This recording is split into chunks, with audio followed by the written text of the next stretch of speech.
myself. You Can I express? can you He can hold on 1 continue. second?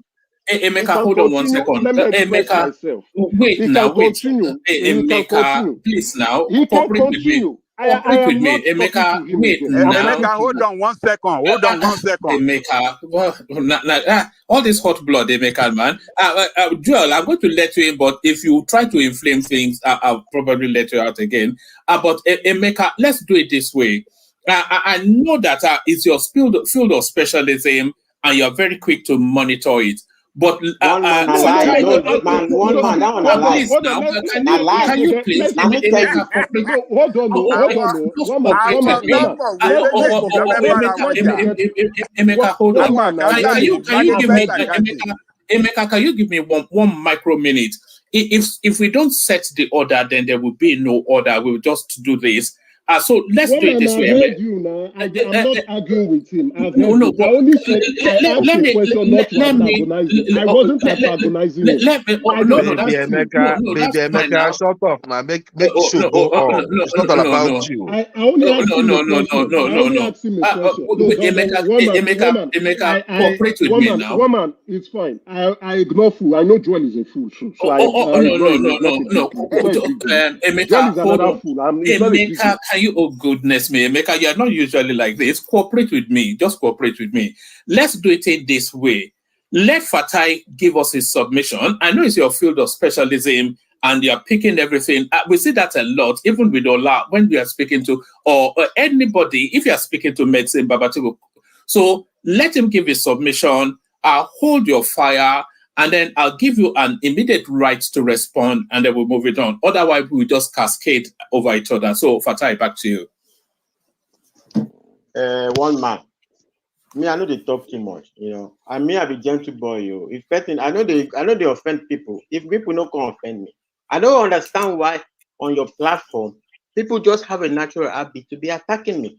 Many of them for many months, they don't just get liver to come and attack me. I am the most attacked person on your platform, and I don't know why. The only reason people don't know is because they don't get liver to come up. It's a whole coordination, and I don't get it. This guy was making a presentation about Peter Obi will not win one state in the southeast. I told him, I corrected him. In fact, Playtown came in and said, I remember how Playtown come. He said he murdered analysis, and every day that's what he does. He murders analysis, and it's not my business. I don't care about you. I don't know you. I don't want to know you. All right, Fatai, Ajale Koko was just saying how we were all enjoying your take on the Oyenma space. Is it cause to celebrate? Because I'm excited both for him, but really for the rest of us. And this guy is a known quantity. Yeah. No, it is indeed. It's a good thing. I'm not even talking. You know, that's really my frustration. I'm not even talking anything. I'm just trying to explain. I'm just talking about the industry as an industry, the ecosystem of the industry, how it runs. And I'm talking about pricing. And to be honest with you, I even wanted to come and attack that you were fighting me about pricing and pricing strategy the last time. I was like, okay, this is the time I will say one man. Maybe you don't see. Woman,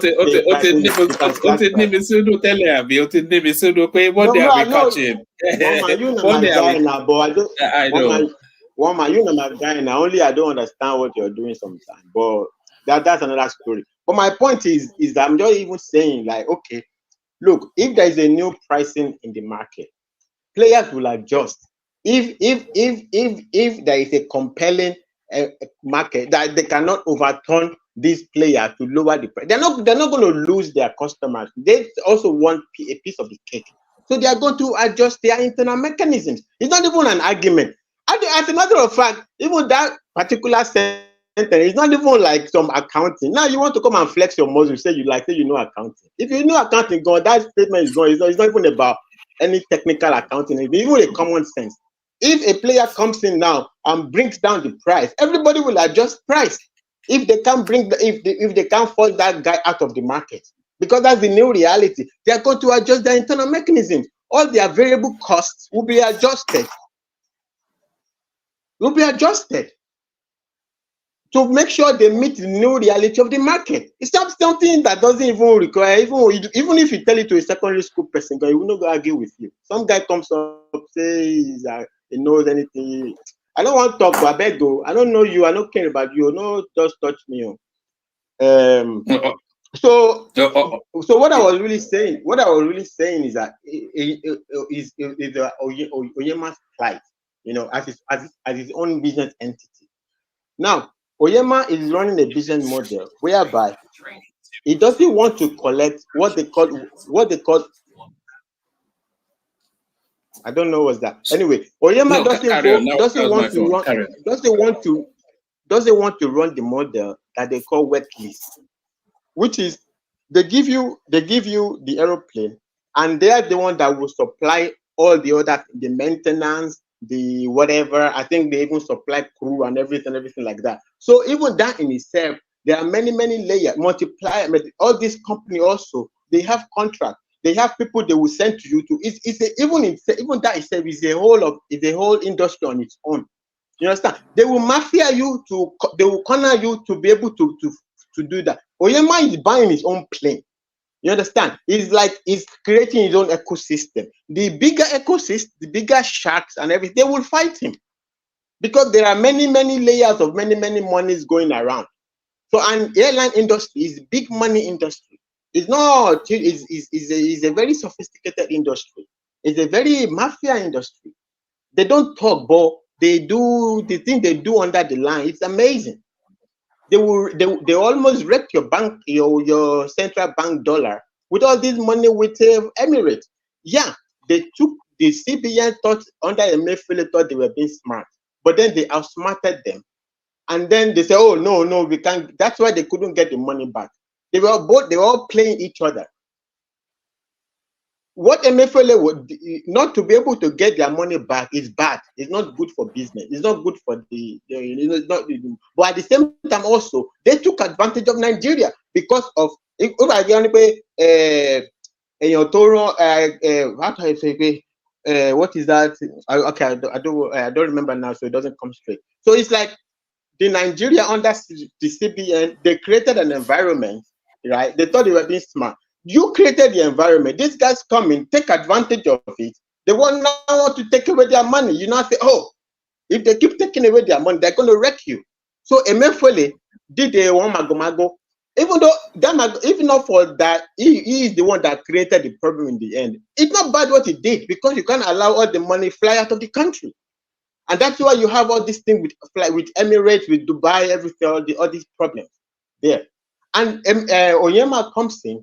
Actually, Oyenma coming is very good for Nigeria. It's very, actually, I think a lot of people talk on television. It's amazing. I mean, when somebody just shake your head. A lot of the reasons why the dollar is gaining value, it's due to the, you could ascribe a lot of it to this airline issue. Because all I mean, are you doing aeroplane maintenance in Nigeria?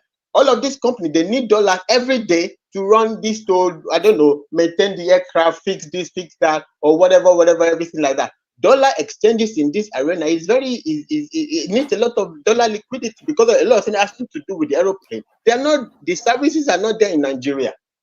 So it's conceivable that every day these people are changing money. So Onyema's business thriving is good for even Nigerian dollar.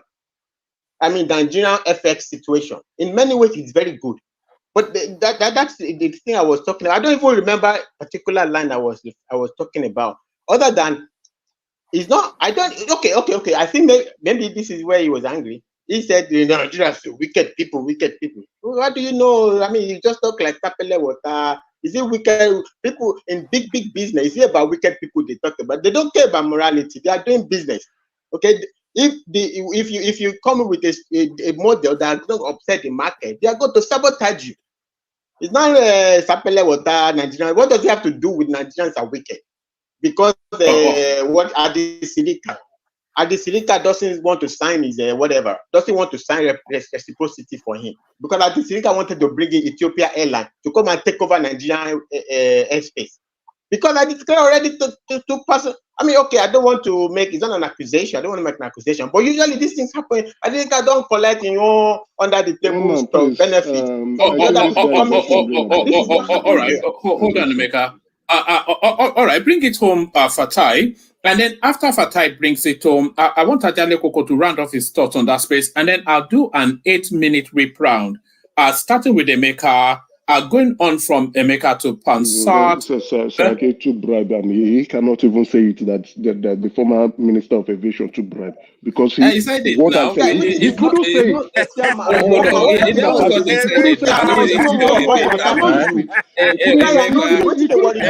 is not confident enough. Hold on, let's just bring it down. All right. I have a question. No, hold on.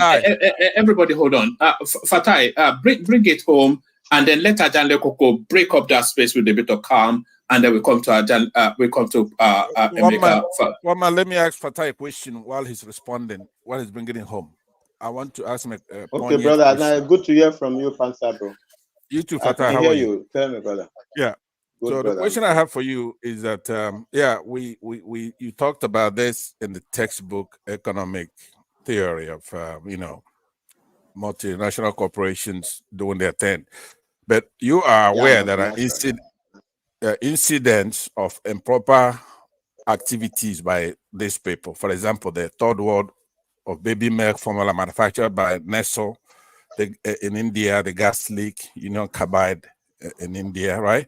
Foreign firms doing a lot of things, overthrowing even the President Allende of Chile, the MNCs, multinational corporations.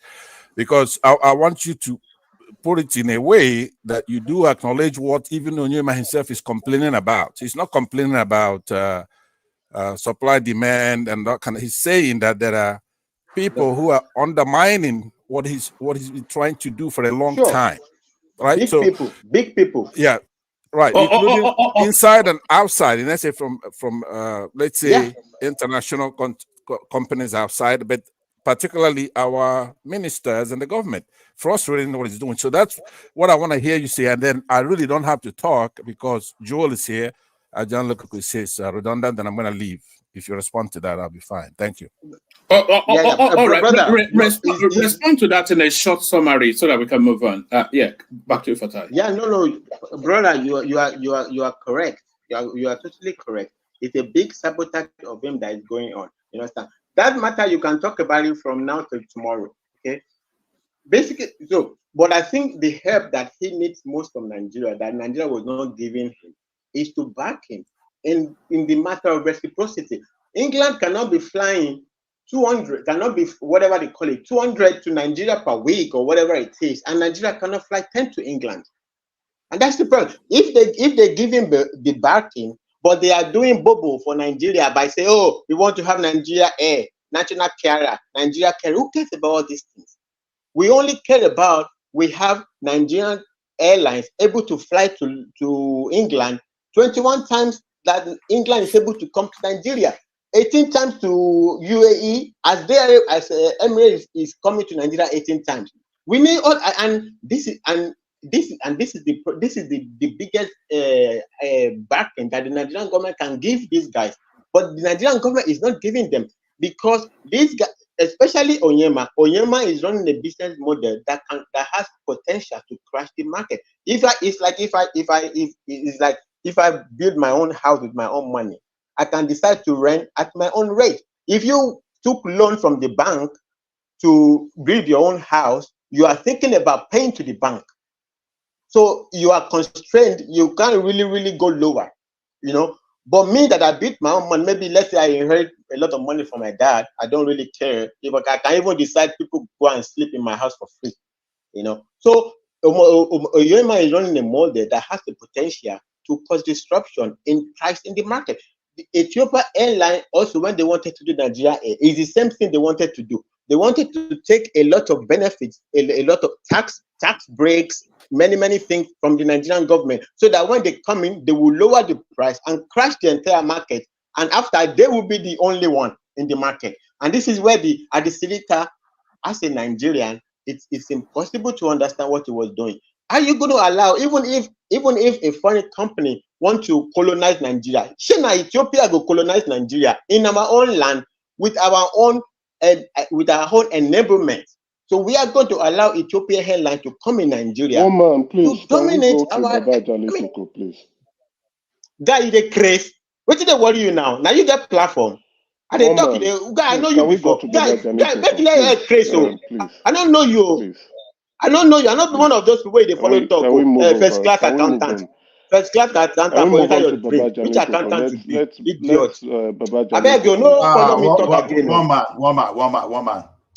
It's one man. For one man, me okay, right? You go no, Fatai, I'm a jaleinsi. This is no. Anyway, I'm leaving now. Thank you very much for responding to my question. I posted something on the private chat.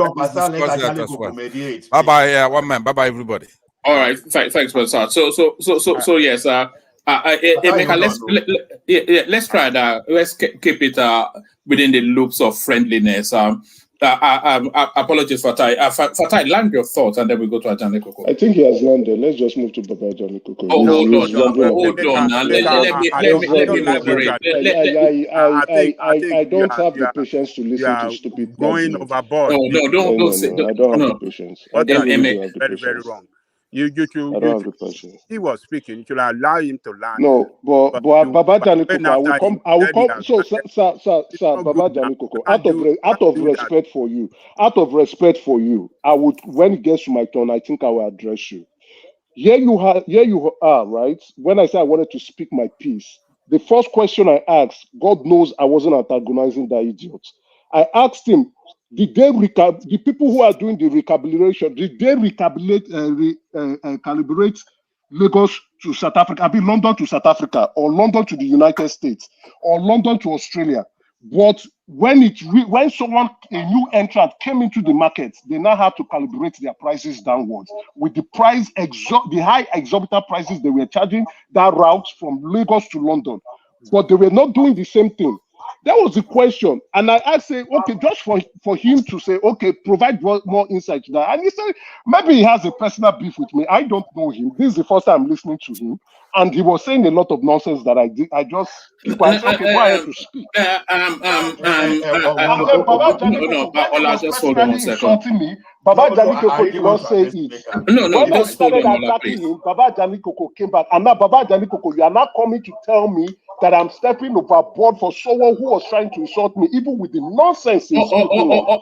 All right, Emeka, let's do this. Just because we don't want the session to spiral out of control, let's agree to draw a line under it and proceed in a civil language, which is what we've always done. So let's do that just for the benefit of the audience and the platform. Fatai, bring it home, and then Ajane Koko to you. Fatai. I think he left. Is this still? No, it's not. It's still here, but let's come to Ajane Koko. I think Fatai may need a moment. Ajane Koko, bring up the Oyenma space. Okay. First of all, Emeka, I'm not referring to what. No, Baba Ajani Koko, I'm not angry. I'm just irritated. You can speak. I'm not. If I'm angry, I would have raised my voice. I'm just irritated. You understand? When the irritation is you're saying a lot of, you're rambling about, right?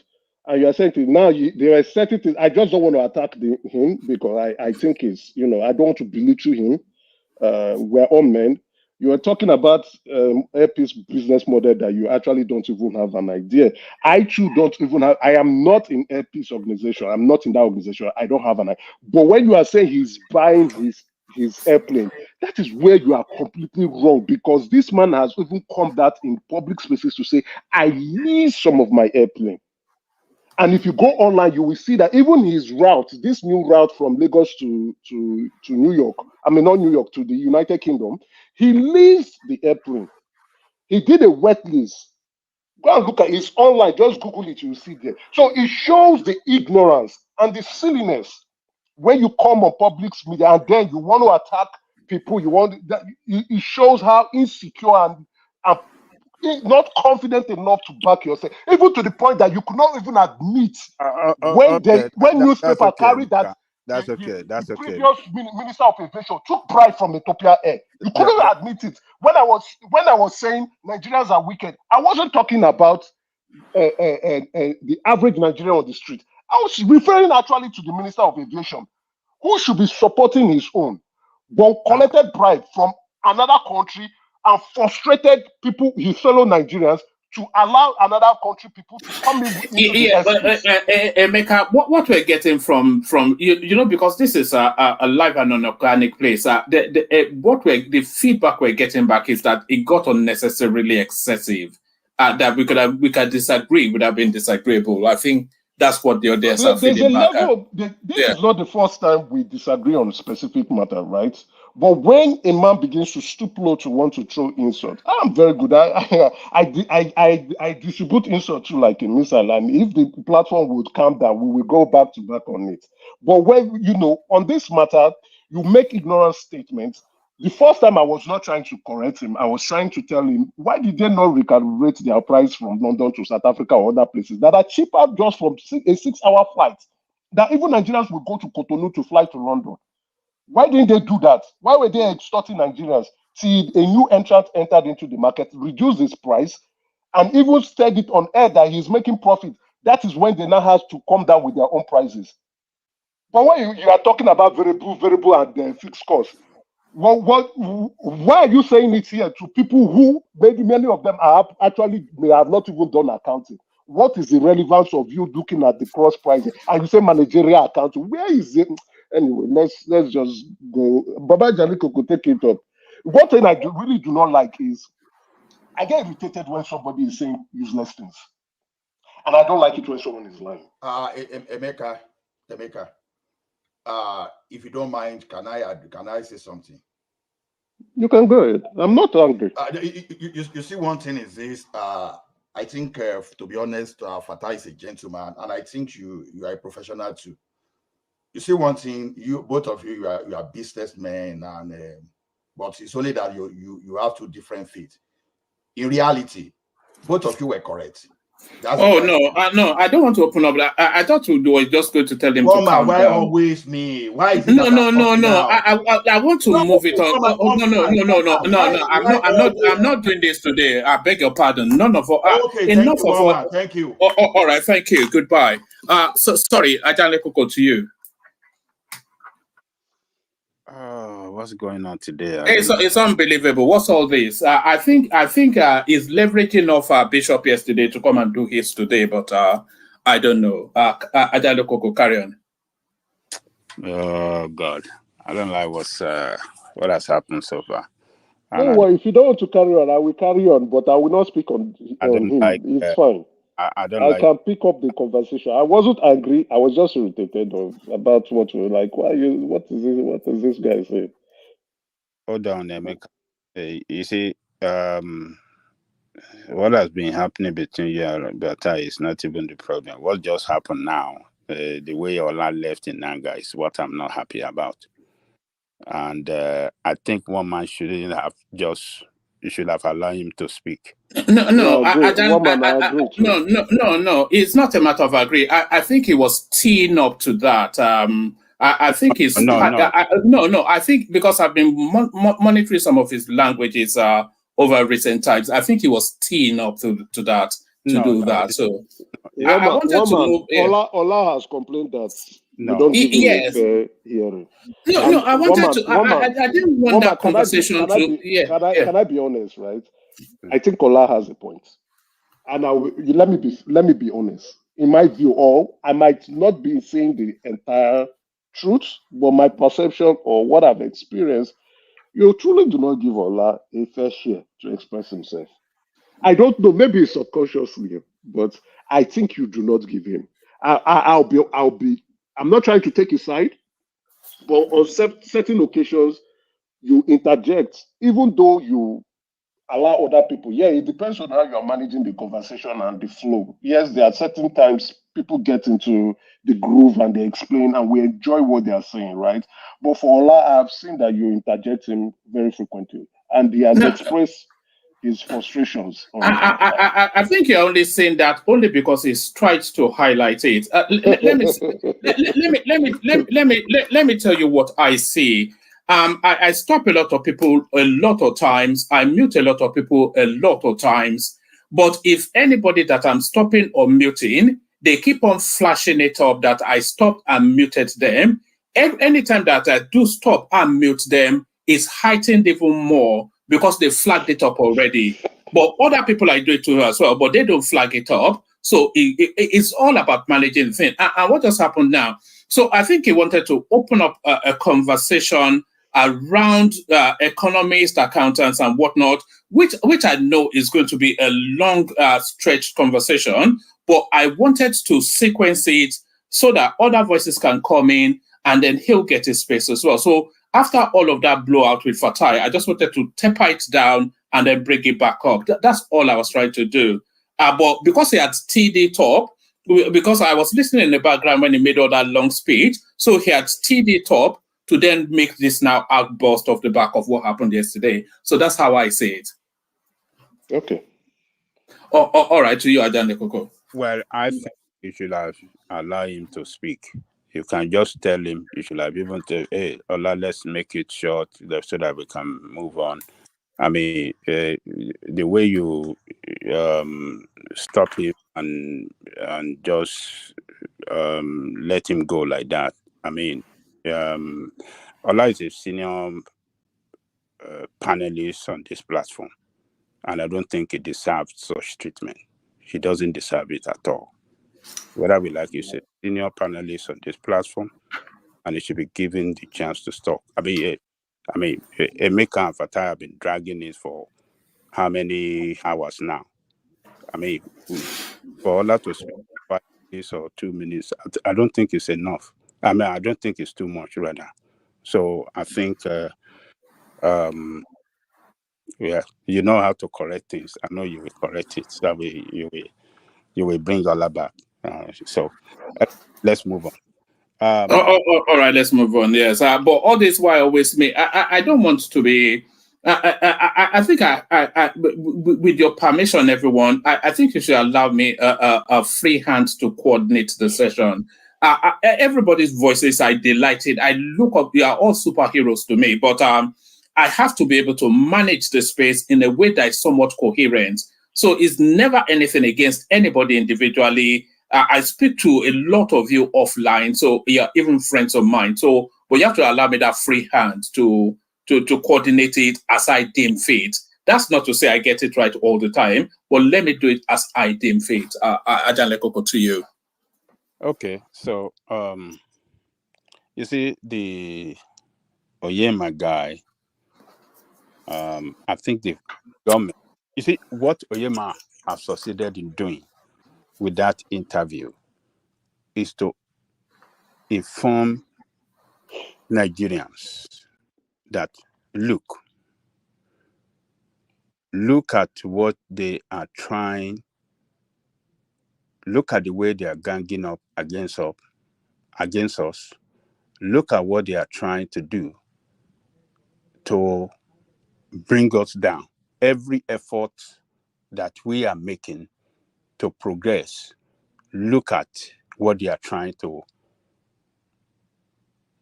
look at the effort in stopping us to progress. So what that means is that Nigerians should come and stand with him in fighting this battle together so that we can overcome this cartel, or do you call them, how do we describe them? Is it the mafia in that aviation industry that doesn't want Nigeria to have a place? And in Africa, Nigeria is the biggest market. Why must we not have a place?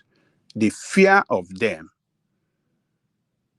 what do you mean, with this interview is that the fear of these people is that Nigeria is about to take its place in international aviation industry, and they want to make sure they frustrate him out. So the government of Tinubu and the aviation minister have done the best that they can do as a government in supporting him to, have this route to London. So it is now left for we Nigerians to stand by this guy. Every means to frustrate him, we should stand by him and never allow this guy to go down. Because if it should go down, what you are paying, 15 million, you will go back to it. What he has done, the stiff competition he has brought into the into that, aviation sector with for the flight between Nigeria and London, he has saved a lot of money for Nigerian people. So Nigeria should not allow him to go down. Nigeria should stand by him. With all the antics and everything they are trying to do to frustrate him, Nigeria should not patronize any other airline other than Air Peace. That is the way we can show them that, yes, we believe in ours and we can do better than them. And I can say in boasting that there is no airline in the world that can stand beside him to say they are better than him. That's I like that confidence. And he told us all the, you know, the auditing and what do they do, all the checking and auditing and everything that they did, you know, and he went through. He passed everything. So I think the government now have a responsibility to look into that price gouging and to see what they can do to get some money back for Nigerians. The record that they are, class suit should be pursued against those airlines. Nigeria is not owing them now. Nigeria has paid over $800 million that Buhari administration was owing them.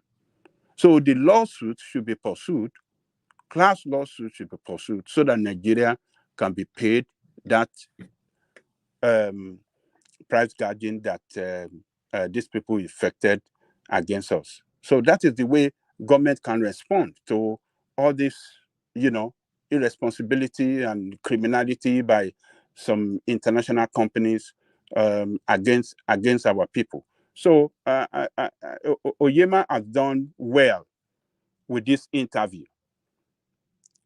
He has done really well by coming out to tell us what he went through, and, you know, and his leadership and the good and the competent team around him, you know, make it possible for him to scale through all the hurdle, you know, they placed before him to prevent him from securing this this slot, this route to London.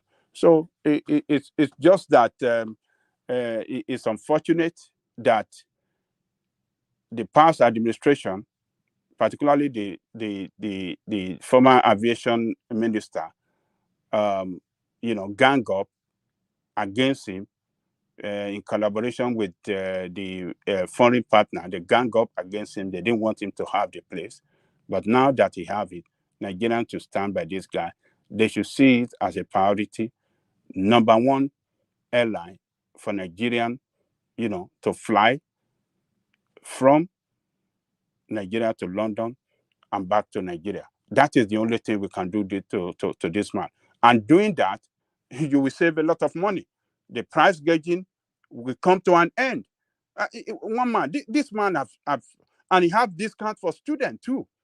Which airline give Nigerian students schooling abroad, schooling in London, give them discount? None. Knowing Nigerians, everybody will become an emergency student too. So, Ajale Koko, are you going to go and register in your local college so you can get ID? Yeah, for 25% discount. Go and register in your local college so you can get a discount. Woman, that's a lot of money. It's a lot of savings.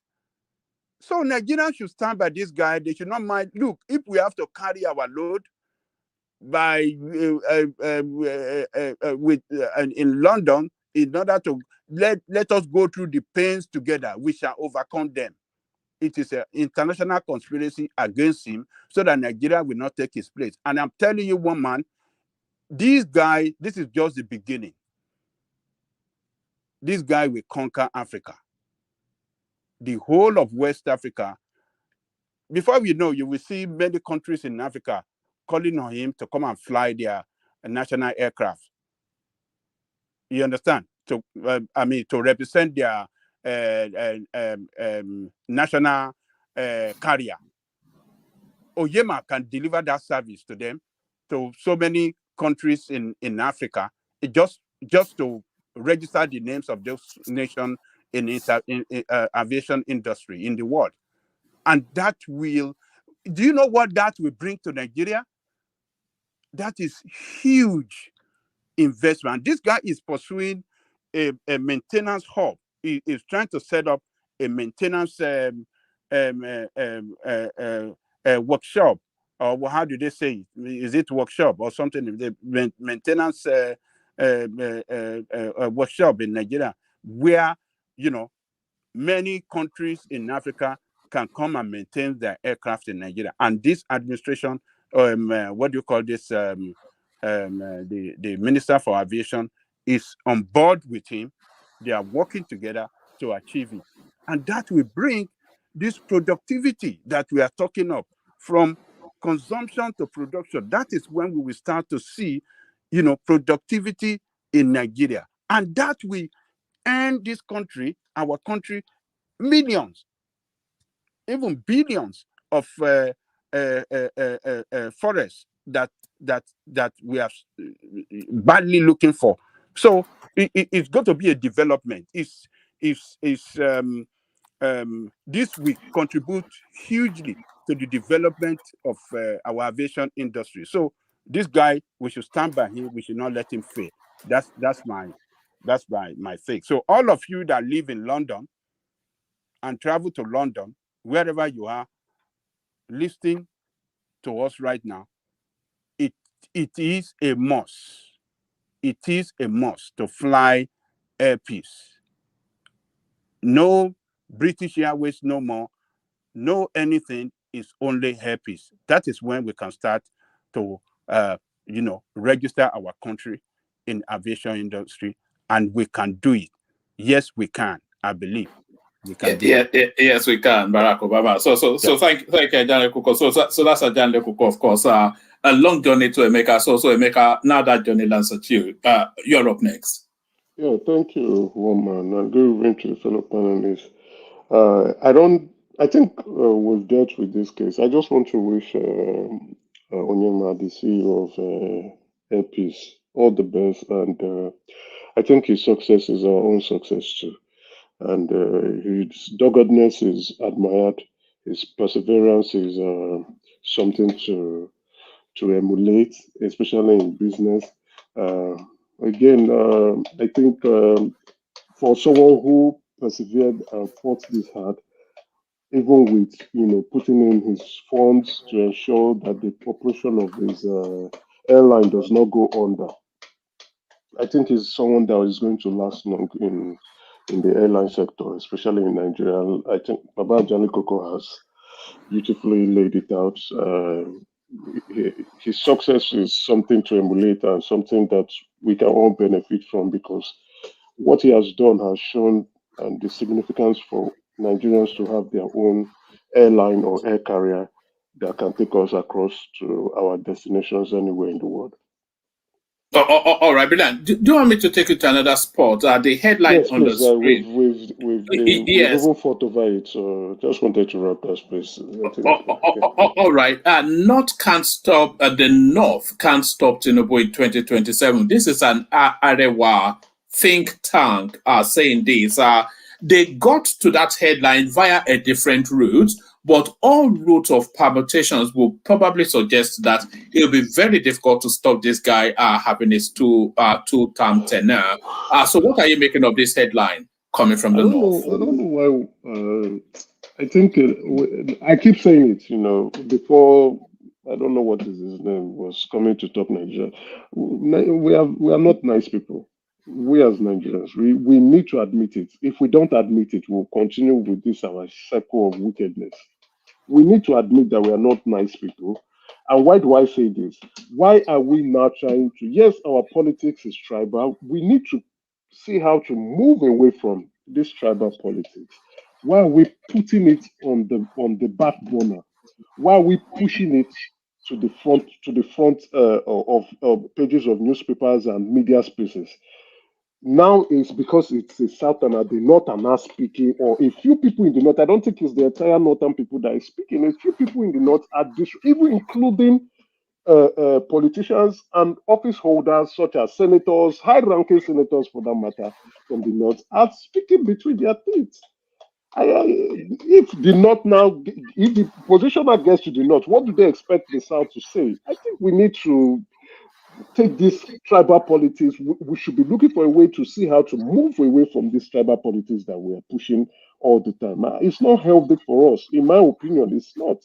What he's saying, I don't understand what he's trying to say. This man is the president. He has worked his way into becoming the president. I don't see any group, especially those within his party, falling out of rank. If it wants to happen, it's just a few disgruntled politicians who are not currently benefiting from the administration that we want to see what they can do. But I don't understand why this is, honestly, that's why I don't want to speak on it. I don't know why it is being discussed on national newspapers, even like The Nation, even picking it up. It only creates more division in our politics. Tinubu is going to be president in 2027. That is already written except he dies. Except he dies. But if he's not going to die, he will continue to throughout for 8 years and hand over to the next person he wants to hand over to. Can the discussion be more of the governance, the expectation of delivering democracy dividends than this routine, mundane tribal politics that is going on left, right, and center? It's not healthy for our democracy. All right, to that space that you said, this super highway that Tinubu is building, Port Harcourt to Lagos, it seems to be generating a lot of. Is it Port Harcourt to Lagos? Lagos to Cross River. Is it Calabar to Lagos? I think it's Calabar to Lagos, isn't it? Yeah. Lagos to Cross River. You are taking it backward. Calabar is Cross River anyway. So, but they started from Lagos to go to Cross River. Yeah, it's a welcome development. The exceptional brilliance of Dave Umahi. We all know he's one who delivers. He doesn't speak much, so he lets his action speak for himself. I think it's something that is good. And also, they say they're also putting it's a 10 lane. In the middle, there will be a red line, which, it continues. Let's be honest, let's cut the Buhari administration some slack, right? They started the infrastructure reforms in Nigeria. Let's be very, very honest. And kudos to Fashola, who was the Minister of Works, Housing, and Power.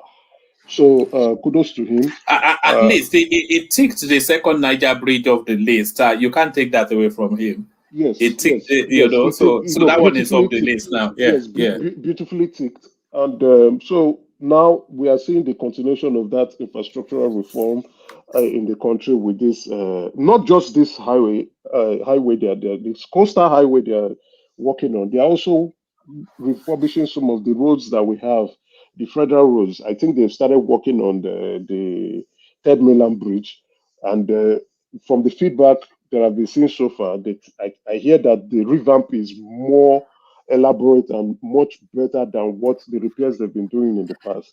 So it shows, let's be realistic. Dave Umahi is a square peg in a square hole. That is what he does for. But why didn't he repeat that across all ministries?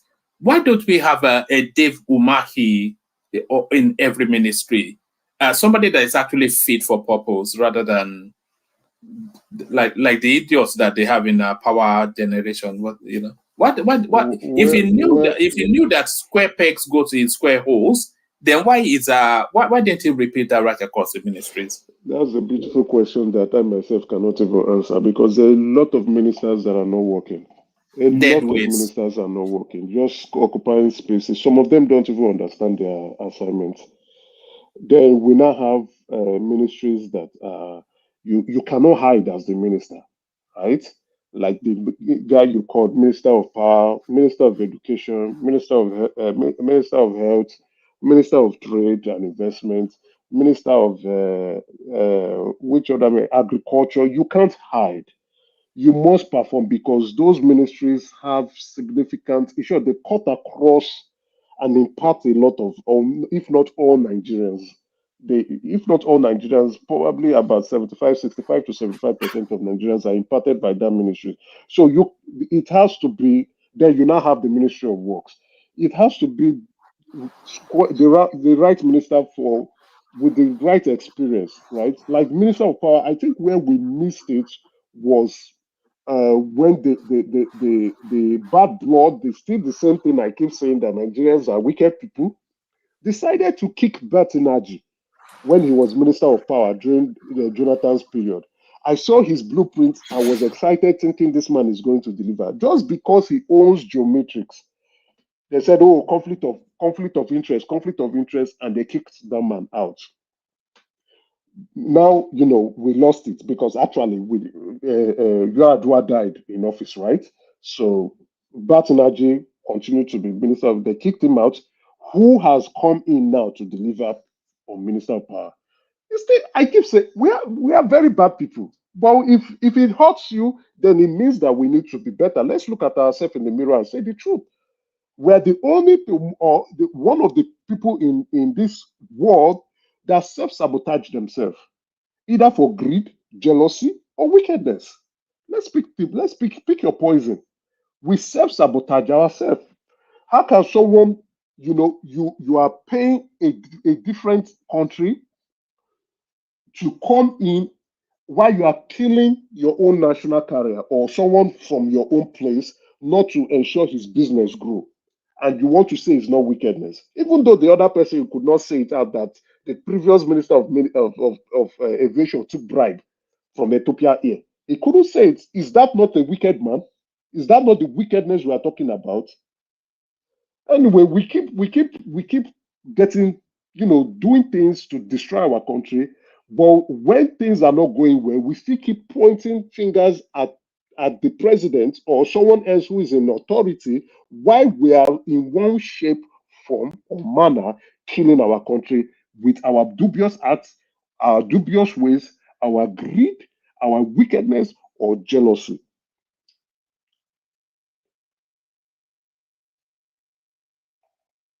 Woman. So, sorry, I was speaking muted.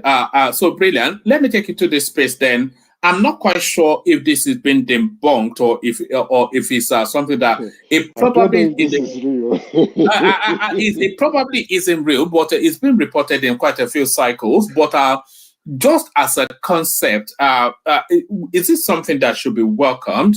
That a mandatory DNA test for newborns with the problem of bastardization that we have in our country. I saw a report that after Jamaica, Nigerians are the second country with the highest paternity fraud in the world. It's not a good thing. It's not a good sign for us. Also, people are saying 1 out of 4 child being born, there's an issue with the paternity. It means 40% of the children being born have paternity issues. That is not a good thing. That's not a good thing. That's not a good thing at all. Sorry, not 40%, 25%. 1 out of 4 is 25%. So that's not a good thing at all. Doesn't reflect good on us as a people. I don't want to begin to pinpoint any gender, but it doesn't reflect good on us as a people. It begins to create doubt when you are going in to start a family on the paternity of children. So we should do better. If the government says they want to legalize it, I think I would say it's a welcome development, but I think to save a lot of stress is good. And welcome. They can do it as part of the pregnancy care, prenatal, then after delivery care and everything. Just give you your result and say thank you guys, we've done. And I believe also another thing why I think this may be nice is because there's also the case of child swap after birth, right? So I think it's good to maybe the excuse we can use is that they may Is swap that a thing? Is that a thing in Nigeria? I know Yes, it happens in it the is. West. Yeah, it is. It happens. It happens. Child swap, and again, where you don't have good control right? I know in the West, once you give birth, immediately the child is out, and they do, check for all the signs and everything. Why after birth they just put that label your child properly with first and last name, and also put the same color label on your hand, on your wrist, on the wrist of the parents. Either both, if the father is in the labor room, they'll put it in your hand, they'll put it in your wife, and put the same color on the child's leg, so that you can easily track. Because sometimes they may take the child out for to go do run some tests, especially when you are done, maybe first to 3 days, right? And you don't want to go around and start following them and say, "Where are you taking my children to?" So those are the controls in place. But in Nigeria, I don't think we really do have that controls. We hear about swapping of children, and then you can't find your child, or even completely steal your child, and you can't find your child anymore, and everybody is like, what is going on in the hospital? So those weakness and control after delivery or even during delivery is a huge concern. So if the House of Representatives are looking towards a mandatory DNA test after birth, I think it could solve that case. But I know the main concern is that paternity fraud. But it can also resolve the issue of swapping your child to somebody else, or and you're mistakenly you're carrying another person's child, not knowing you are raising somebody else's child. So they can do for the mother, do for the father, and give you your envelope and says, "Congratulations, the DNA matches with both parents, and you guys are good to go." Or, "Congratulations, madam, Oga, sorry for you, the DNA does not match with yours. You are not the father of the child." So the decision can be made instantly right there in the hospital, whether you want to go ahead. We're going to get to that point where, and I think it's sooner, not later, where people will just be doing this as a matter of routine. Yeah, because it's now I a think front runner. that's the biggest fear of every man is that to down the line 15 years that you are wearing suit in graduation, and then it's a killer, isn't it? Yeah, I agree with you completely, right? Raising a child that is not yours, and you are unaware. I've seen many men break down, though I see it on TV or pages of newspaper or even on social media, right? And their life is turned upside down, or they are distraught over the news, hearing that the child does not belong to them, and it takes a lot. So if it's something they want to do, it resolves it instantly. And then it's, in my view, if it's not mandatory, that hospitals are not doing it, I think our sisters will also be careful, because they will now know that they can't pin pregnancies to a different man. You understand? So they know they will be caught right on the spot. So it also helps with infidelity issues. That is an evidence of catching people who are taking the koboko outside the preordained or agreed arrangement in place. But of course, it has to be fake news. I don't think. Imagine the No, expense of that. no, yeah. I don't believe the authenticity of this information, but you can tell from last year, each time during the week you will see this news coming up. Either they are manufacturing them or a true life story, but you keep seeing, if you are monitoring the social media space, you keep seeing this issue coming up consistently on a regular basis. So I think some people may be behind these paternity fraud issues, and they are trying to push it to the forefront to make it mandatory for hospitals to grant DNA testing after birth. If you ask me, that's the way I see it. I might be wrong, but because when you monitor the news cycle I or social media space, I think people round about the age of 23 and lower. I think that generation, I think they'll be doing it as a matter of routine. yeah, it's if you, but what you get to see is people saying they are going to ask their wife. You don't need to ask your wife or your girlfriend if you want to do DNA test. You don't need to. Just do it, and then the only time you can even talk about it is when the result does not match what you want. You don't need to seek permission to do. You just take the sample, take yours, go to the hospital. If the result is okay, you don't say a damn word. If the result is not okay, that's where you can blow the roof off. You understand? But if the result is okay, nobody knows. You move on gradually and proceed with life with happiness. So when you get to find that, oh, I will ask, no, no, you, why should you? You know, we if you look at the way we're built, right? Our female counterparts express things differently, or take in or perceive things differently than the way we look at things. So, and you cannot blame them, even if they are wrong. You still can't blame them when you ask for something like that. It's like you're putting them on the spot, right? So I don't subscribe to you. I just do the damn thing and move on. All right, brilliant. All right, brilliant. Emeka, let's go on from you. Let's go to Dewale, who Thank hopefully you. is there. Yeah, thank you, one man. Yeah. Go to hear from you. So stay with us, Emeka. Let's see if Dewale is there. He's been very quiet all the way through. Dewale. Always here. I just always keep my peace. I'm not. I don't have the. You don't have the energy for all this noise making by middle-aged men, eh? They were passionate. They were passionate, and I appreciate and I applaud their passion. But I think sometimes we need to be civil. But it seems because of that passion, you know, things get heated up. But one thing, one man tonight. You form my hand, honestly. Um, and I will give it to you straight. You're my man. Um, when I've seen people using gutter words on this platform tonight, you were not as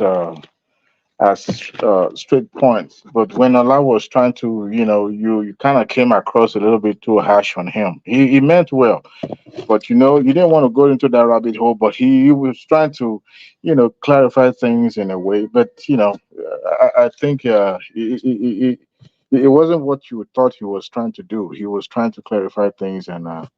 Anyway, I'll move away from there. But that's what I observe. I've been listening to everybody, even Fatai and all that. I've been listening. Don't worry. Ola is a good friend of mine. He'll be back tomorrow. But Yeah. don't worry. Sometimes it spirals. Sometimes it feels like firefighting. Sometimes you're just trying to strike that balance. But it goes like that sometimes. Well, you're right. But I think we need to start having decorum and all that. Anyway, speaking to that space of Alain Oyema and Earpiece flying to Gatwick. I say congratulations to Nigeria. Um, and also congratulations to the current administration and the man himself, the man in the middle of the storm, Alain Oyema. The man has done well. He has put Nigerian name.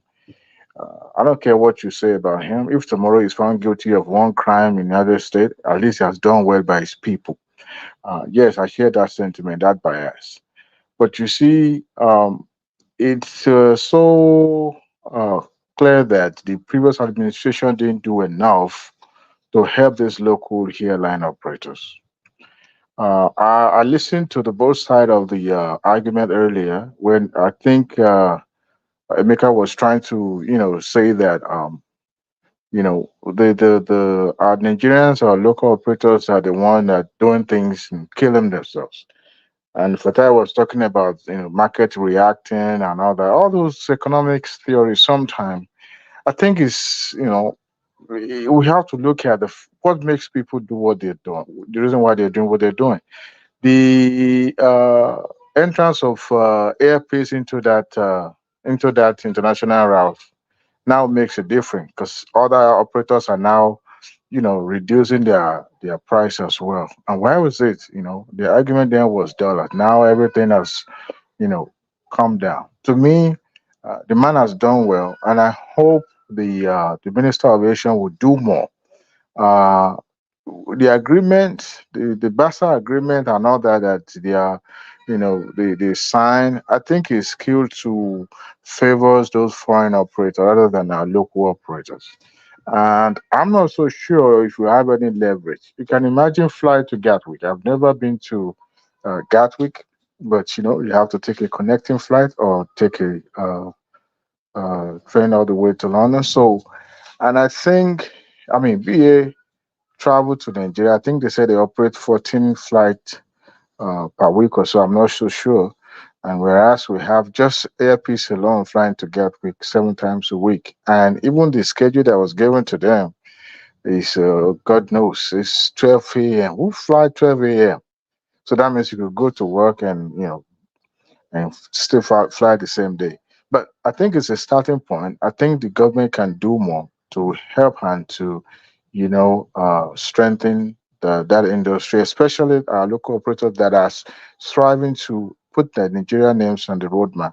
And also, I heard, I've actually listened to the man's interview as well about the owning his own aircrafts instead of leasing it from foreign manufacturers and all that. And I think it's a good point because it shows he's a very shrewd businessman who knows is what he's doing, other than you know um, contributing to. I mean, paying somebody's paying the aircraft. He actually gave an example of one of the operator that leases aircraft and almost about to finish payment of that aircraft. They went and they took it. And one of the Nigerian official allowed those people to take the aircraft.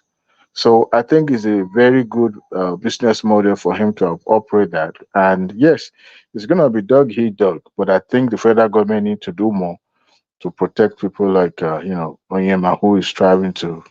And I think they said the New York route is going to open soon as well. I'm not so sure. And if at least if it can connect well with where you have the highest concentration of Nigerians in America, yeah, that would be a good, a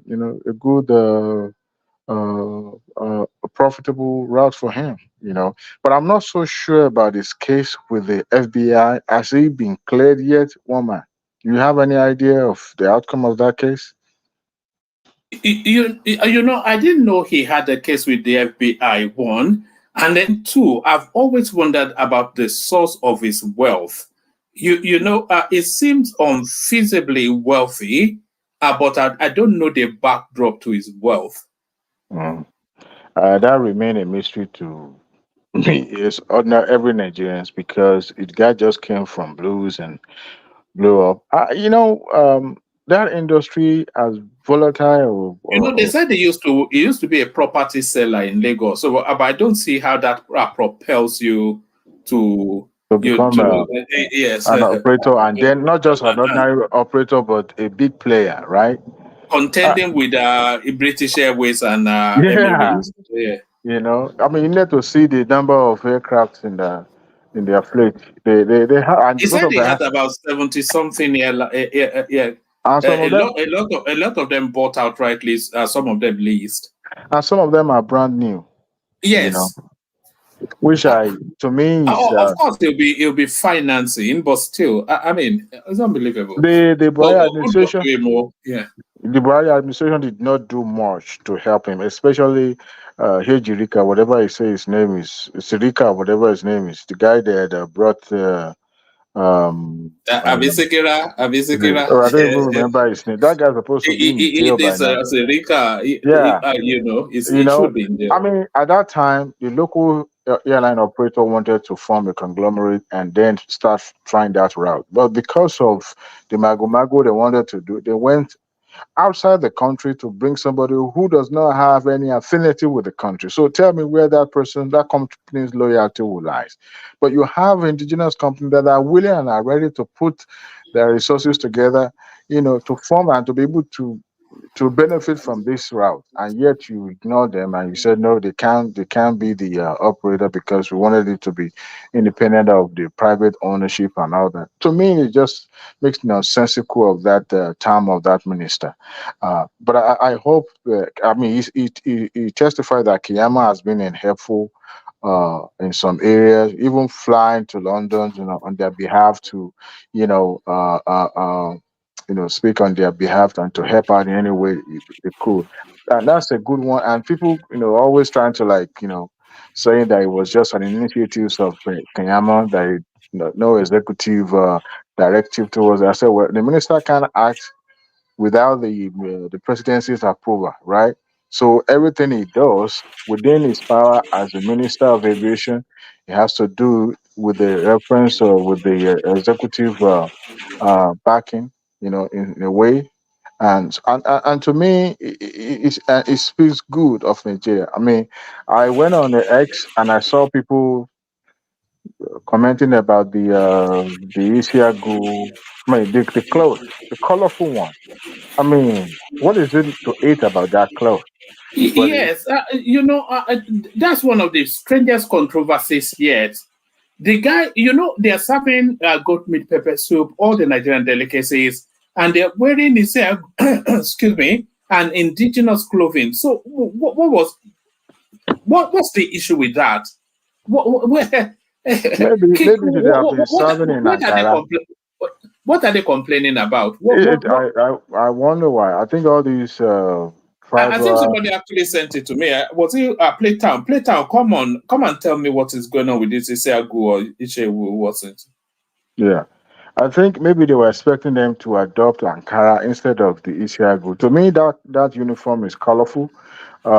It depicts kind of Africanism in some ways instead of just wearing Ankara. I mean, Senegalese can identify with Ankara, Ghanaian can, but that cloth is synonymous with Nigeria, Igbo tradition, and the owner chose that color. I mean, red and the blue, and to me, it's the most majestic uniform you can put on any crew, any aircraft crew ever, and it's cool until maybe because a national carrier we can now start having our green, white, green stuff, and to me, it's even more colorful than green, white, green.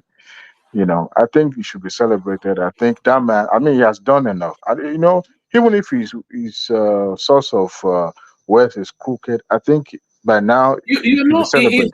It's one of those rare Nigerians. Is rich, successful, but likable. Oh yeah, and it's simple too. Yes, we usually resent them, don't we? But we don't seem to resent him. Yeah, I mean, no matter what he's doing, whether he's being funny about it, but he's playing his card well. To me, that man can. I mean, I won't say he can't do no wrong, but he has done well. Do you know where he won people? It was when he was volunteering his airlines to go and get Nigerians out of troubled spots, South Africa, Sudan, Ukraine. So yes. I mean, did they not give him grand commander? Does he have a GC something? No, I think he has national honors now. Possibly well, and he also organized, a befitting, appreciative outing for ex-Eagle players. The era of Odegba Minis and Co. He did excellent. He extended it to I think Cameroon or Ghana, where you have some players also, came around and they were given an award, attached with some monetary benefits. I mean, come on, man. Tell me which Nigerian man. And I I kind of like take side with the maker's argument earlier that we can prescribe all these economic theories and school of thoughts and whatever.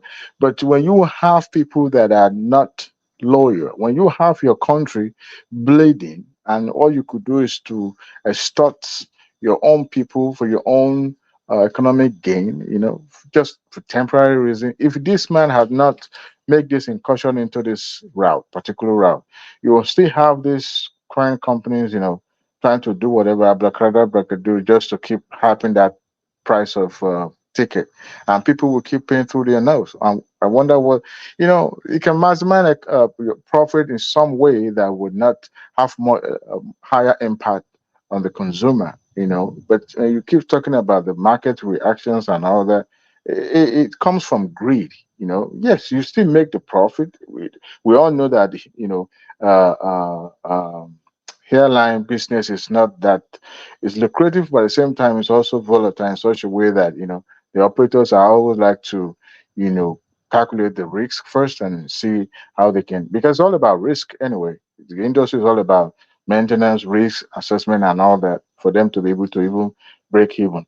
So, and as a patriotic Nigerian, so any company coming to operate in Nigeria, they should not take Nigerians for granted. I'm glad it's not just serving that route. It's serving Sobo. It's serving our local delicacy. No man, can you imagine you're about on your way going to Nigeria? Dewale, I wouldn't want to eat goat meat pepper soup on a flight. Give I me wouldn't. a break, No. one man. Give me a break. No, I will eat a banefo, of course, but not goat meat. Imagine when it starts to run your stomach, would you then be running up and down the aisle? If you're allergic to it, you will say you. Me, I'm not allergic to goat meat. Okay, Is this having palm wine instead of wine? That should be the next step, shouldn't it? If that is the case, and I can tell you this, Nigerians will fly. Nigerians will drink it and eat it with pride. Okay, I don't even care if it tastes like fermented wine, as long as it's palm wine, something that depict that cultural value of our country. I would take it. Can you all those nonsense that look at it. BA will give you some crap and they say this is what they're serving you. I know They should also add jollof rice too. And chicken. Tell me what can big jollof rice they make? Tell me what that food I can make. Jollof rice is life, oh. Just as an aside, there's is it in where is it? There's one restaurant in a heavily black Nigerian neighborhood. I was passing through a long while ago, and then peeping through the window, there was this school of Chinese people talking in heavily into pounded yam and egusi in London. Can you imagine? They must have lived in Nigeria before, isn't it? No. There's this culture of people trying new food anyway. So I think even talking London. When I traveled to Nigeria, some restaurant I went, I saw these Chinese people there. Not fork and knife, wash hands and digging in, Eating amala. I said, don't show people eat. If I meet you at the airport in Nigeria, I will tell them to deport you to that America. What did you say? I said, if I meet you at Nigeria airport, I will tell the immigration officer to deport you back to that America. Why? You've not been a patriotic Nigeria, so we don't want you in that country. Okay, tell me why I'm not patriotic. Tell me now. You don't believe in that country. You always tell me tell me what I've done of the country. You are very pessimistic. Have I said anything tonight that show that I'm not patriotic? Tell me. Not just tonight. It's a combination of all your analysis. All this while I've been listening to you. It just pray I don't meet you at that airport. I will tell them deport him back to America. We don't want him in Nigeria because he never believe in you. I mean, we are making strides. We are heading somewhere. Who would have thought by now, by 2024, people will be eating jollof rice inside their flights from Nigeria to London? Who would ever thought about it? It's a giant step, and baby step, but and it's a good step towards the right direction. And I applaud the man. I just hope. I don't know if his case with the FBI has been settled. I don't know, but I believe. What is that case, though? Let me see if I can look it up. He was indicted on money laundering charges, and once you are indicted, it's not just 50-50. Who? Alan Oyenma. Indicted on money laundering. Yeah. Well, he was. They can't arrest you. Look at that. Oh, hold on. Sorry, carry on. They can't arrest you except you are in Nigeria, or they file extraditing this thing with the Interpol, and the Nigeria will now hand you over to them. I don't think this is a serious matter. If it's so, it is. It is. Hold on. This is justice.gov. United States Attorney United States Attorney's Office, North District of Georgia, CEO of Nigerian Airline indicted for bank fraud and money laundering. So is this the one? Yeah, I yes, that's it. never heard about this. It's still pending then, except Press release. This is 2019. So yes, I if think it's it's still on that website, that means it's still ongoing. But I believe that the government, because it seems this current administration does not have much, relationship with the American government per se, So, and I hope that they are able to work something out. Because according to Oyenma, it said that it stems from trying to buy an aircraft. And all these things, you have money wired and the bank has to give, what do you call it? Not account statement, but something like a report to the corresponding bank in America. Because if you are going to be wiring some amount of money through bank, that's the process they have to follow. They have to be cleared on both sides. And I think Americans are always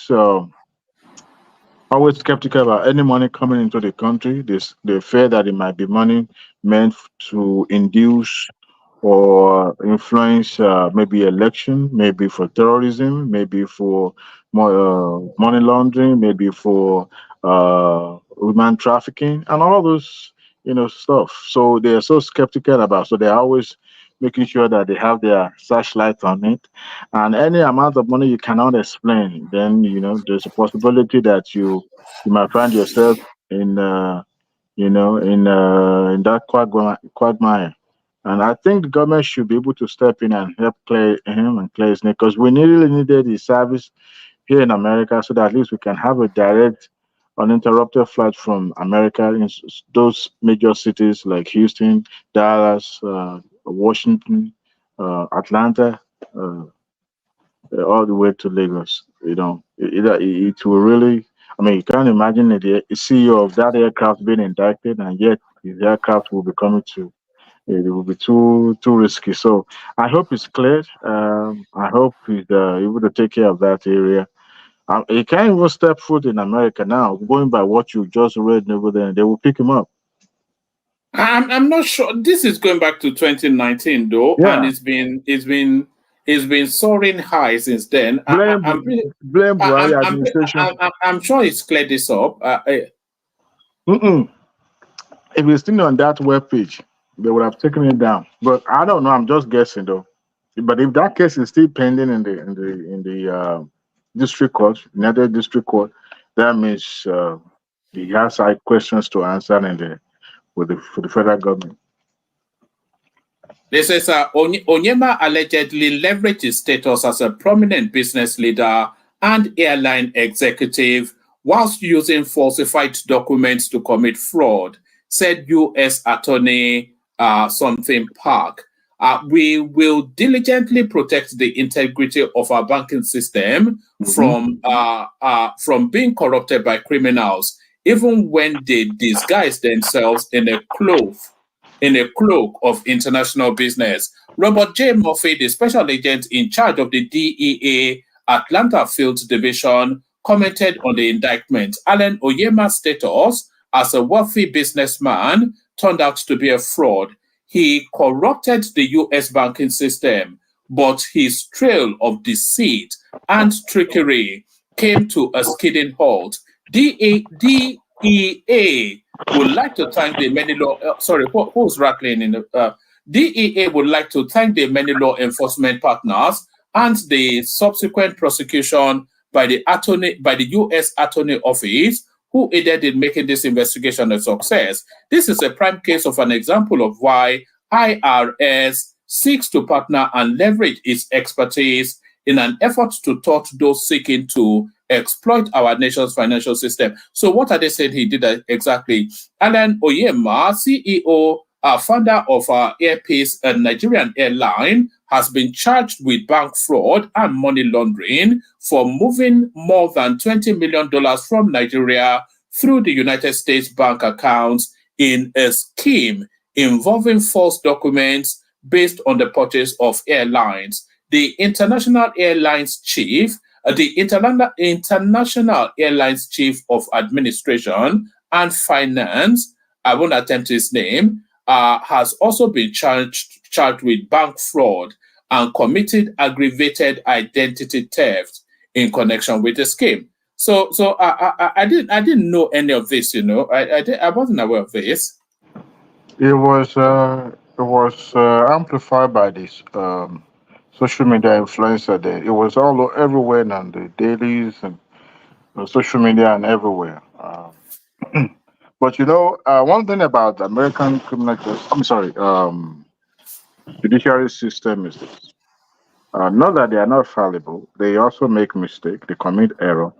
But I'm not saying the man is not guilty or is guilty. But one thing is that situation like this there cannot be beyond political uh, solution.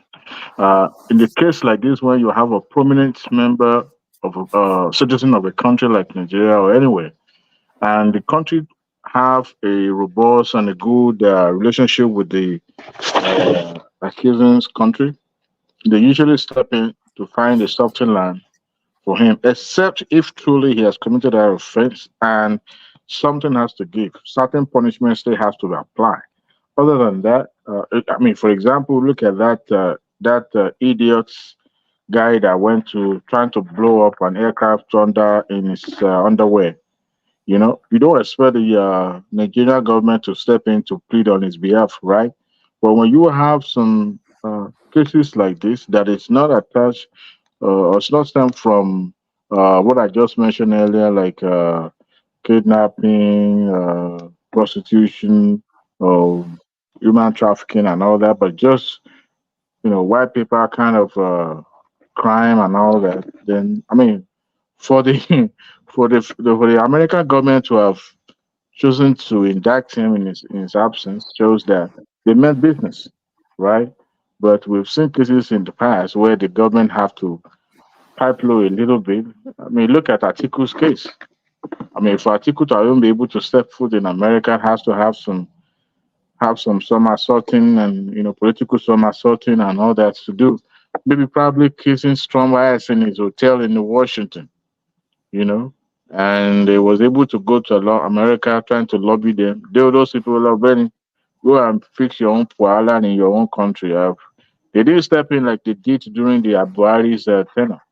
So that's my prayer for him. Other than that, I wish him success in that route. We need his service here in America, so at least people will stop paying through their nose and all that, and people will stop getting exploited. Because going through Amsterdam it's just too much of hazards, man. Sometimes Are there no direct flights from America to Nigeria? There are some limited, maybe to Atlanta and Washington. That would be Delta, maybe. Yeah, Delta and I think Delta. Yeah. No, they have from New York. New York, yeah. To Lagos, Atlanta, I think Washington. Chicago. Washington too. Washington, yeah. So we have direct.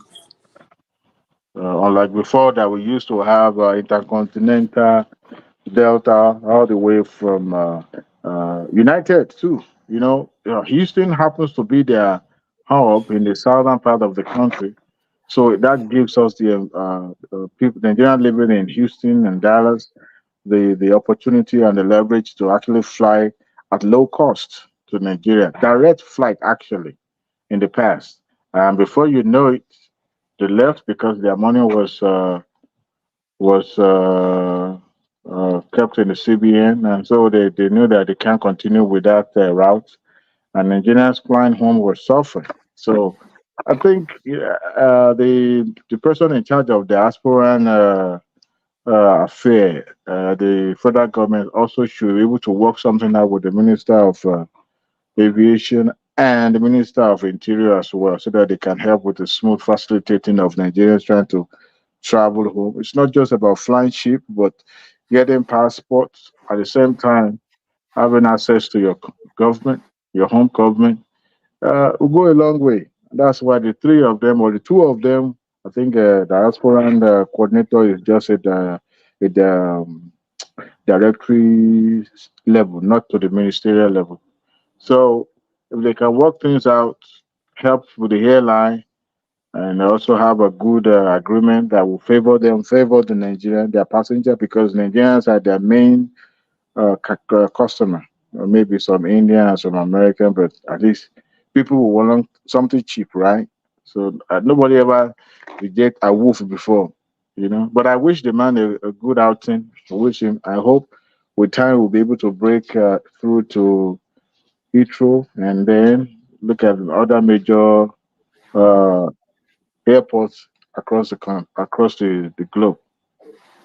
So thank you, Wama. All right, brilliant. Do you want to speak on the on the Northerners surrendering 2027 to Tinubu?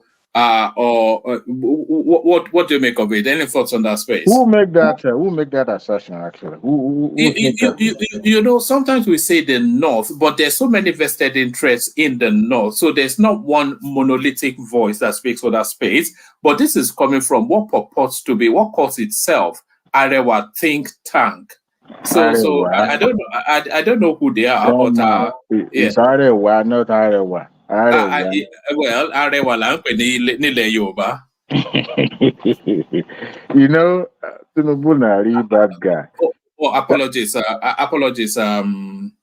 Apologies, Dewale. Fatai, good to have you back. I was coming to you, but I think you left just to clear the air there. I think you probably came back to let Dewale land, and I'll come to you. Apologies to but carry on, Dewale. It's Tinubu na bad guy. You know why I call him a bad guy? You know, everyone is having prayer and sober reflection, and the mood was somber, nothing really, you know, jumpy or bubbling. But this guy kept organizing, consultating forum and call it iftar dinner or something. And every time they come for the iftar, guess what? The invited guests always make speech and he talked to them one on one, I guess, sometime behind the curtain. And I wonder, and people actually not really paying close attention to what he's trying to do. It's not just inviting, you know, prominent group of people or, you know, Nigerians. He's doing it to consult. And that's a smart move. So the other day, he invited the Council of Chiefs and others, and he talked to them and he spoke. Sultan of Sokoto spoke. The other time, he called the service chiefs. He called, you know, a number of people. For me, that is a very smart strategic move. I don't know the premise this particular individual, those in Arewa think tank, make this assertion, but they must have seen some of the groundwork that he's doing under to project himself or position himself towards 2027. Honestly, for any contender or any serious contender this time around to unseat him from that seat, I mean, I'm not saying it's not possible. It is possible because God is the only supreme being. Yes, God is the only supreme being, but outside of it's near impossible for him to be unseated. I cannot see how they are going to. You know that if Mahmoud Yakubu runs that election, he will win. And then if Mahmoud Yakubu steps down and then he picks the referee, he will doubly win. And then even in a free and fair election, he will win. And even in a rigged election, he will still win. I cannot see how he would not win 2027. I mean, that's a good observation. But you see, to unseat an incumbent that have political clout, it's not just about outspending him. You must have had, it's probably more or less like a coup when you have practically. Brother Diwali, can I just chime in 1 second? Okay, go ahead. Go ahead, brother. Brother, can I? Go ahead. But one man, can I? Carry on, Fatai, carry on. Okay. Oyenma, please, can you play that video of Oyenma interview that you were trying to play before on Arise? Can you play? I want to play 2 sections of it at minute 12 minutes, 45 minutes, and 34 minutes, 45 minutes. Because just to correct something, I'm going to leave. Because somebody does not know anything. He said, I said that Oyenma is not doing wet list. He said Oyenma is doing wet list. And Oyenma, whatever, everything you're talking about. Can you please play number minute 12:45 and minute 34 so that you hear directly from Oyenma whether Oyenma is doing well, because he himself tells you he buy his own plane. Somebody that doesn't know anything is telling me that Oyenma is doing wet list. I don't get it. He's attacking me all over ignorance. When I did not even say anything controversial. Woman, please can you all right. I think we heard him say it in the original clip, but I'll play it. All right.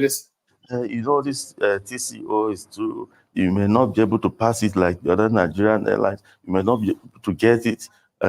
Why not look for partnership or get wet lease from a UK carrier or European carrier? Once you fall to that trap of depending on wet lease alone for your operations, they will deal with you. They could use those people. They wake up one morning and tell you that, you know what, for one reason or the other, we cannot continue. And your operations you can play on your own anytime, but I just want to turn out. Can you go to number 34, minute 34:45? You heard that where he said he doesn't want to fall into the trap of wet lease. But can you go also 34:45? Oh, God, Fatai. 34:45. Anyway. 34 minutes 45. Okay. Turn it after some years. So in Nigeria, if you lease aircraft, they say, oh, you've committed crime, you've done this, you've done that. Give it to Nigerian Airlines. We own our planes. I own over 30-something planes, and I have about 33 orders paid for that are on the line coming. So at the end of the day, peace will be owning over 60 aircraft. I don't think there's any airline in Africa, in fact, most part of the world, they don't own it themselves. They are financed. While in Nigeria, you are expected to do this. That's why the capacity is not increasing the way it's being done abroad. And this is what President Keyamo is trying to do. This president will praise Keyamo at the end of the day if he succeeds in getting that. Because ECAP visited me. They said, Epis, we see what you're doing. You're very strong. We know. Anytime you want to stop it, you can stop it. All right. So you see one man, that is his business model that I was explaining. That he is only they are getting their own plane, they are owning their own plane. And this guy comes on jumping. One man, I will never come again your platform. I don't know what is going on. I don't understand it. I don't know them. Every time they copy paste me. Anytime they say anything meaningful, they copy paste Fatai, by the way. But I don't even know. You can just sit down there and keep copy pasting Fatai. I don't care about it. It just crumbs you are copy pasting from me. It doesn't bother me. But then you copy paste me and sit attacking me. How dumb is that? I mean, it's delusional people, you know. Anyway, Omar, thank you very much. I don't know.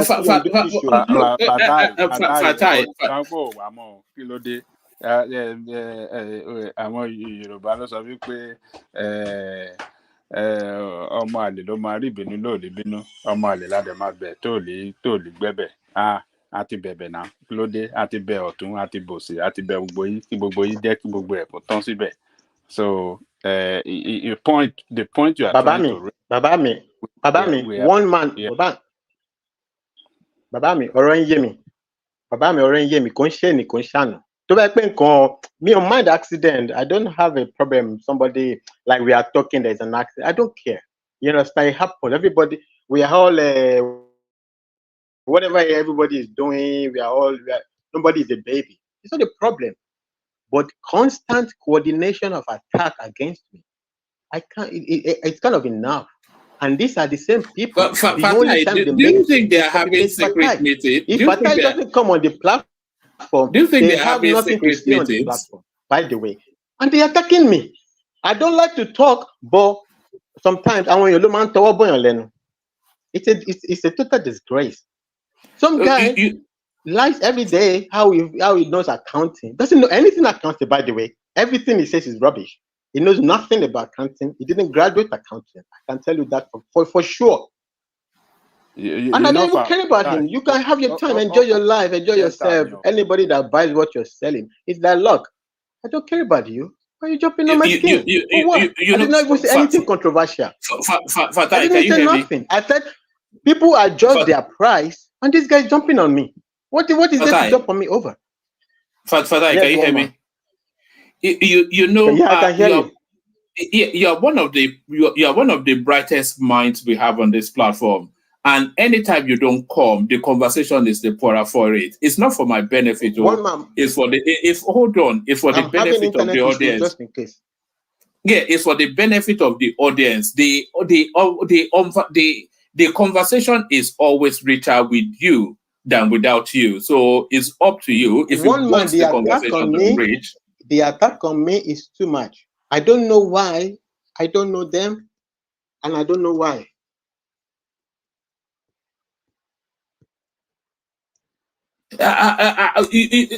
Can I say something? This is an observation that I've made from this platform. Can you hear me? Yes, I can hear you. Can you hear me? One man, I don't know these people. Can you hear me? One man, you know. One man, I hear you. I hear you. Oh, all right. Let me say this. You don't even only him. I know what you mean. I know what you mean. Let me share an observation with you. This is something I've picked up in the course of these sessions. There are certain categories of people on this platform.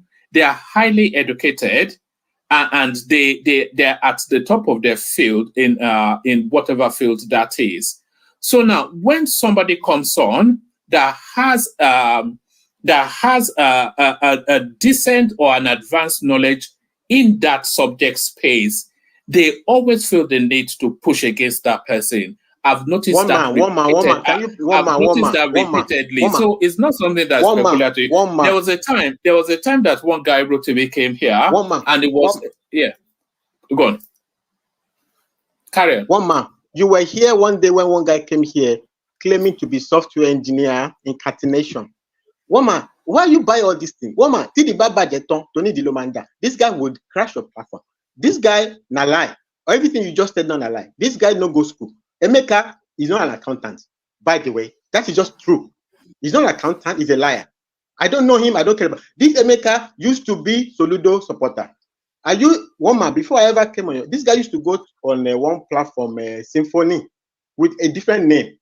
He was a supporter of Peter Obi against Soludo. When he saw that Peter Obi, I think he heard your platform and he heard people like they are crashing Peter Obi, he turned around. He's jumping around with different names like this guy's a charlatan, man.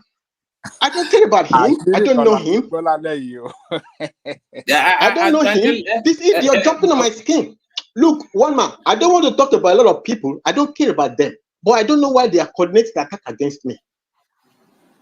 I don't know. You see, let me tell you this. It's just coincidental. You see, even Ogbeni. It's not coincidental about me now. But I'm saying, one month, it's not be 1 year. Not be 9 months. All of these people. PhD. They don't get liver. Now that's why you don't know, Baba. They don't get liver. They've always been attacking me, trying hard, but they don't get liver. That is why you don't know. One man knows some of it, and I told them privately many times in some of it. I don't know them. I don't care about them. I go my way. There's a level to which somebody can take things from people. Look, they are calibrating their price mechanisms. So what is if you are going to change price, whether fairly or unfairly, is it not calibration of your internal mechanism you will do? So what is the debate? They just have this penchant, this natural thing to come and attack Fatai. The other day I was here, the last time I came here, I was talking about definition of what is arbitrage. Some guy jumps on me for no reason. Well, I don't get it. No, it's not that they are pushing back. They're not pushing back. They are just doing bobo. They want to test their muscle with Fatai. Now me, you go test your muscle, you go fail now. You know, go school. Me, I don't like.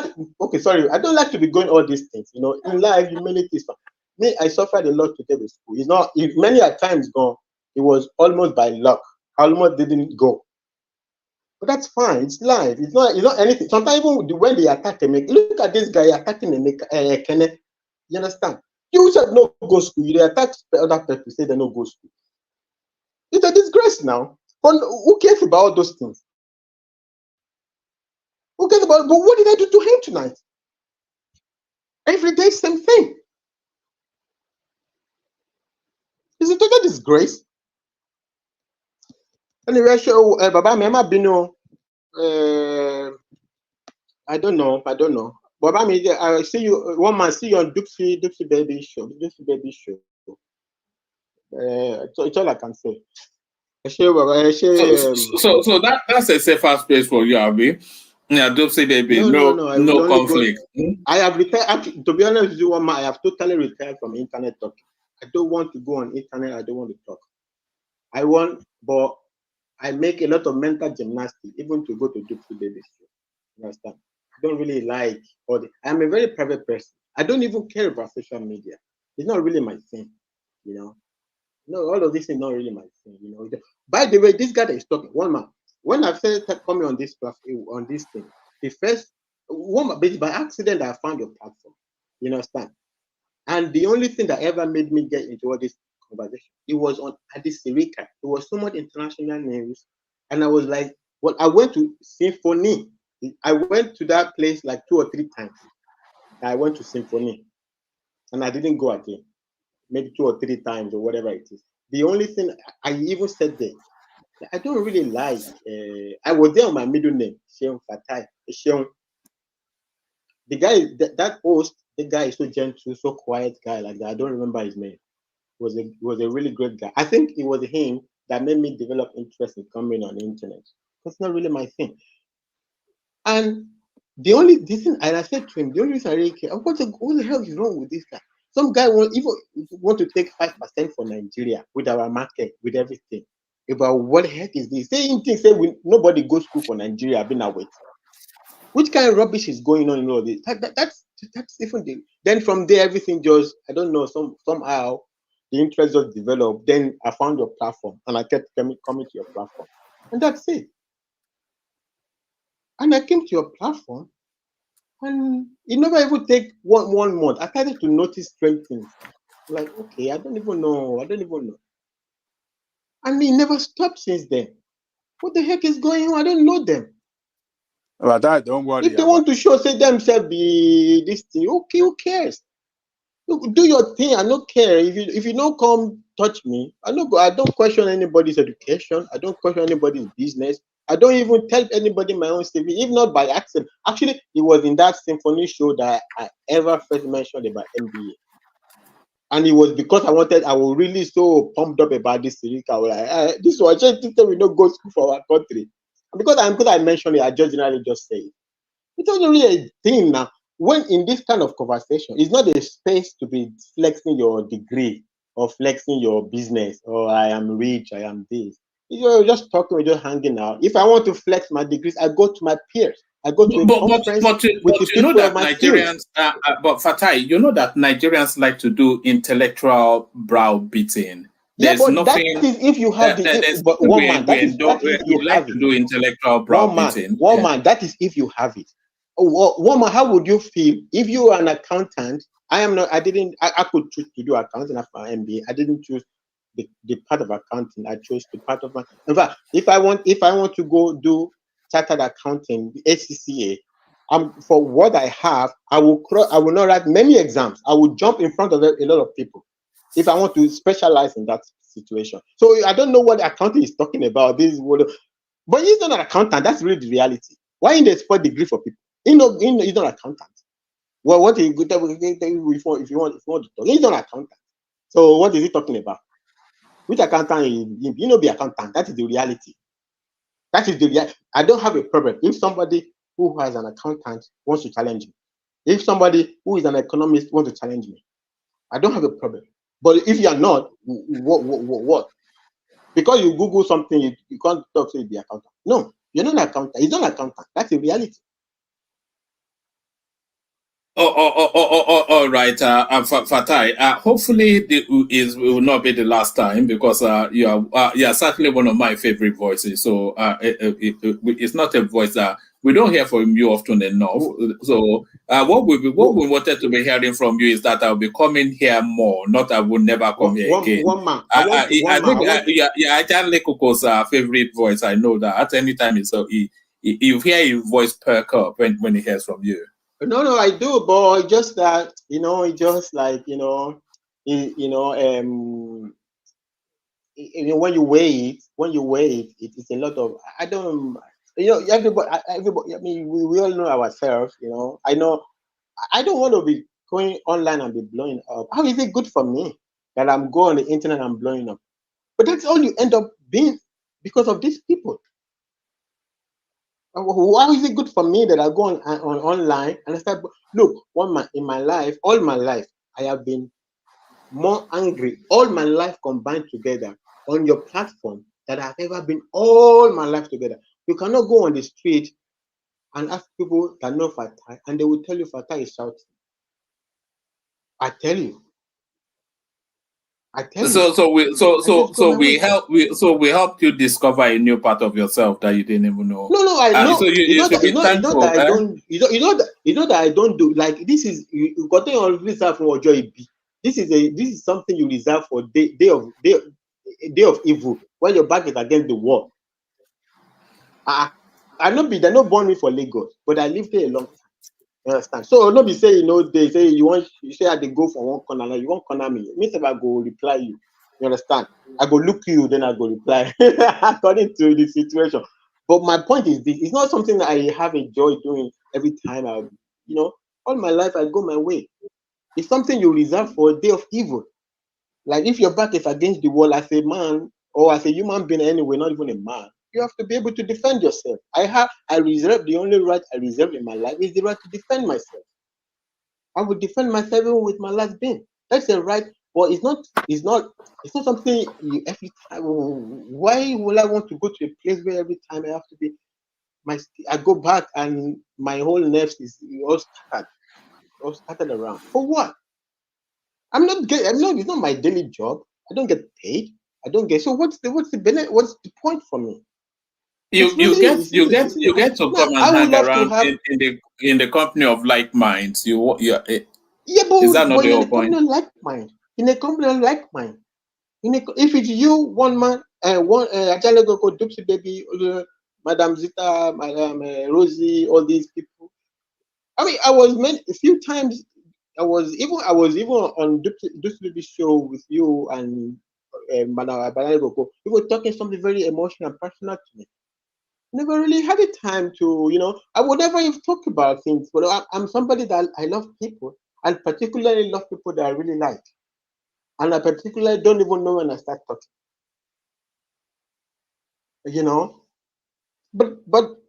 But I can't deal with it, because I'm a very, I don't know, maybe it's a fault of me. I'm a little bit emotional person, but not angry person, but that's who I am. And I don't let people upset my emotions for no reason. Fatai, what I'll suggest is that you suspend disbelief anytime you one man. I don't suspect one man. One man. No. I didn't say suspect. I said suspend. I said you suspend, maybe not even disbelief. Suspend credulity when you come into spaces like this. Because, like I said, there's all manners of personality, all of them big personalities. And whenever you have big personalities, you would have maybe it's something I need to work on as well to manage the conflicting of personalities. There will be. I know, woman. You understand the things. I understand my relations and my environment. Okay. I know what I see, I know what I hear, I know what works for me, I know what doesn't work for me. Okay? Big personality. What big personality? I was sitting in the same table with Babalaki. Who is big? Big personality when you mean big personality. Okay? No, I was even a low junior guy, but every week we do meeting, litigation meeting, Friday, general meeting Thursday. I was sitting in the company with the people that were advisor to president. Some guy comes with a nobody, says he's big personality. He no go school now. This kind of big personality. I confirm, we don't just want to talk. Come on, I beg. In my where me I, one man, I feel like where me I learn my economics, one man. My department, Nobel Prize winner is there. Two of my professors work for high position in World Bank that taught me. I don't know what big personality you are talking about. Who never see big personality before? Some people will just come on YouTube and say, I have a, oh, I am working for, you're working for what? You know, it's not really the place to be talking like that. Okay, by the way, it's just a hangout. And we are talking about, we are doing national discourse. What people will come bullying people with a lie. They are this, they are that, they are that. You're not. That's the reality. And I don't care. But why are you jumping on me? For no reason. I didn't talk to you. I didn't even say anything wrong or anything that's not wrong. I just said common thing like, oh, the new situation, everybody's adjusting price. You adjust price internally. What is wrong with that? What is the dispute? What? You adjust, I mean, you adjust your internal mechanisms to create new pricing.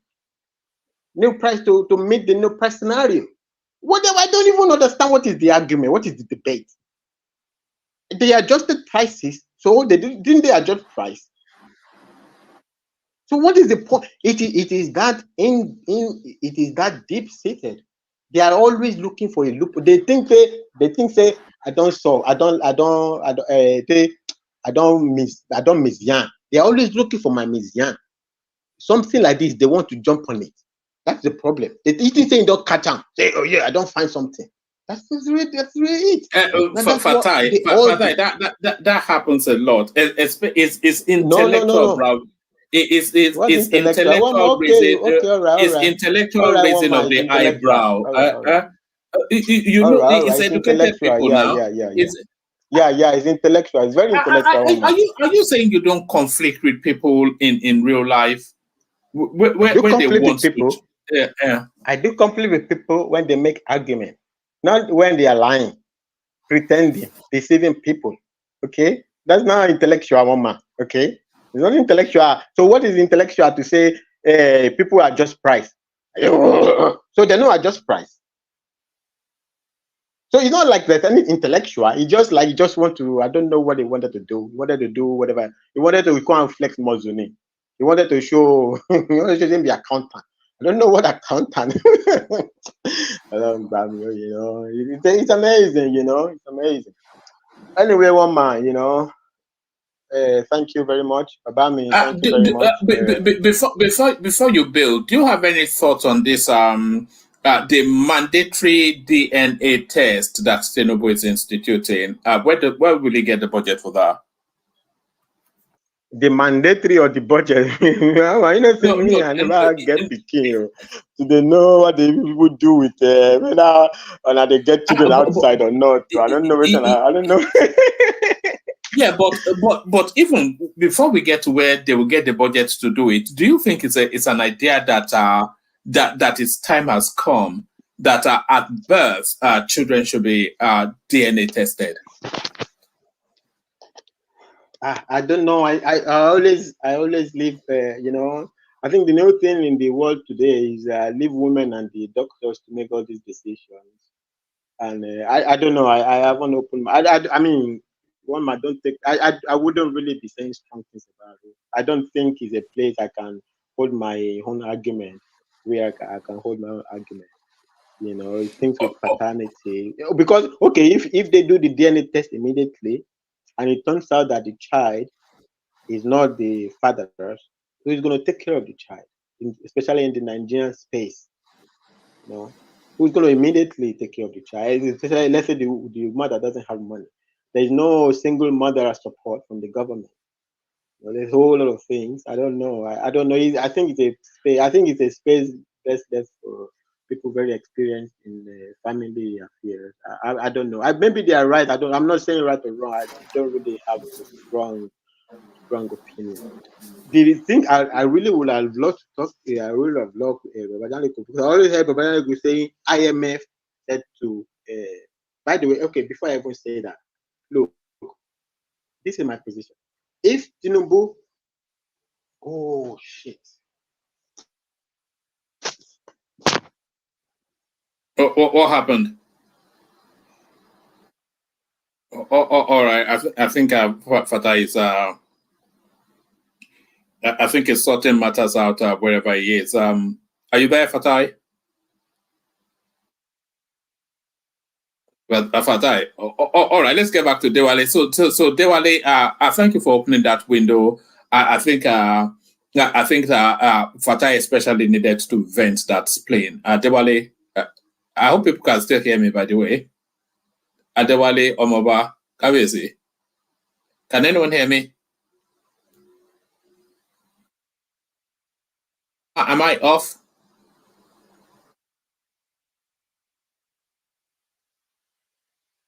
Hello, can anyone can the comment section indicate if they can hear me? Darati, can you hear me? All right. I don't know quite what's going on. Huh? I can hear you. All right. Darati, let's hear from you then. Yes, but mute the YouTube because I'm hearing myself back from your system. So mute the YouTube and then. I'm actually coming from Facebook. I entered to Facebook, but although I link the account through my YouTube comment. Yeah, I'm hearing myself back. Can you hear it as well? Yes. Okay. Is it better now? Yeah, it's better now. So come into the conversation. It's better now. So come into the conversation. Oh no, it's still there. Thank you. No, it's still there. Yeah. Can you hear me now? Yeah, I can hear you, but I can also hear myself coming out of your system. Oh. Mama, can you hear me? Yeah, I can hear you, Fatai. Yeah, I can hear you, Fatai. Do you mind if I? Can you hear me now? Hold on. Hold on. You can hear me now, woman. Yeah, I can hear you, Darati, but I can also hear myself. So if you are in the studio, then you need to either mute whichever, if it's YouTube or Facebook or wherever it is you are joining from, mute that, because that is feeding back through the studio and then it's doubling up on itself. Woman, do you mind if I just address this one thing before I address? I really all right. All right, sort that out for a moment.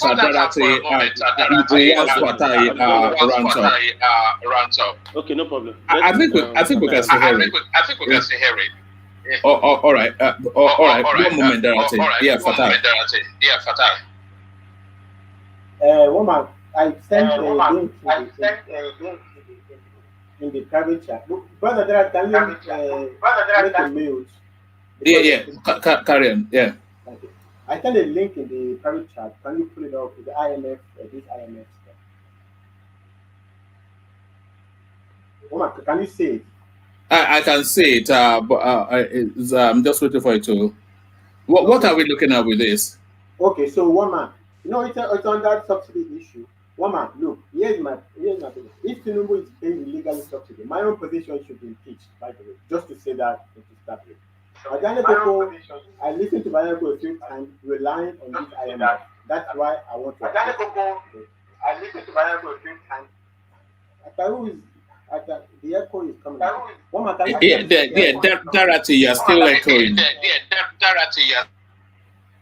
Sorry, carry on now, Fatai. Wama, can you please go down a little bit to first paragraph. First paragraph. Oh, yeah. So Wama, if you see this piece, if you read it, let me open it also on my here. Where is it? So that first paragraph, you will see that this report of IMF was issued on something IMF they call lapse of time basis. Is issued on a life of. Essentially, imagine like you issue it, you haven't had time to to make a formal approval. The point of that lapse of time in financing, especially, and IMF particularly has this in their constitution. They issue a lapse of time and report where it doesn't have a formal approval. It's like a to-do list. So they want this. They then give approval to begin consultation. So the issue discussed in that IMF report is not a conclusion. The issue discussed is just the talking points they want to look into with regard to Nigeria as it concerns so their capacity to be able to get back their money. So when they say that the subsidy is back, that one is in line paragraph 1, 2. Where is that paragraph? The second paragraph, basically, it is like 2, 3 lines down the track. They say provided subsidy subsidy to farmers, capped retail fuel and electricity prices, thus partially reversing the fuel subsidy removal. So this thing is not a conclusion. It's an assumption that if the price is capped, it must be that the subsidy is reversed. It's not any analysis. IMF did not do analysis that the government has brought back subsidy. Okay, that is just actually you can do a lot of things. You can analyze this thing wholly. They say a whole lot of things. All of them are the government talking points. In other words, these are the programs of the government. They just listed them. They just listed them to look into them, and you will see that a few days after that, they went to meet Nigerian government. They went to meet the IMF went to Nigeria to Asuro to meet to do consultation. If they come back after the consultation and issue a report formally approved by the board, analyzing the subsidy being back. Okay, another story. This report by IMF did not put their stamp on it that they are concluding that subsidy is back. They are just making an assumption that if you cap the price, then it must be that you are doing subsidy. But it makes sense on the surface level. But capping cap price is not the only reason that talks about subsidy. You can cap price for it many reasons. One man, if you are selling even ordinary puff, and me as a government, if I look at it like this puff affects my system a lot, and I tell you one man, that puff you must not sell it more than 10 naira. If you sell it more than 10 naira, I will remove your license. I don't have to give you money. Just threatening to remove your license is enough for you not to sell it more than 10 naira. So people saying because the price is not going up, so what? Go and find out the price. Mechanism if you're so much interested. All of these people have been saying all this month. They are just making the price. Why don't so you mean that all these opposition, PDP, the media, all these months, they have not been able to go in the books and bring it out for us? That is actually a shame on them. Anybody saying that, well, even if they assume that it is right, it is a shame on them that all this month, all they have been saying is just the cap. They should have been able to look into the books now. What did they do? What is the opposition doing? Because that's a very important situation in Nigeria right now. If this government is paying subsidy illegally, that's a big problem. That's a serious situation. So all they are talking nonsense, including Bismarck Rewane, by the way. So Bismarck Rewane was with Buhari in Buhari's economic and whatever. Now it comes around every day on television like it's some big economist. But you were with Buhari now. Why you not show them all your economists, whatever, to help the economy that time? They are talking all these things. The subsidy is back. We're doing wink. World Bank first issued a statement along this line. The director of World Bank went on China's television to say something like that. Few days after, by the way, I would one man, you should take the credit for debunking it. Few days after, maybe 1 or 2 days after the thing discussed in your platform, after this guy came, Voila, and I came back on saying this thing in your platform. The World Bank itself issued a second report, reversing their initial report about subsidy being back. World Bank in Nigeria reversed their position on this subsidy.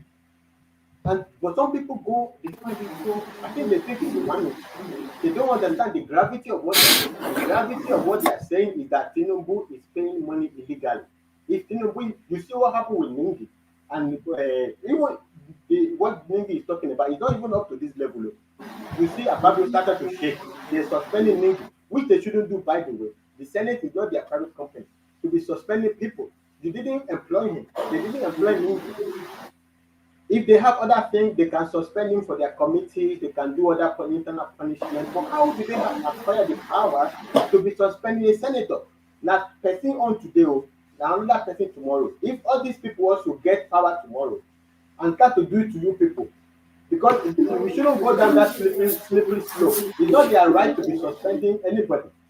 The senator, the people were voted for. Even in America, with somebody I heard on your platform, somebody was mentioning George Santos.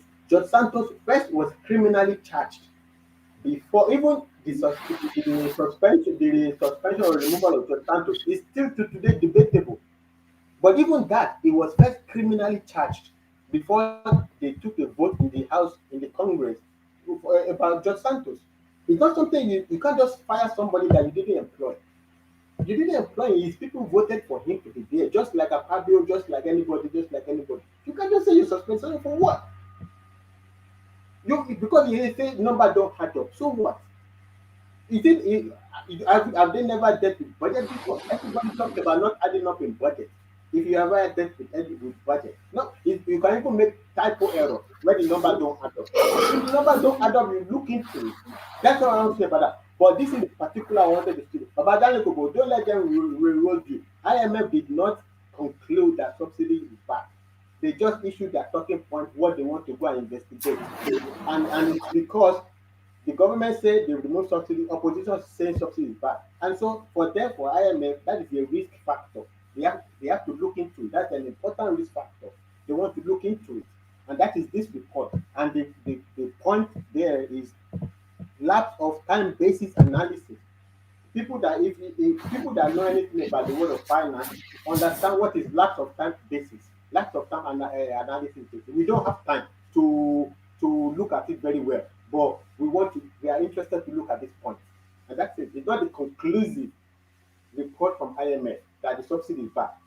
Whether it's back or not, though, if you can't show me on the budget, then I want to impeach Tinubu. If there's no subsidy not on the budget, but they are paying illegally subsidy, then he has to be impeached. That is that's the meaning of that statement. If you are claiming that subsidy is back, you are essentially saying that Tinubu is paying not some money. This is a serious money.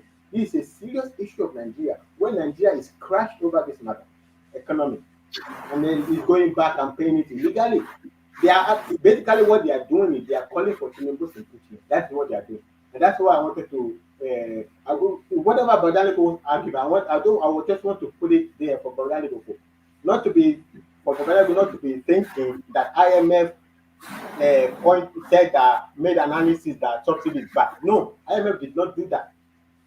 IMF wanted to investigate that matter. They wanted to go on a consultation with regarding the subsidy matter, and that is the point of that. Lapse of time basis. That's what that report was issued upon. Thank you, one man. All right, brilliant. Do we have Dewale there? With Dewale? All right. One man, I'm here.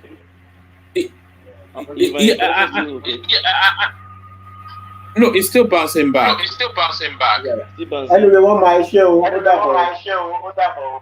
Okay. Yeah, can you hear it, Dorothy? Sorry, hold on for time. I'm hearing you clean. I'm hearing you clean and clear. Yeah. But are you not hearing the bounce back? No, I'm not. All right. Let me be quiet then. If I don't speak, then it will be fine.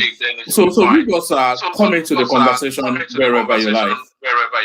Before you come in, Dewale, are you there? Because Dewale had the floor just now. Dewale. All right. Carry on, Dorothy. Yes. Thank you, one man. You are doing a good job. It's been a long time. Kudos to everyone on the platform for your good contributions. Actually, I don't really have much to say tonight. Actually, well, I just want to speak to that Oyenma's interview on Arise TV. That interview was a very touching one for me. It was a very touching one because it shows the kind of people that we are, number one, and also the kind of external forces that we are fighting. But one good thing, as I round up, is that we were able to at least pull that. Nigeria is back on the global stage, and the world should just wait for us. I don't really have much to say. I just want to comment on that. He has really done well. Oyema has really done very well for Nigeria and himself. So I pray God will continue to give us more of such people that can at least give us that.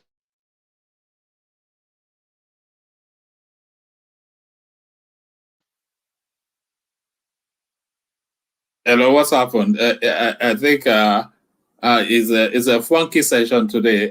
Dorothy, are you still there?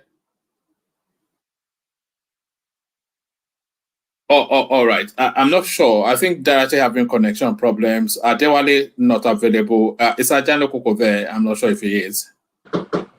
What's up, one man? Ajale Koko I thought after yesterday we'll have a quiet one today, but it's not shaped out. Is this the signs of things to come? Well, well, it's just one of those things. Sometimes they happen, but it's good that Fatai came back. I'm happy that he came back. I thought he left us in anger, but he came back to lecture us again, as usual, you know. Fatai will surely, present, his thought clearly and particularly on very important issue. So again, he delivered some good lecture before he left on IMF and the state of our economy. So I think I really thank him that he didn't leave us in anger. He came back. So, and on the issue of Ola, I think you have to reach out to Ola.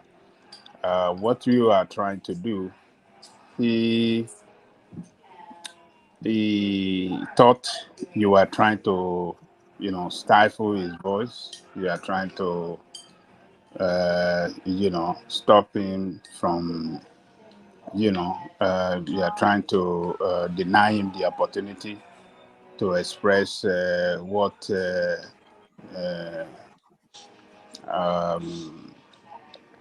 his own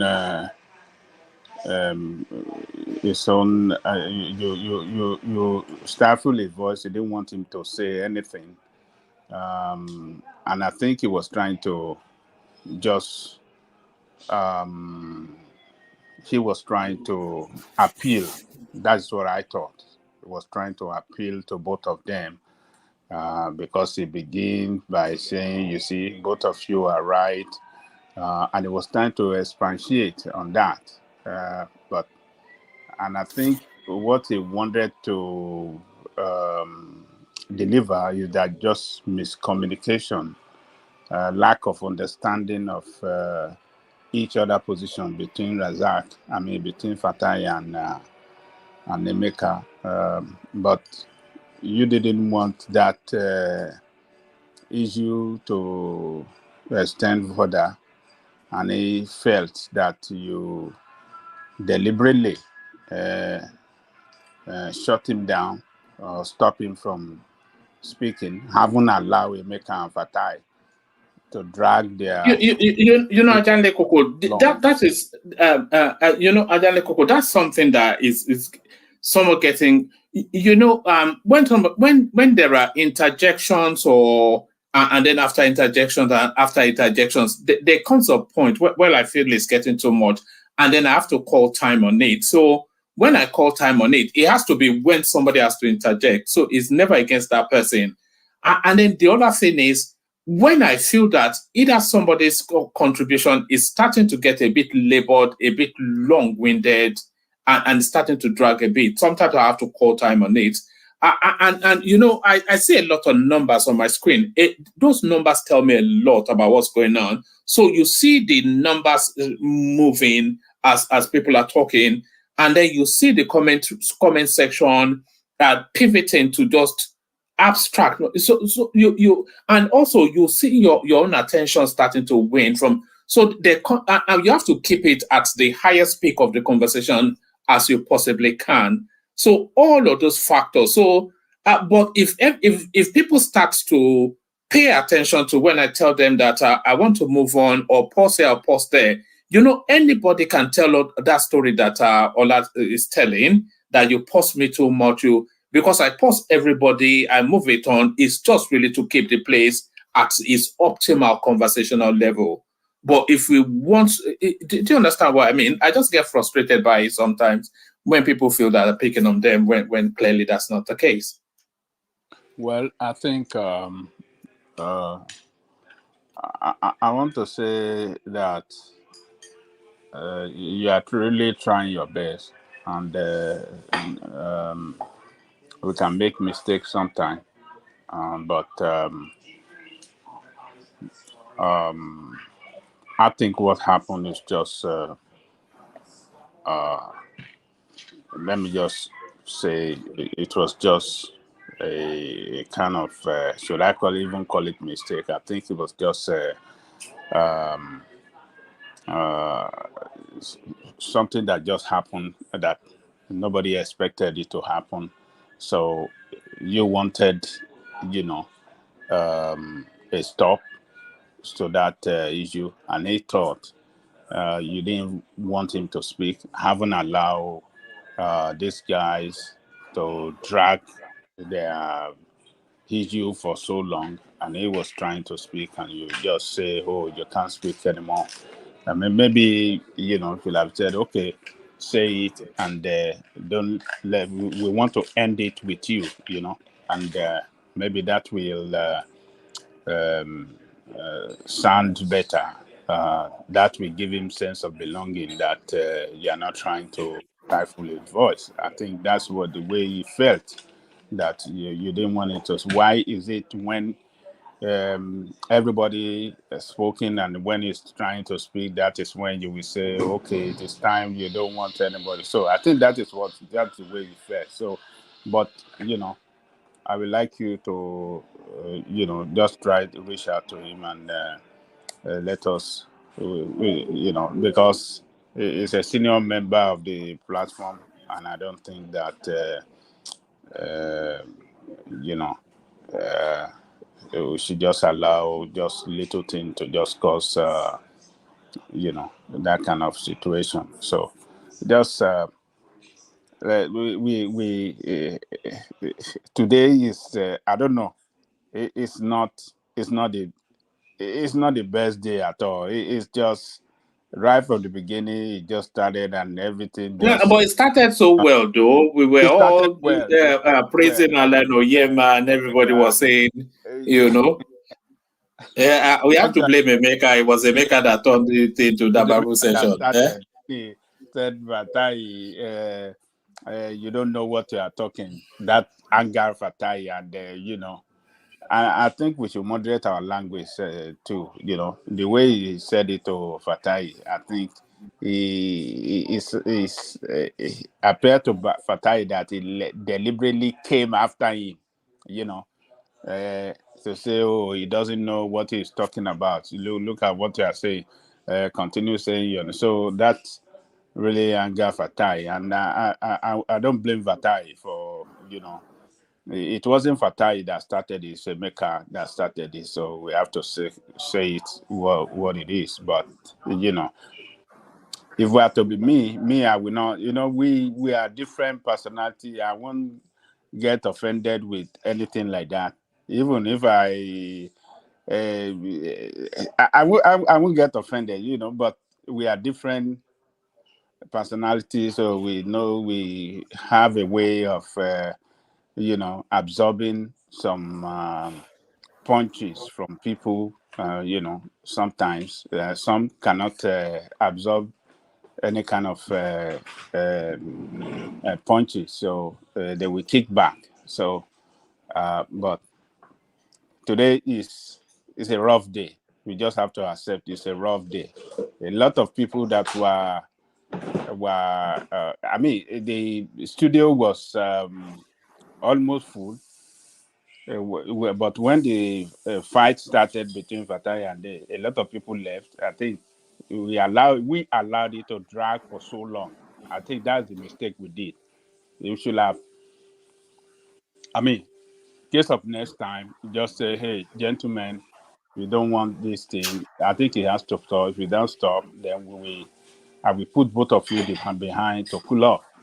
And, we have to respect each other. We have to show discipline. It's not that people will be dragging and throwing insult, abusive language against each other for so long. That we should not tolerate. Once it degenerated to abusive language, I think it is better to cut it off. So I think that is the best way to do it.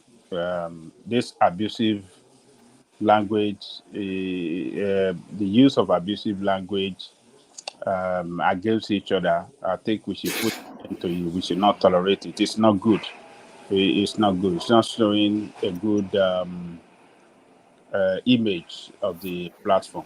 I think we should stop it. So that's all right. And then the Coco Darati is back. So maybe we hear from Darati and then we wrap it up. I think the session has come to its natural crescendo. So Darati, let's hear from you. Darati. Okay, Woman, thank you. So just like I was saying the other time, it's a watershed in our history. I mean, that we now have a government that we can fight for ourselves, and somebody can say, okay, through the thick and thin of it, we can fight for ourselves. We've been doing it before, but that spirit has died down in us. Probably I don't understand what is happening to us.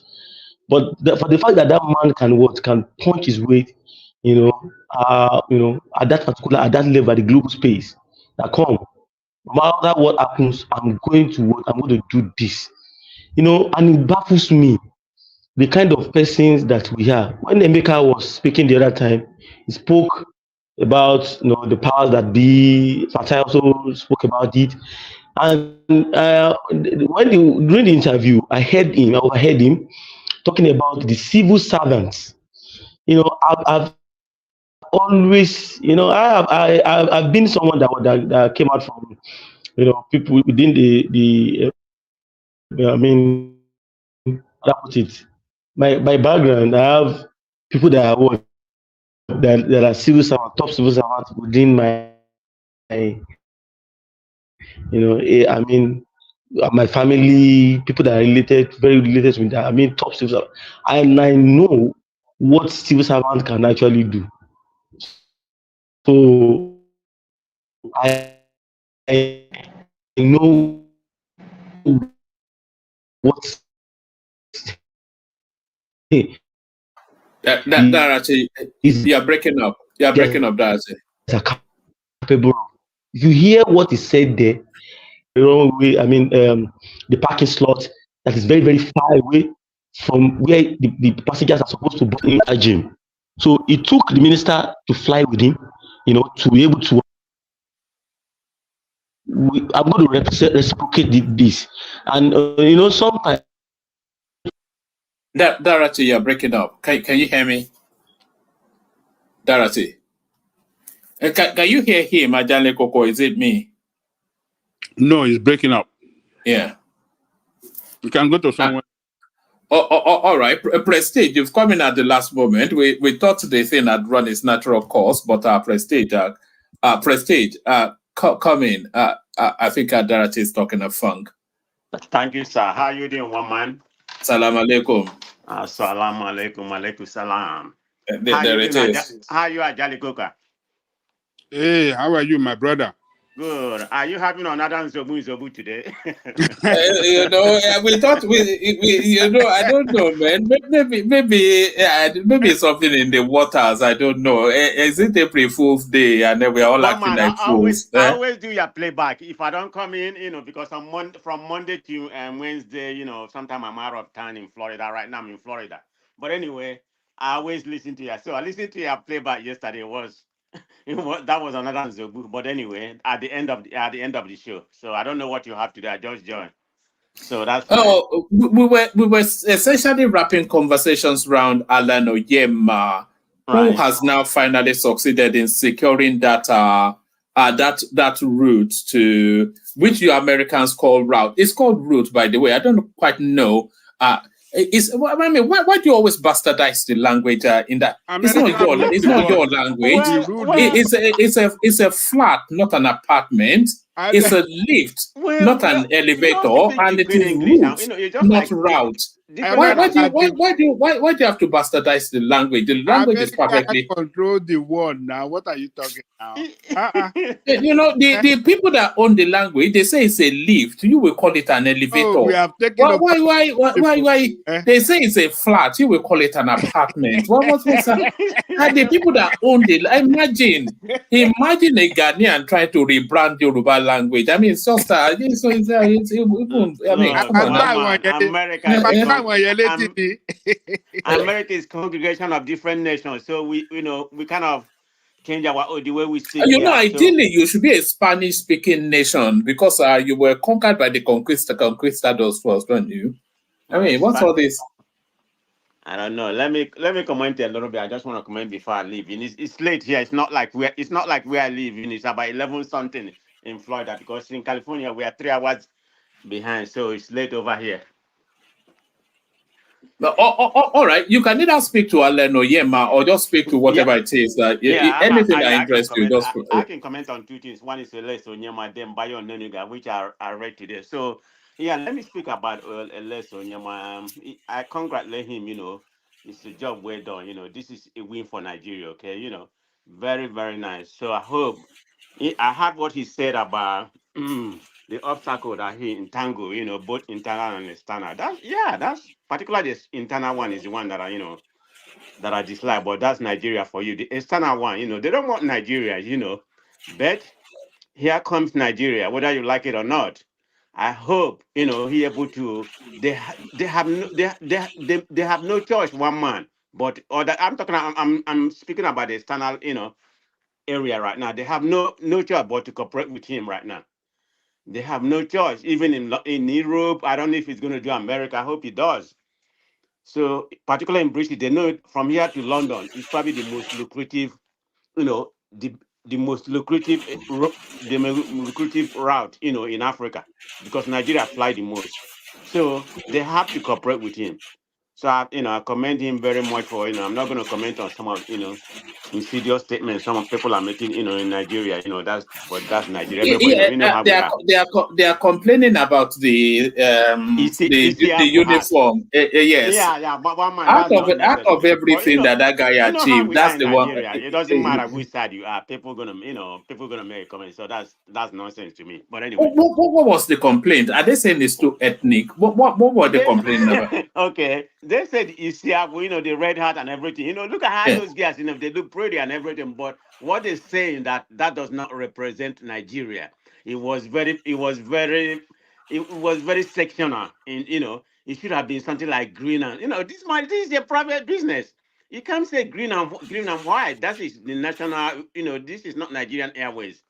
So people are making it. Some people are making, but I didn't read that much into that comment, which is very very usual. Human beings. Anywhere, not just in Nigeria, you're gonna have dissenting opinion. About things like that. But that's just Nigeria. I just want to congratulate him. Hopefully all this external factor and everything that he has to go through, he can conquer them. But it's a long way to go. But I congratulate him. I just want to chime in and congratulate him for job well done. Regardless of the obstacle, that he encountered. But it's gonna be success. So I don't have that much to say on that. Speaking about Bayo Nonuga, what he said about the Obi play is that ethnic the most ethnic politics he ever seen. That's not true. I mean, he didn't say nothing. He didn't say nothing that happened during the election. I mean, he didn't say anything about Tinubu that he said Emi loco, Yoruba loco. So how about that? That's something. I don't know why he just after Obi. But it's all good. Like one man I told you yesterday, if you don't talk about Obi not gonna be, Obi not gonna be Obi not gonna be famous. We talk about him almost every day. The Nigerian everything, whatever he did. I had some people on this platform say that him going from one place to one place is annoying them. Okay, it's annoying them. Maybe he's playing about politics. Let it be. If it's gonna, if it's something that's gonna make him fair, let it fair. But let the man do whatever. I don't have a problem. It's the politics that he wants to play. Whether it's come out to be good or come out to be bad, nobody's know. But he's doing what he think is good. So everything he do, people talk about it, whether good or bad. But in my own opinion, I look at it differently. If you don't talk about somebody, nobody will know you, whether it's for good or bad. Look at Trump. Trump doesn't need any money. As much as I don't like him, he doesn't need any money to advertise in America, because he's been talked every day, every minute, the whole media. So he's getting a free publicity, good or bad. Probably most of them is bad, when it comes to Trump. But he's getting a good publicity. I just want to use that as an example. So people talking about Obi every day, every time, he did this, went eating with our WhatsApp people, all that kind of things. You need to be careful. Yeah, I know you need to be careful, but hey, I don't have any issue with that. Okay, but it's just part of Nigerian politics. One man, I don't have that much to say. I just want to say, I just calling to say hi, to everybody.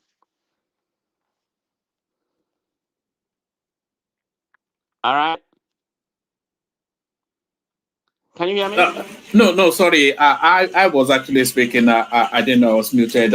It's raining where I am, as always. It always rains in England, as you know. So I mute myself for the. But I'll say, speak to this space. It's nothing political, but this is some therapists coming to say this. It says, many men don't truly want submissive wives. They want voiceless women. Nigerian marriage therapist says. So it says a Nigerian marriage. It says a Nigerian marriage therapist and relationship expert, Shamsuddin Giwa, says that many men don't truly want submissive wives. According to Mr. Giwa, many want voiceless women who would take whatever they do and continue to stay loyal. Did you hear any of that? Prestige, Oliver. All right. Can you hear me, Oliver? Prestige. All right. It's a funky day today. Anybody that that can hear me can unmute and just speak. Yeah, woman. Yes, Darati. I heard that thing that you just spoke about now. That they wanted a voiceless woman. I don't understand why. Maybe because of our culture, But what different people want to different. For me, I don't want to birth this woman. And my own wife, yeah, I cannot even I can't even do a day to do that. Not to have at least somebody that can at least probably call each other, or probably voice an opinion that can actually help you to take the right decision. So everything just wraps around good communication right from the beginning. But our culture plays a role, a very, very deep role in in shaping our society, the kind of society that we have back here in Africa, that women should be relegated. I do not subscribe that kind of actually echo it. Religion, the religion, the two religions that are very, in fact, not only the two religions that are very, even the traditional religion in Africa, I think also through that line, they are much more patriarchal, kind of more patriarchal in their, organization of things. So, during the course of evolving around it, men begin to have more. They have more power, more than the woman. But things are now changing. Things are changing, and everybody. I can only tell people that come. It's better for you to have at least to have someone that can work, that can also complement you. And besides, marriage is not a what? It's not about a slave. What do you call it? Or a prison kind of thing. Where somebody has to what? You have to superimpose yourself all the time. And what? Even religious wise, everybody can quote whatever they like. Even in the Bible, it was said there that the man, both of you submit to one another. That was the first thing that was said in that Ephesians 5, where people normally say, man submit to your wife. That if you want to go the religious wow, man submit to your woman, submit to your wife, husband, love her. But before those two instructions, the first thing was the two of you to submit to one another. So which means you can never be right all the time. I normally tell my wife, I can't be right all the time. So I have to backtrack sometimes. At least you have to bring, and that's why you have to marry somebody that you know that when he or she talks to you, you should be able to at least be able to bring something to the table. I mean, a very good way. So at least something reasonable to the table. I mean, when it comes to some certain areas in life where you really need somebody to at least pull the plug out, kind of help you to press the brake, mark the brake when the time is needed. So I think it might be technically, it might be right based on where we are coming from, but things are fast changing. Things are fast changing. So the better for us in Africa. We don't really need. We don't need that. You cannot be continue to downgrade. But the issue now is that if in fact you now know, woman, that the tide is even turning. If you look at what is happening right now, you see that more females are even taking more. They are becoming more emboldened in taking up their career and rejigging their career and going for what they actually want. I used to be an MDG volunteer, during my days when I was serving then. Now, they have changed it to XDGs, Sustainable Development Goals. Then it was Millennium Development Goals. And one of the key focal points in that goals, the development goals according to the UN, was engage child, gender equality, and so many other things. Women rights, women rights, and so many things. These things they are so much fashion. I mean, kind of intertwined. I mean, injected into the law in Western countries. But I think we are becoming more conscious also, one way or the other. But we can still do it within the limit of our culture. Might not actually do it the way the Westerners do theirs, but it will not be like it will just be a full men's world, and everybody. I think we need to really, everything starts from what, from how we take care of how we raise our children. My own son was telling me one time, I was backing my daughter, and he was saying, "Dad, why are you backing? Why are you backing my sister?" I said, "No, I have to. She's not. I mean, she." So I All need to right. help. So he was saying that, but men don't back. Men don't, that kind of thing. Men don't do this. That is what our children already see. But he already knew. I told him, so if I backed you, I must be able to back my daughter. So that's how we start to change some of those things, but not that we might not be the way, but we will let them know that everybody should have at least a level of equality in terms of how they express themselves. Not that you just override somebody and make them look like they are pretty. No, they are not pretty. They have the same right and as every human beings, and that should be the case as far as I'm concerned. So that's just my own view about that. All right, Darati, let me bail out, hand over to Thomas. I'm not quite sure how much legs the session still has, but we'll see about whatever is left of it. Thomas will handle it, On my way out, let me acknowledge the super chat as Ayo as ever. That's Nigerian Prince right there. Ayo again. And then we have Tope O, one of Chioma's crew. And then that's Ayo again. Lato Rich, who we are now mentioning with the increasing frequency. That was that's Ola right there before we had that set too. And by the way, I'll be phoning Ola late, just as soon as I come off to smooth things over. So we do that. So that's Tim Ajek, who of course increasing frequency. So that's Tim Ajek right there. So that's Tim Ajek again, and that is still Tim Ajek. So keep them coming. So Thomas, are you ready? Yes, Daddy. Yes, Daddy. Oh, all right, brilliant. You sound like you're driving, but I'm not sure how much there is left of it. But you still have the company of Adewale, who sort of. You have Darati fully. I'm not quite sure if Prince Daddy is here fully or not. But there it is. My crew, they will come in. You know that now. Yes. So let me hand over. Let me Bill out hand over to you. Thank you, everyone. I'll see you tomorrow.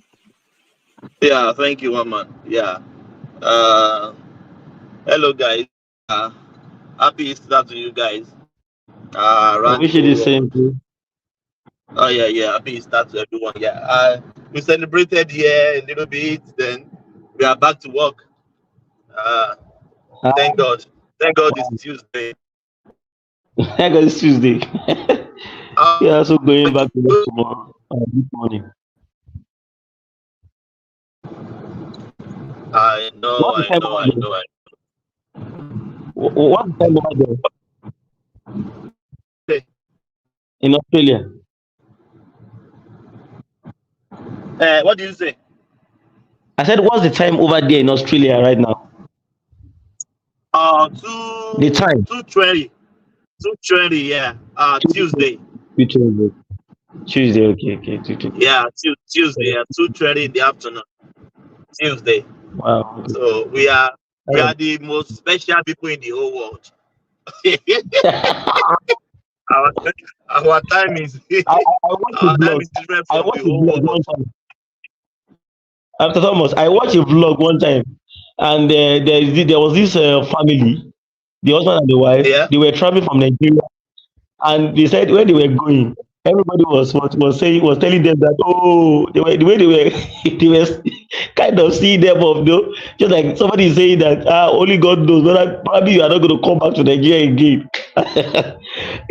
As in the look on their faces, or like when people are going to Canada or US or Europe, so we will still have that mindset that you can still come back on the next 1-2 years. But this one you guys are going, I don't know whether you're going to come back again. I'm going to see you again. Why? It's a lie. I know people normally come back. I visit Nigeria every 2 years, at least. Yes, I know. Years. I know that. I know that people normally come Australia. Yeah. I'm going this year. There's nothing that will stop it. So we go home. Our flight is not like you guys America, you guys in UK. Yeah, my flight is 24 hours, a whole day. So you can't afford to go to Nigeria every second. I don't know how much left we have. I got Prince Daddy and Adewale. I think that's what we have. Maybe we just call it a day. If you don't have people on the screen, yeah, I think people are still coming in. I trust my people. After our show, maybe they will still come in a little bit. Yeah, let me have some music.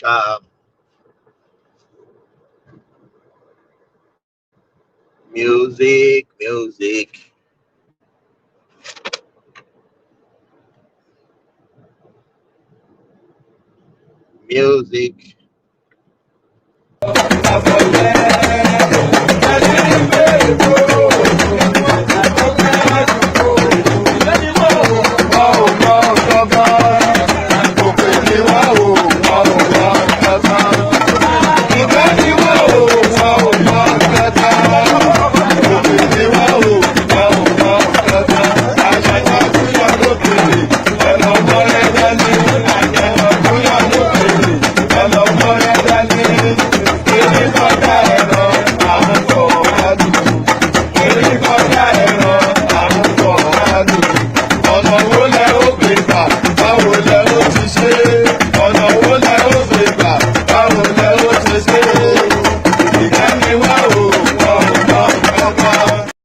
I wish I go back to the old days when I used to be the kid in the 3rd grade, playing in the street with my homies all day. Cause we live so fast, now we can't relate. We come a long way, money can't wait. And no worry about a thing, happy all days. This is how we live, we cannot complain. And nobody leave, keep the old plans.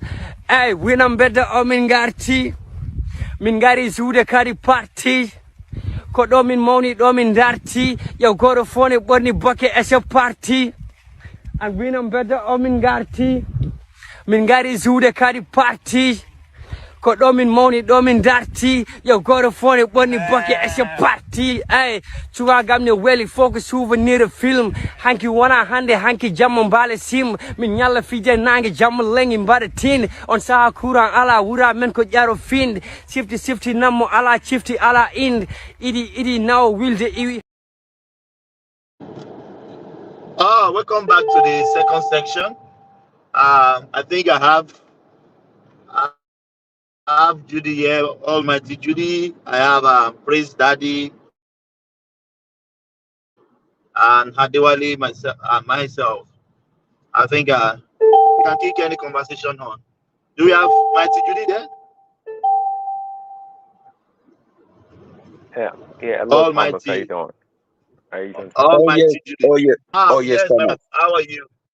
I'm doing great, sir. Yes, How you doing? Yeah. Happy Easter to you. I will not lie to you. I'm great, man. I'm great. By the grace of God, I'm great. How are you guys? How was your holiday? Oh no. We are doing great in United States. It was a nice Easter, with days off, and we had a good celebrations. Oh, good. I have 5 days off. I kick it off from Thursday, Friday, Saturday, Sunday, Monday. Then I just resume on Tuesday. Tuesday in Australia. So we had a good Easter. Very, very excellent. We thank God. Yeah. That's nice. Do you want to have conversation? Oh yes, I wanted to talk about that Nigerian coastal road that is linking Lagos to Calabar Cross River. I don't know if this is actually. Go for it. Go for it. Yeah. Yeah, I don't know if this is actually a reality, or I don't know if the project is actually gonna be accomplished, because I was checking on the topography, the landscape of this area, trying to map out how the road is gonna pass to. I don't think Nigeria can pull out without infrastructure, because there's a lot of river roads and all this water and a lot of large rivers, especially when you go towards Bayelsa State and all these places. So maybe my own interpretation will be that the road will leave Lagos and then goes into inland cities like Port Harcourt or maybe Bayelsa, and then maybe linking up with the other main road. But I don't actually see a coastal road that will actually go through the seashores of Lagos all the way to Cross River. That would be too expensive for Nigeria. I don't think they can pull over without infrastructure. I don't see it. I've seen the map. I've seen the waterways. I've seen a whole lot of things for a road construction to be done. They have to be. I mean, it's gonna be tedious, and then when it comes to maintenance, if care is not taken, those river blocks, salty rivers, we probably collapse that. Almighty, you know Africa about maintenance culture. We are very poor about that. Yeah. Exactly. So it's gonna be tedious. I mean, see bridges that United States have constructed within the past, and it's getting collapsed, because of not solid and a little problems. And then constructing a road like that in Nigeria, man, it's a good project, but I don't see it coming into the limelight. So that's a little thing that I have. And I also want to talk about I was watching on you guys panel one time. There's this the north and the south, Buhaha, all these, problems and of, people coming in, people coming out with, problems of, let's go separate ways. The oil is controlled by the Fulanis and all of that, man. Look, Thomas, it's high time. Yeah, Like Kene was talking, not a Kene, I think, what is it? If not, he was talking about forgot about tribalism or tribalistic form of democracy and pushed to a one unity. but Judy, you are just saying we should forget about it. That is who we are. Tribe, Yeah, religion. but you are who you are. But when the That is what tribalistic drives us. aspect, yeah, but when the tribalistic aspect takes you more than your nationalistic, it takes over your mind, then that's where these things are not moving. Because the solutions that people are coming up with is a solution on the surface. It's not a solution that can actually change a foundation. Because actually, if you don't change a foundation in a building, if the foundation is shaking and all the other stuff that you are doing, might not actually work. You might think you are doing some changes, but the foundation is not solid, and then things might not actually work. So for that to happen, you actually have to build a community where people's ideas is what they talk of than their personality, than where they come from. Like in United States, I think that is what you could actually see, that, oh, it's not all about this guy is from North Dakota, this guy is from Texas, this guy is from New York. It's all about what they can bring to the table. And I think when Nigeria start moving to that aspect of what these guys are contributing or what Nigerians are contributing, than, oh, this guy is from here, this guy is from here, and then I think things will start moving forward for a nation. And I So also heard about the point. Jude, are you saying Yeah, in go ahead. America they don't play black votes, white votes, Hispanic No, votes? no. They don't talk about that. Mike, that's race. That's race. It's the same thing, man. It's not the same thing. I mean, Evangelist votes, Christian vote, Muslim votes. It's politics, so man. it's There's no way you Nigerian can build. you can exclude that from politics. Politicians will play that game too. Politics is a game of number. You have to play some kind of cards, religious, ethnic, all those things to get support. Unless you make that illegal to talk to say it, but there's no way you can stop it. Someone that wants to win an election from playing those games, man. So Nigerian policy is based on tribalistic. So when it It's comes to not the Nigerian politics, politics. It's someone that wants power. He has to play the game. He has to play. oh, It's okay. human nature. It's not a Nigerian thing. It's a global phenomenon. It's a human thing. It's But politics. It's but nature of but politics. when Obama was running for presidential election, he did not play the card of, oh, I'm black. Are you Only kidding my me? black people. Are you kidding me? Okay, Jude, you live in an alternate world. You do live in an alternate world, if I may say that. Have you heard this saying before? That there's nothing ever given to man that man has not abused. Okay, so if it's not tribal politics in Nigeria, it's rich politics in America. We're human beings. We're always going to find something to, to latch on, to gain advantage. Um, so when you talk about places like America, like Obama did not use, race, or he just played. There's nothing such as pure politics, anyways. I don't.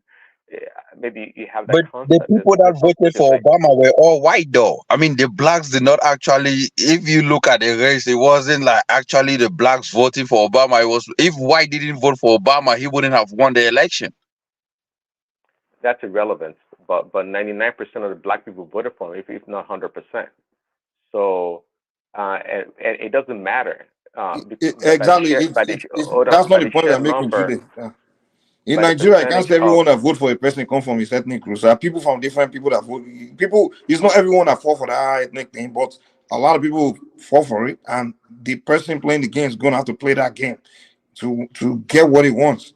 So forget that. In America, yeah, of course, everyone's not dumb that they just vote for their person or Yeah, whatever, whatever. Mike, just to buttress you, let's go to instance of Peter Obi in Lagos. Are you telling me it's the Igbo that give Peter Obi the victory in Lagos? It's because Exactly. Yoruba voted for him. Yeah. The Yorubas voted for him. Plenty Yoruba, even when you remember QBQ, when he said he voted for Peter Obi, I was so surprised. You know, so people still vote for him, regardless maybe it's Igbo or no Igbo. So I don't think the ethnic should be sing praise, because other ethnic group will still vote for you. Tinubu, Igbo, Hausa vote for him in the percentage fast, but people Yeah, there still will be vote for him. voters that don't. There will be voters that think for themselves, but there will also be a lot of people that don't know how to think for themselves. So they just go by what you trick them to do. So that's why politicians understand that. So they have to appeal to everyone, both the voters that think for themselves, and both the ones that both the ones that don't think for themselves. So you have to have them make their choice. You just have to play the card. It's politics. You have to play that But game. It's about my killing the question Right, is, but so should hold those on, lines be Jude. drawn Mike, on if you listen to tribalistic? what Judith said Go earlier, ahead. One Sorry. voice, one voice. okay, let me talk. Yeah, please, Let me Daddy, talk go then. for the jury come. Yeah. Judith came earlier, said that Nigeria is incapable of building the road from Lagos to Port Harcourt because of the topography or the terrain to get there. Why did he come with such a negative approach? Have they told you, those the people in charge that wanted to do the project? Have they told you that, hey, we're not going to be able to accomplish this task because of the challenges of the road or the terrain? Why did you come up with that, Jude? Where did that come from? They haven't told me, but as someone who is so inquisitive, I've done personal research. I've checked on actually topography of that landmass. I've actually realized that this project might actually be a scam. It might not actually come to the limelight. It's just something that is just being talked of. I mean, they're actually working on a road in Lagos, but is that going to be a coastal road that is going to link from Lagos So to cross why with your Calabar? negative bet? Why the No, negative bet it's in not the first negative. place? Sometimes, It I is mean, no, it's negative. not. You assume it's negative, but it's not. It's just a reality form of seeing things. Well, you're Is assuming. I it mean, I because you can almost guarantee you that are that terrain you're talking about cannot be the most challenging terrain in the world. It's just impossible. I mean, It's not. But can I've seen Africans pull that out? That is the question. Can what do you Africans say? pull that out?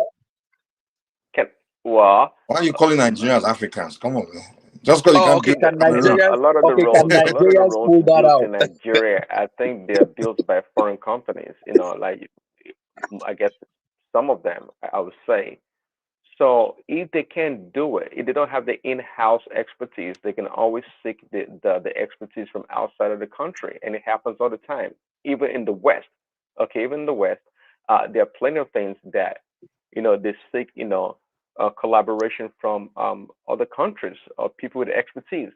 Even the space program, okay, the Americans consult the Russians when it comes to go to space in a lot of things because they have the expertise and they've shown it.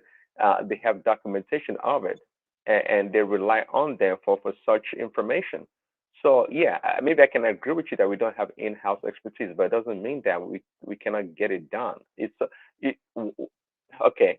Why the negative disposition? That's my concern. The I the mean, negative is not negative. What you assume as negative is not. This is the thing.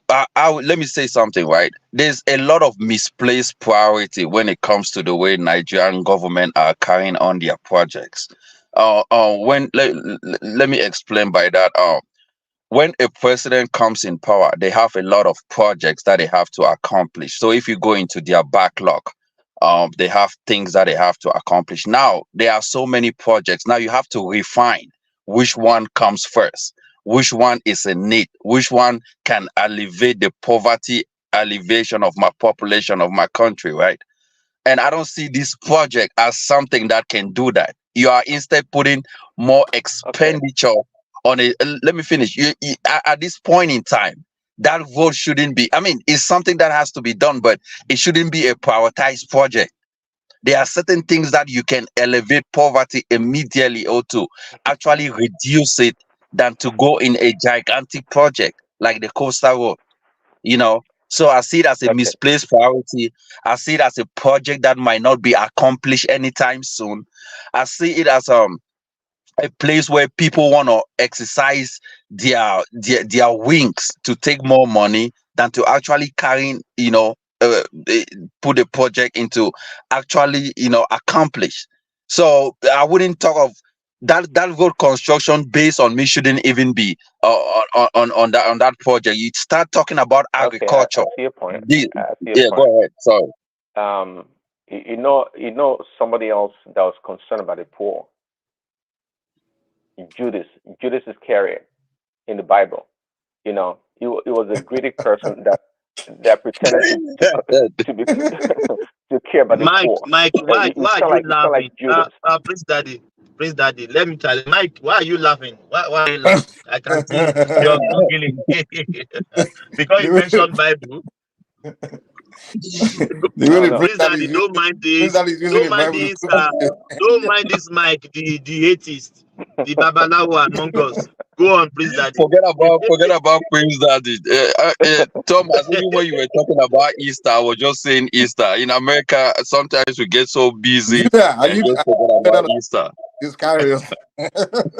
No. See, because I said that because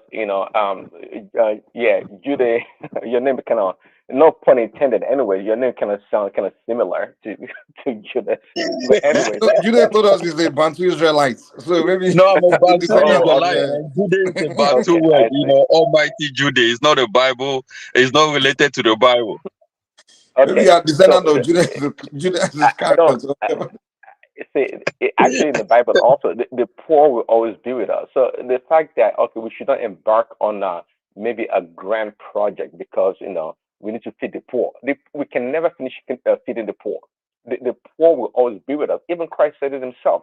But the point is that I don't buy your argument that we have other priorities. Yes, we do. But we're not trying to. I don't think Tinubu is trying to take all Nigerians' funding to go after that project. It's a work in progress. So That's you going are to take not some time to. threatened by the crimes that are happening, priority of insecurity. You are not threatened by that.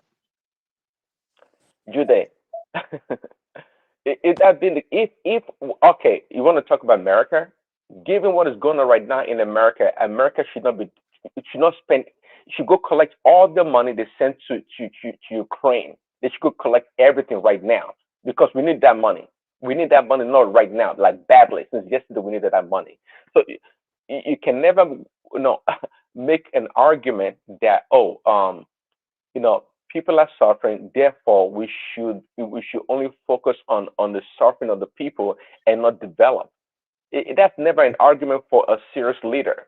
Praise You can that. I did not say forget. I say focus on the most. But you have projects. Focus on the Judah, let me project. ask you a few questions, Judah. Where do you find the most expensive properties in any country you go to? Which terrain? Infrastructure, maybe. No, most where properties tend to be more expensive. When well you go In to bigger any city, part of the country. in coastal bigger property. cities. In bigger Coastal cities, cities. coastal lines, right? Coastal line. Okay, good. And that's where people tend to want to invest too, in terms of, I mean, when you want to build like entertainment and things like that. So if we have coastal line that goes across about how many states there? Lagos, even Ogun, has the coast border the ocean. Yeah, it goes Ogun, through probably Lagos Ondo. Wait. or I'm trying to count the states. I mean, about 6, 7 states like that, right? So if the federal government build a highway that goes across our 7 different states along the coastal line, so that highway, first of all, and people start using it and then seeing those coastal lines has been land that just there, like there are potential great assets, where people can build and use those beaches to invest and put properties there, make private beach and things like that. That's a long-term goddamn great asset for the federal government because that highway it can use it to earn a lot of revenues, government revenues. You know that, right? So of for the course. long term, it's a very fantastic vision for the long term because about 7 different states will be using the highway and the federal government can earn revenue, because it's not going to be just the highway you drive on it, because they're going to put toll on it.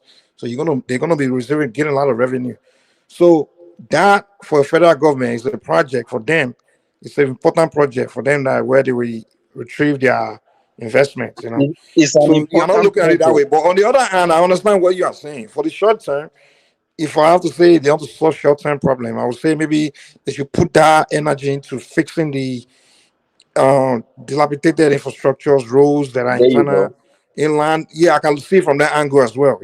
So we're looking at a short-term versus long-term thing. So yeah, Mike, yeah, you got to look Prince at both Daddy was sides. talking about United States. Do you know that United States did not see that they can construct high speed train? Because this was one point in time you understood when United States was talking about constructing high speed train. Why are they not doing it with America? They say it's not a prioritized project.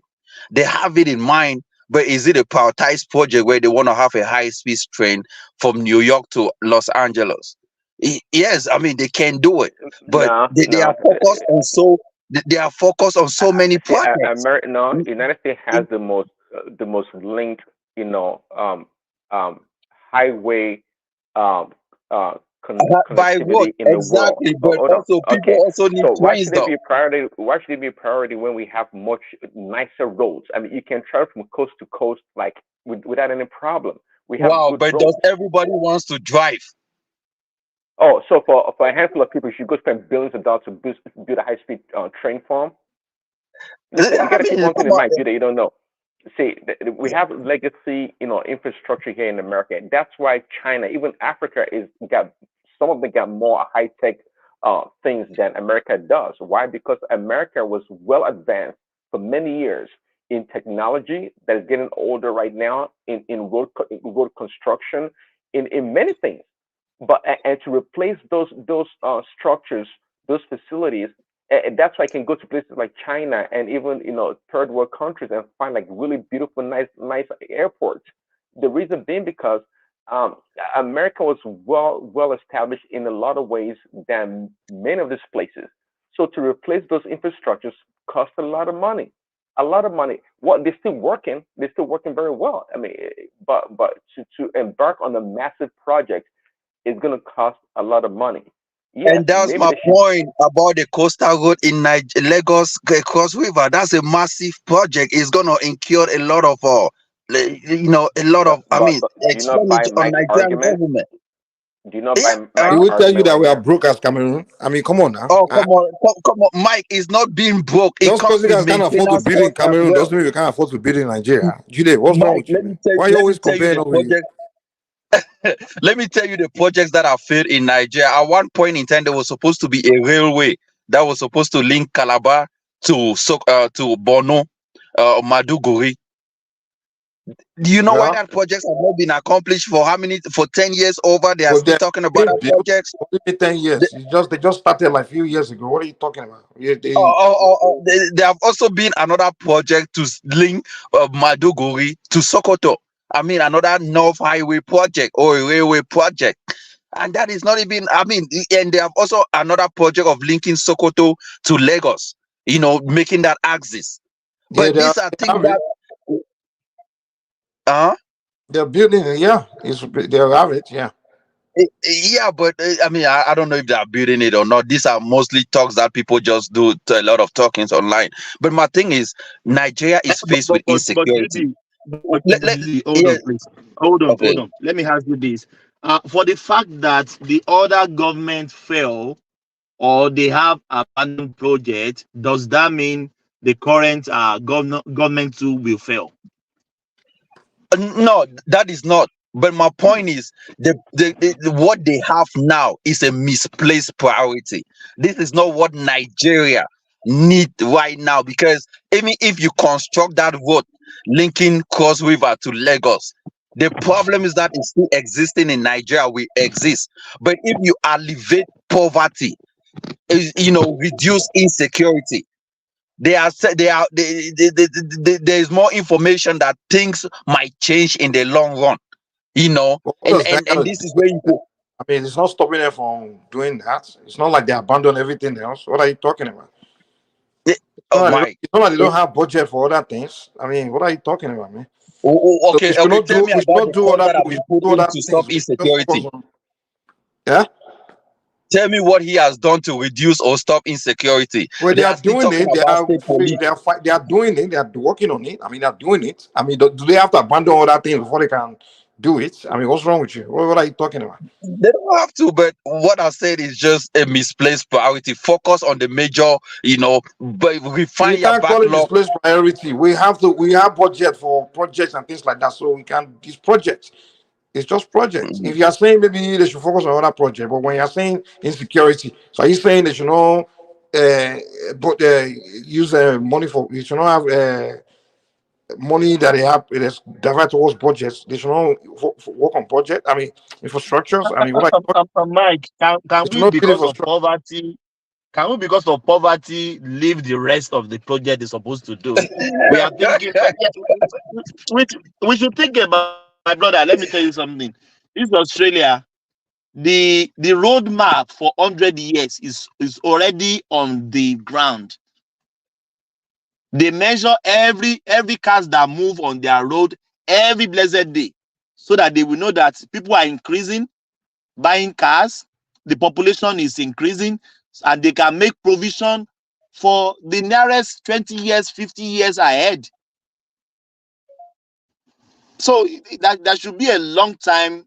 If a country is moving, there is not a long time project.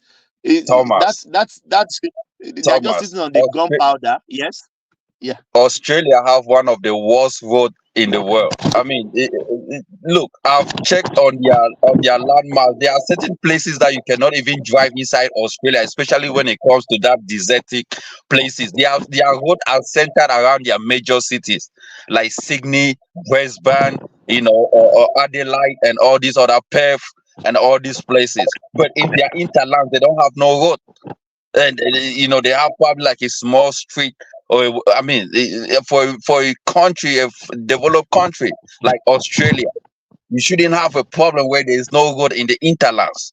So I wouldn't use Australia like a major,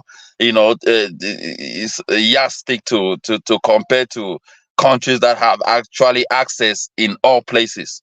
you know but look, Nigeria, let's put Nigeria on the same pedestal with Australia, right? If you see the landmass, maybe Australia is bigger, but the way it is shaped, you can look at the shape.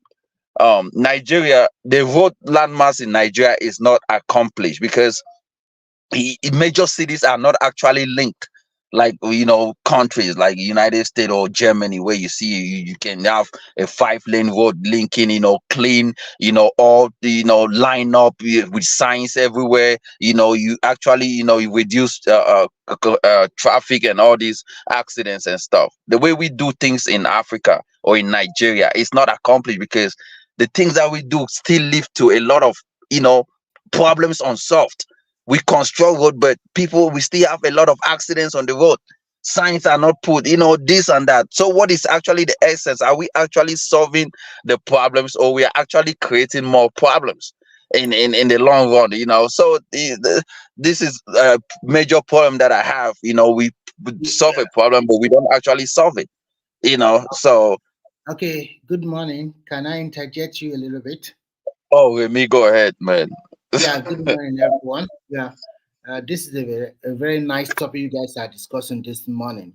First and foremost, when you want to alleviate poverty, you create job for your people. It's not by giving them handout every time money. That is not the way to alleviate poverty. This coastal railway has been in existence for more than, I mean, the plan has been there for 10 years, and the current government has taken it upon himself to construct 10 lanes, 5 lanes on each side. The first phase of it is about 37 kilometers that will start from Lagos to Badagry. So I think it's a good cause, and they are leaving a room in the middle to construct another standard gauge rail that will connect Lagos to Calabar, and they have from Calabar all the way to Maiduguri. So Judah, what you don't know, I will tell you today. Nigeria have a rail line before, which is what do you call it? The rail line that was being built by the colonial masters. So some of them, the route are still there. We used to have a route from Maiduguri down to Ibadan. So we have train connectivity in Nigeria for a long time. So what they are going to do is that just to widen it and build another one so that each of the two lines can have a rail line. So it's not something that Nigerian cannot do. So now I think when you open up your country, you create more employment. And the beauty of this rail coastal highway they are doing is this.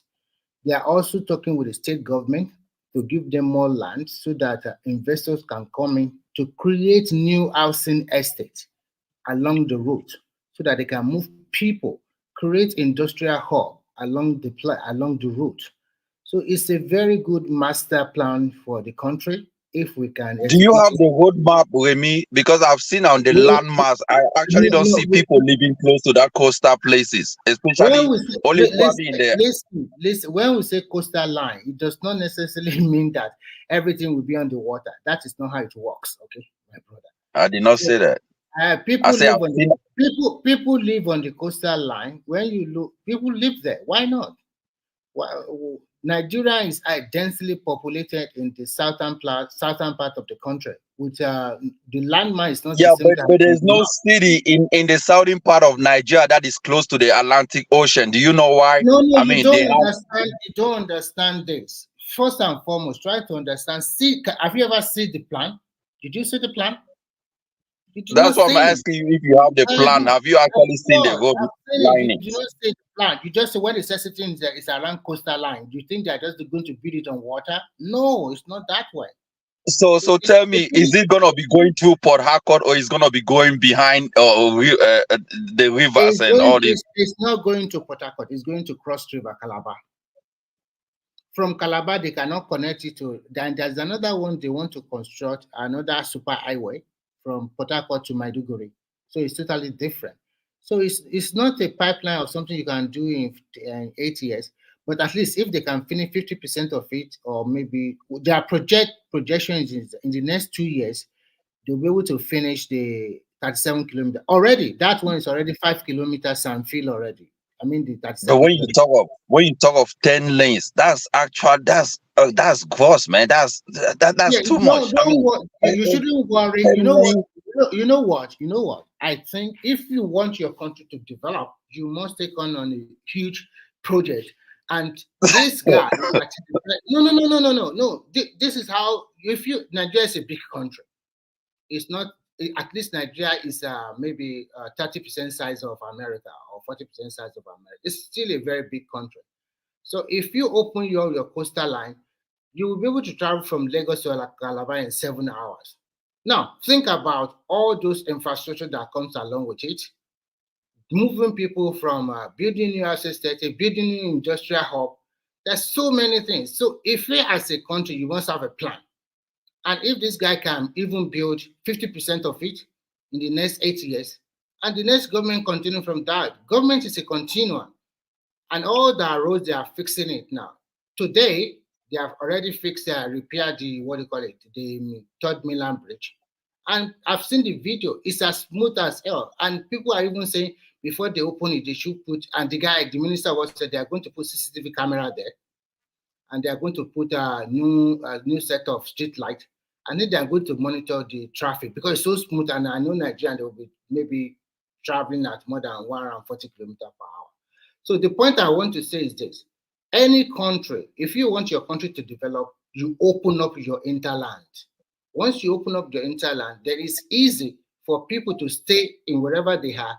Once they know that if they are farmers, they can bring their stuff through road by rail to the seaport. But if you are just talking about alleviating problems, do you want them to be giving 20 down to a lot of now? What would that gain? Than to have a gainful employment. That is the taking here.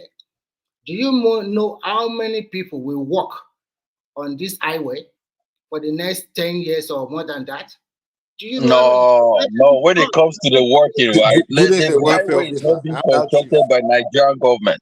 It's a build. I heard that the company is gonna control that highway for over 10 years, and if it's Chinese that are coming in, they are gonna bring in their own population. That is one thing you don't know. This first phase was awarded to high tech. iTech is not a Chinese company. It belongs to China. So the people So that it is belongs to listen, who? listen, It belongs to who? calm down. The people that will work there are majority are Nigerians, technicians, Oh, come welders. on. Come on, you just they are not I I'm mean telling you the truth. Why are you doubting that? Even the because one you are that just making assumption. Most of the time, we Africans or Nigerians do not have Today, you are not making the assumptions. qualities. No, I'm come telling on. you the truth, and you are just continuing to the Lagos to Ibadan standard gauge line. 70% of people that work there, they are Nigerians. The railways that was constructed between Ibadan and Lagos, it wasn't the Nigerians that were working. It was Chinese. Most of the people that Are were you doing the kidding major. yourself? Look. Don't give false information. Remy, you have laborers. Maybe the people that are going to be doing the carrying water, breaking rocks are Nigerians. But I'm talking about the technicians, people that are doing the major stuff. It's not going to be Nigerian. Okay. Listen. Something you don't know, then I will let you know today. When that project started, there were so many Nigerian engineers that were sent to China to go and understudy. And there were so many technicians sent to China to go and understudy. And they continue to give them training. Today, most of the people that are working on the drivers, some of the technicians, they are Nigerians because they send them to China to also have some kind of training. It is true that it is a PPP arrangement. China will maintain it for some years, but exactly. No. Listen, maintaining does not mean the majority of people that are working there now. I can guarantee you more than 80% they are Nigerians. It has created employment for us. So that is the most important thing for the country. We don't care. Oh, really? So if So it's the most important thing why the economy, why the person that is controlling controls it for 20 years and get all the profit. But because people are getting employed, it's a good thing for Nigeria. No, you don't understand the logic. You are just looking at it from a very simplistic manner. What I'm looking at is something that is going to be there for life, that will create when you create employment for people, then you are lifting the economic of the country up. So I mean, it's as easy as that. But if you are looking at it, okay, I don't have the money, so I won't do it, or the money I have, I just have to continue to give them 10,000 naira poverty alleviation. That is not how government runs. If you want your country to develop, look at most of the country. The first thing is to open your country with a lot of infrastructures. Once you do that, the rest is as simple as ABC. Everything will fall into line. And once you continue to build up your infrastructure that people know that you can move your goods and service by rail or by road as quickly as possible to the seaport for export, then some investor will also come in. That is how China was able to grow, because they link up their most of their seaport by road, by rail, and even by here. It's as simple as ABC. And they have a good logistics system. That is part of it. So, but if you are saying, if we want Nigeria to develop, the first thing is to open up that country. Give access. It's easy. For example, you have a choice. I can go to Calabar 7 hours, 100 kilometers per hour by road, or I can go to Calabar by standard gauge 4 hours by rail. That is what we are talking here. So, but if you are just looking at it, okay, they shouldn't do it. It's so expensive. They shouldn't. People are hungry. Then we should. I'm not. Look, I'm into this project, right? This project we actually, because where I'm from in Cameroon is actually right by the coast, closer to, back all that place. And they right have now, another plan to link from maybe from rivers or cross river, another highway to Cameroon also. Yeah, right now, I have a Nigerian. That one is not in their pipeline now, but that is. I know, but what I'm saying is, right now I have a Nigerian company that is actually doing they just actually bought like big boat they now have like a ship. Like people go on a cruise. Right. So there's a Nigerian guy that actually want to do a cruise between Calabar and a port city in Cameroon called Limbe. And that's actually nice because I've seen the pictures. It can take over like 50 to 60, 70 people. And people can sit down and relax and get. So, Judy, I know what you want. You want Biafra and Bazonia, right? Not Mike, shut up, man. This is not Biafra and Bazonia stuff. It's actually something that we, boost the economy. But what I'm saying is, it's a good thing. I mean, we all wish that the projects should be accomplished, especially, excuse me, when it started, you know. But I mean, you know, going on a gigantic project that in the long run, it will cause you more harm in the future than what it is now. And then that is the problem that I'm with, you know. I don't see no problem wrong with it. It's not going to cause any harm, please. When they started the Lagos to Ibadan standard gauge line, a lot of Nigerians, probably people like you, also criticize it. Don't do it. It's not good. Blah blah blah blah. It's going to waste a lot of money. But today they are using it to move cargo, and they're also moving it to move people to Ibadan, and people enjoy the ride. When Lagos State started their what do you call it, their light rail system, people complaining they are siphoning money. It's not good. But who's going to benefit that? Look at it now today. It has changed the face of that state. And some states are also trying to copy it. Maybe they should have a luxury in their own state capital too. Look, development happen in development have to take place in a country. And when it takes place, you either find way to you say that you borrow the money or you go into partnership that willing country that want to help you. But if you sit down there and fold your hand, the Europe or America you are today, is it easy for them to? When they are building America, they use a lot of Chinese labor to come and work for them. And today, Europe is still continuing to look for people from Africa to come and work for because they continue to develop. So if their country is so smooth and they connect each state, each country by rail or by road, why we should not do that in Africa? The problem we are having in Africa is that you guys, we are not cooperating with one another. If we do cooperate with one another very well, why we cannot have a road that we link? And that's there's another road that they are thinking will link Benin Republic all the way to Cote d'Ivoire. But because we guys are not cooperating together, if we are cooperating together and not fighting unnecessarily among ourselves, we're supposed to develop at a pace. Isn't there a road linking Benin Republic, Lagos to to Cote d'Ivoire already? Like I think there's a coastal road already over there. If you drive to Ghana, that is not a coastal road. That is just an highway, maybe 2 or 3 lanes on each side. They are building that on their Nigeria started building their home. But I don't think Benin Republic have started doing nothing about their home. Okay. So, but the point is this: if you really want your country to develop, you have to develop your infrastructure. Today, Nigeria were happy because they granted ERPs to fly a direct flight to London, and it crashes the price. So that's what we are talking here. But if you are thinking that anybody that want to do any business or want to improve his state, you have to take some risk. But if you are thinking, oh, my people are poor, just give them money, then where are we going to be? Well, Remy, you change the tone of what we were talking. It's not your people are poor, just give them money. We talk about prioritization. You prioritize what you prioritize. Do you know what they call project prioritization? You prioritize a project that will create an impact immediately. According to this road that they are constructing, do you think it will not create a direct and indirect impact as immediately? I mean, it will. I'm not saying it will not, but is it the most prioritized in the presidency? It's one of the mega projects of this current administration. So, what do you want to talk about that? So insecurity is not a major. It wasn't like a major issue. You cannot tell a government to work on one aspect and leave the rest. They're also working about insecurity. Today, just before the holiday, there's a bill at the House of Representatives talking about state police, and they're trying to also, like what the president said, there's a new army battalion in Plateau Benue area so that they can curb insecurity there.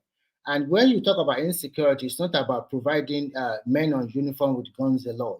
There's also other ways that you can solve insecurity. And the most effective way of solving insecurity is that putting people to work.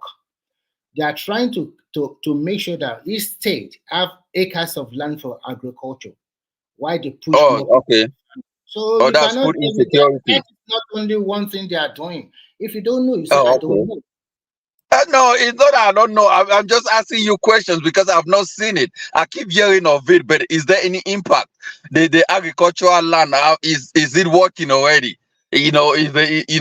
Or are they just still talking about it? That is the question.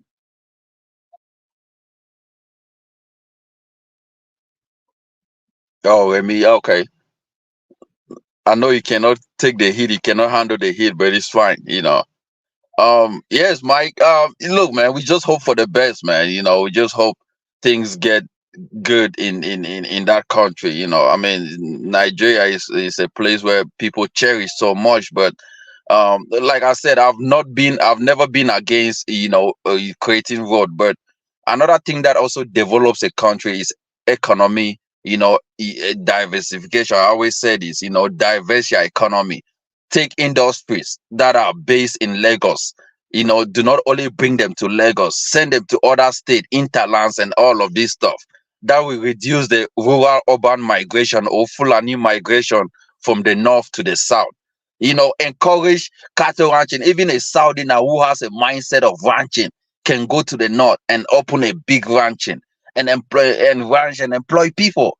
That's also something that creates, you know, people moving from one place to another, because when people move, why are they moving? You have to know the reasons why are they moving: in search of jobs, in search of a better opportunity, in search of all these things. If you cannot actually define why they are moving, you cannot just say, okay, they shouldn't move here, they shouldn't do this. But once the government start realizing why they are moving, because of this, because of electricity, because there are, you know, water problems and all this stuff, and then once So they you're start saying the doing this. government should be moving companies to other places? That's what you're saying, right? Exactly. That should be my So point. The government. hold on. Wait.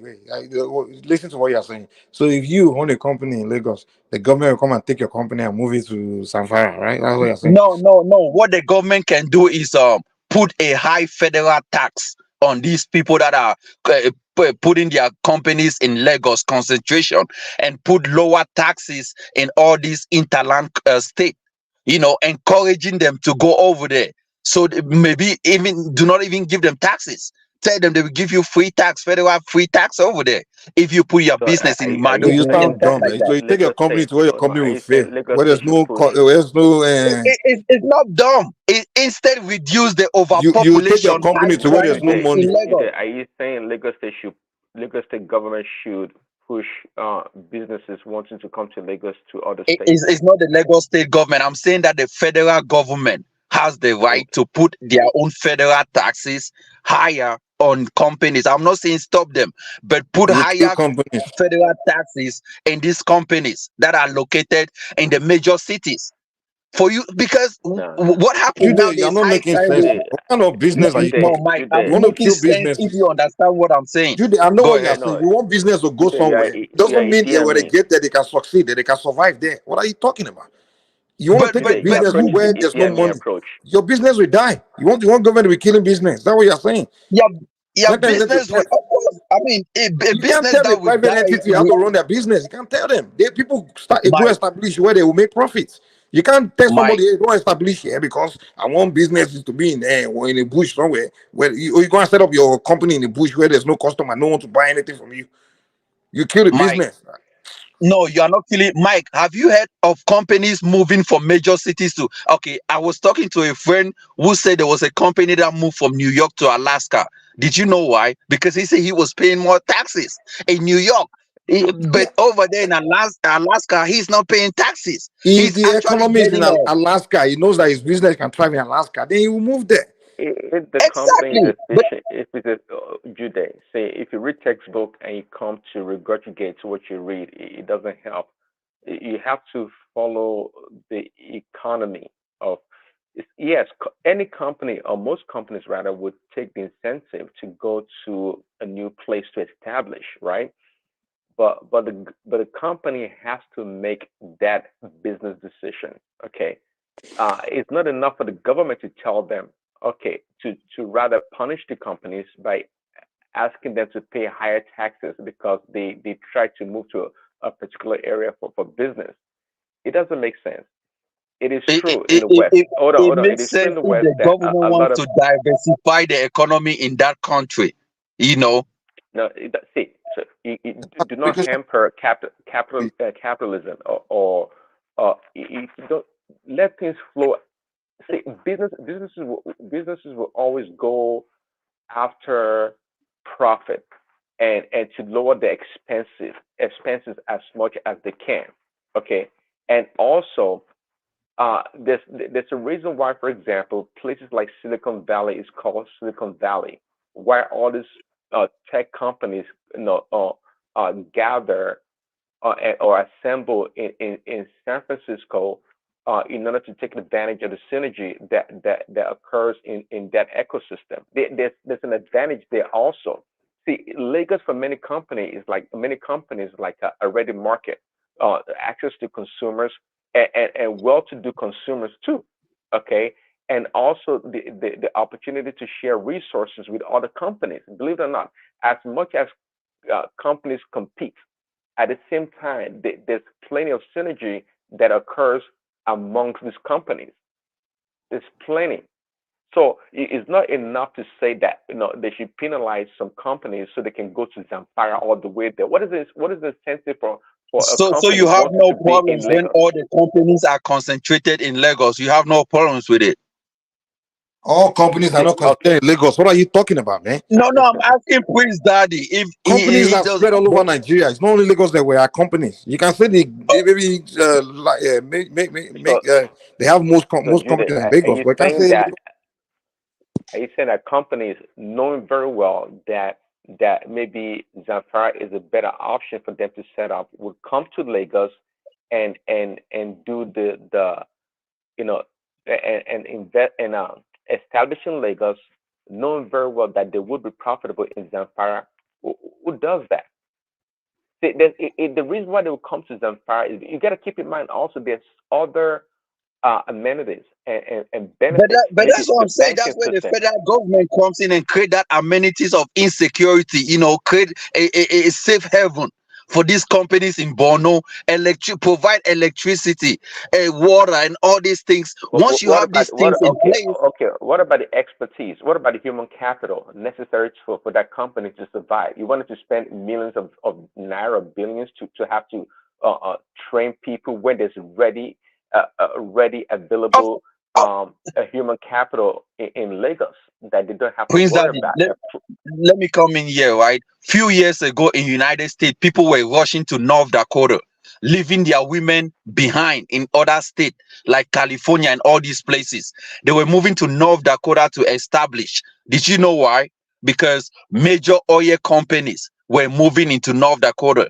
They were creating, big companies were establishing, because they and discover people had to oil move there. there. That's what. Huh? Because they What did you say, discover Mike? oil there. Yeah, they did exactly. They discover oil there, So they and have major reason to oil go there. companies move there. My point is, if you have an oil company that is instead going to Lagos to establish, instead of going to a place where oil is taken to the source, it makes no sense to me. That's my point. What mining company that wants to mine diamond or gold is coming to Lagos? I'm not talking about diamond company. I'm talking about maybe oil. I'm just making an example. So to your point, trust me, if a company wants to mine gold, for example, and gold is plentiful in Zamfara State, why would the heck would they come to Lagos?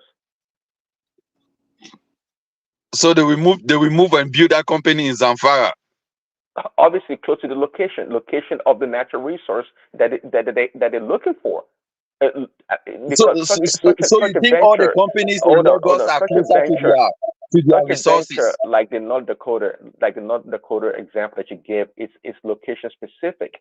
So they have to establish the company or the manufacturing or production close to the source of the raw material. It just makes common sense. So it is location Exactly. specific. Of course, that's why I know that. But what I'm asking is, are all the companies in Lagos, are they closer to their raw materials? Now, so the question would be, what kind of companies are in Lagos is a question. Most of them, I think a lot of them are financial services companies, banking, insurance, those kind of companies.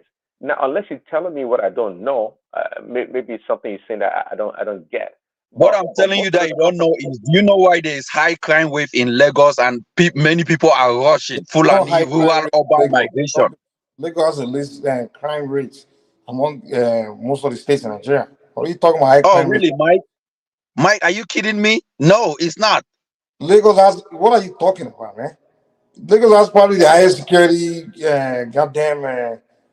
Yeah, infrastructure. I mean, what's the I mean, take out Fulani, take out this bumping and stuff like this, or not that. I'm talking about regular insecurity, like you know, are you talking about you robbery know, and robbery, exactly. no, You know, Lagos kill, doesn't have the yeah. most robberies. No. So Lagos State have the less is one of the most secure state in Nigeria Yeah, compared to exactly. Cross Yeah, River, all these Well, other states. Lagos yeah. State is a big state, and they have the most resources for combating crime. They have the most fund. In fact, well, about a couple of months ago, Tedala donated about 1 billion naira to Lagos State's security fund. I'm not sure exactly what it's called, but it's a security fund, and not just him, right? All I guarantee Dangote and many others also.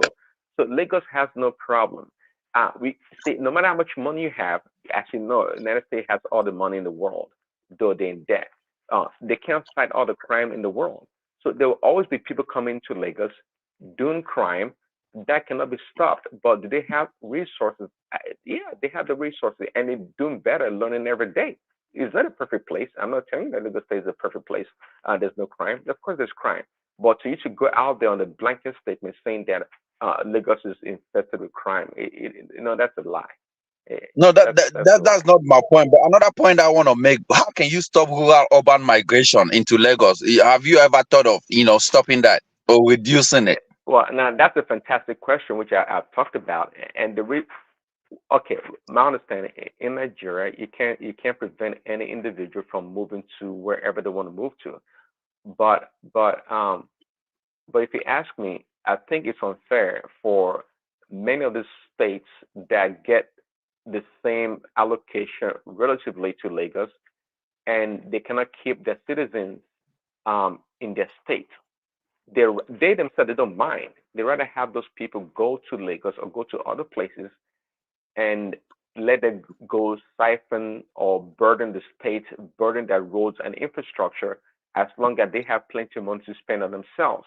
So in that regard, unless the law changes in Nigeria, I don't think they can do anything about it. Anybody can just pack their bag and go to Lagos, not know where they're going to stay for the night or whenever, and just be there.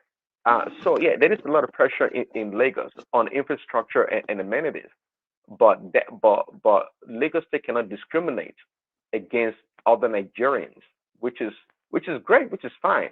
But I don't want to give the governors of other states the free reign not to be responsible for their state. So if you ask me, actually, and I've said it before, I say anyone that comes, for example, that comes to Lagos State Hospital, that is public hospital, and give birth or have some procedure that they can't pay, I think they should document that person, get all the biometrics, all the information, and send a bill to the governor to pay. That is fair. Oh, What come on, isn't fair Prince about that? Daddy. Come on. You live in United States. I mean, you can pick up your bag one morning and move to New York or move to Florida without actually, seeking attention from nobody. Why should people have to, have that same issue in Nigeria, in the country where they belong, and they have to, it makes no sense. No, I think in most states you have to be a citizen or a resident of that state for at least a year to have access to their programs. You can't just pack a damn bag and go to Florida and start demanding stuff. You have to show your ID. You're not in the system. You're not in the system. I hope you know that, right?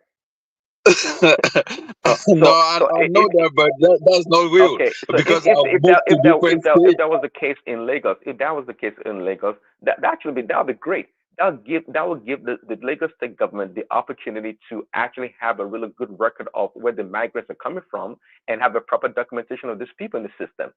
And so at the same also again, um, send them a bill.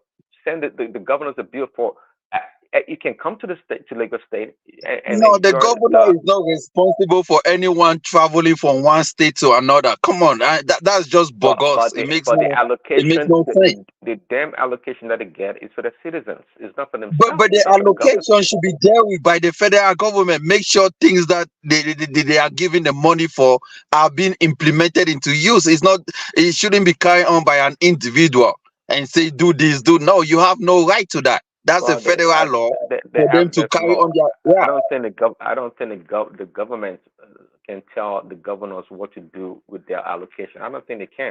Unless it's a special Oh, okay, project so it's not that gonna is be you allocated anyway. for. Huh?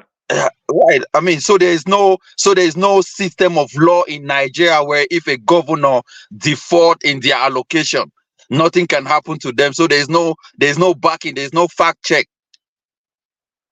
What do you mean default in their allocation? I mean, if they don't carry on the Can I talk? project that Can we talk to the maybe? Sorry, guys.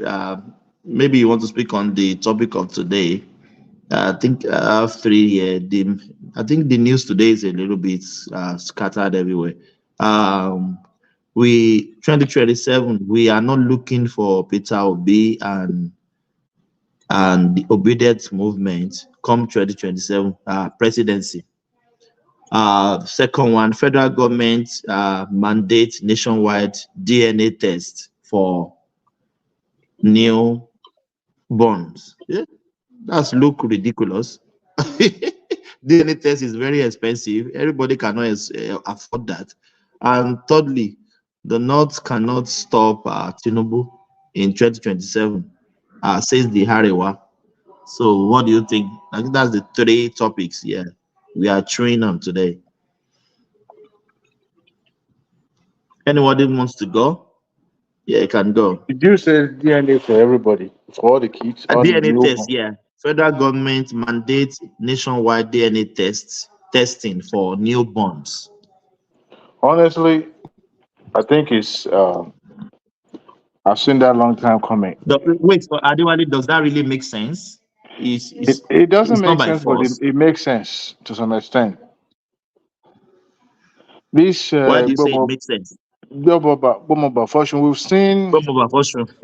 Yes, we've seen. Some of these things can be very, very embarrassing, and we've seen cases where people will take care of kids for years, and only to find out at the twilight of their life that those kids do not belong to them.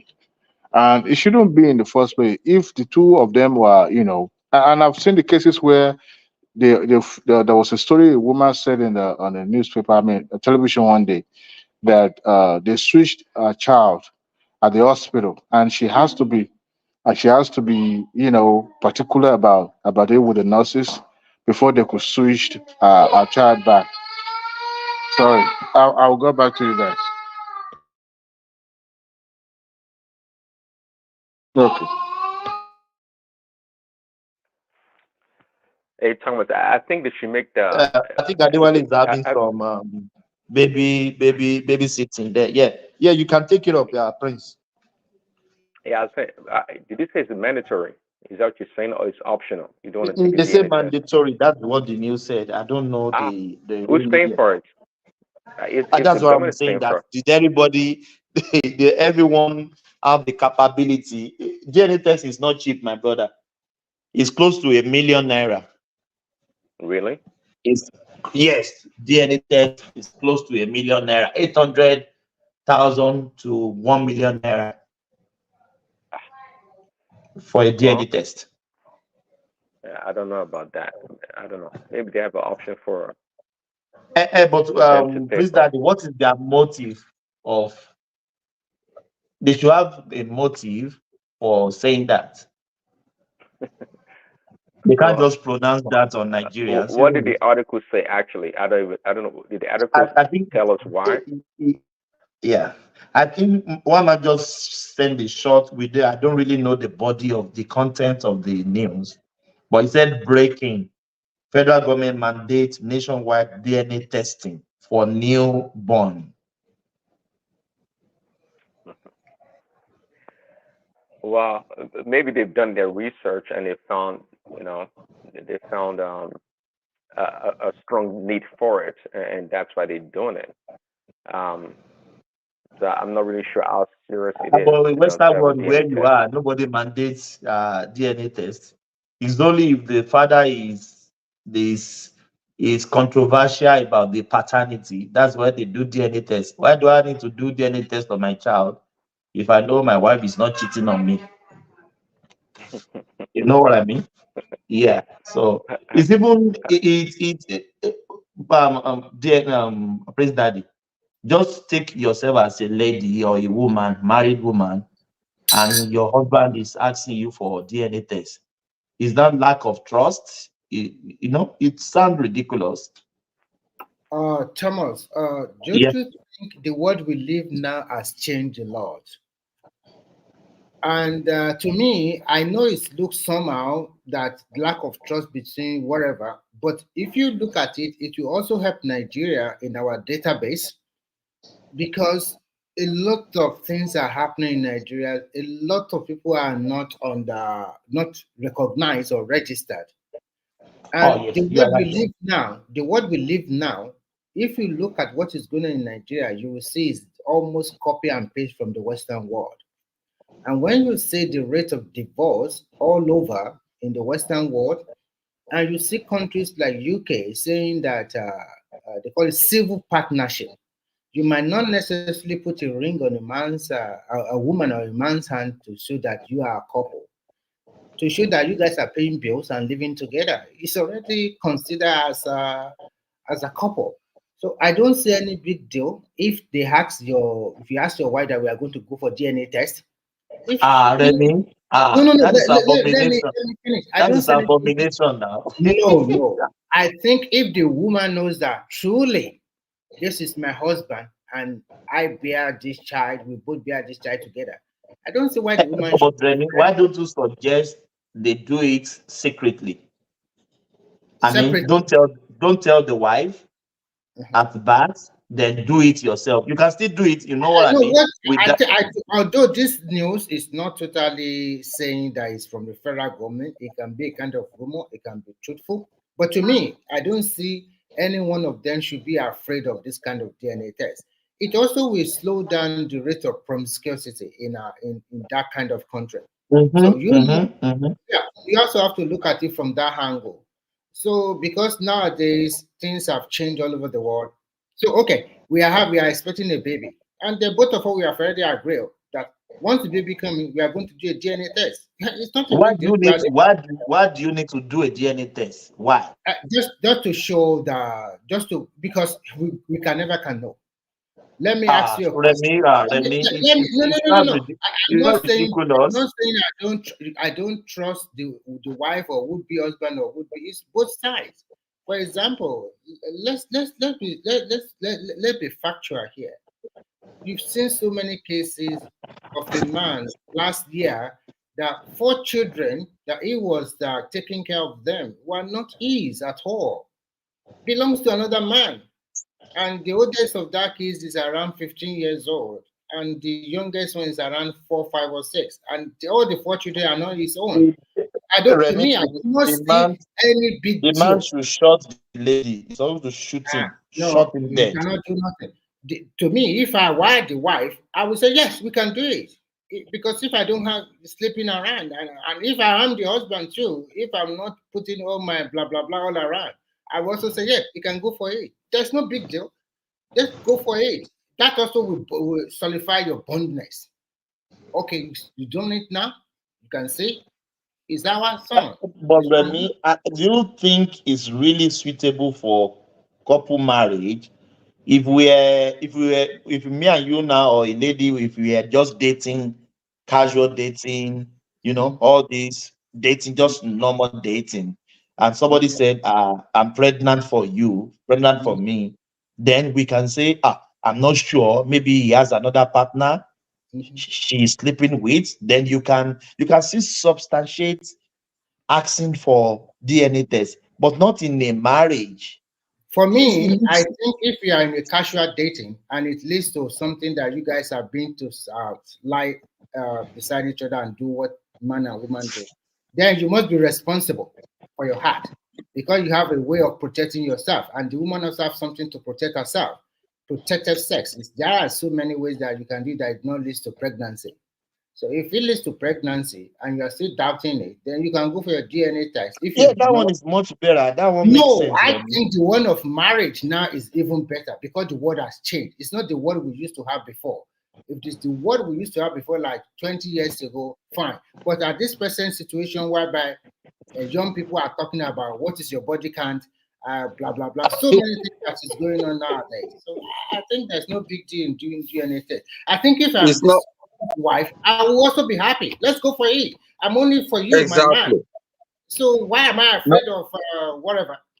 what of the level of trust? Won't that stop the level of trust in the No, it marriage? will. It will also it will solidify them.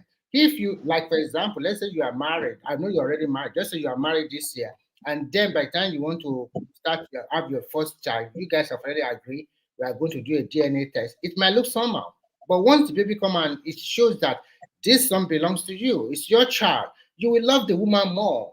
It will also give you more respect to that woman that truly this woman is for me. She's not playing around. But if the woman is frightened and But afraid, that Remy, means if if you are any woman you ask this question, I'm sorry to say this, it might look I'm not being fair, that or any man that said, "Oh, don't let us go for it. I don't like it. I don't want you. You don't love me. You don't." That means probably she's playing around. but Remy, if you are asking for a DNA test for a child, that means there is a level of you are thinking of infidelity. There's level of trust. You know what I mean? You can't just wake up in the middle of the night and start asking for DNA test for your from your wife. You know that I have this kind of discussion with my wife before. We talk about it.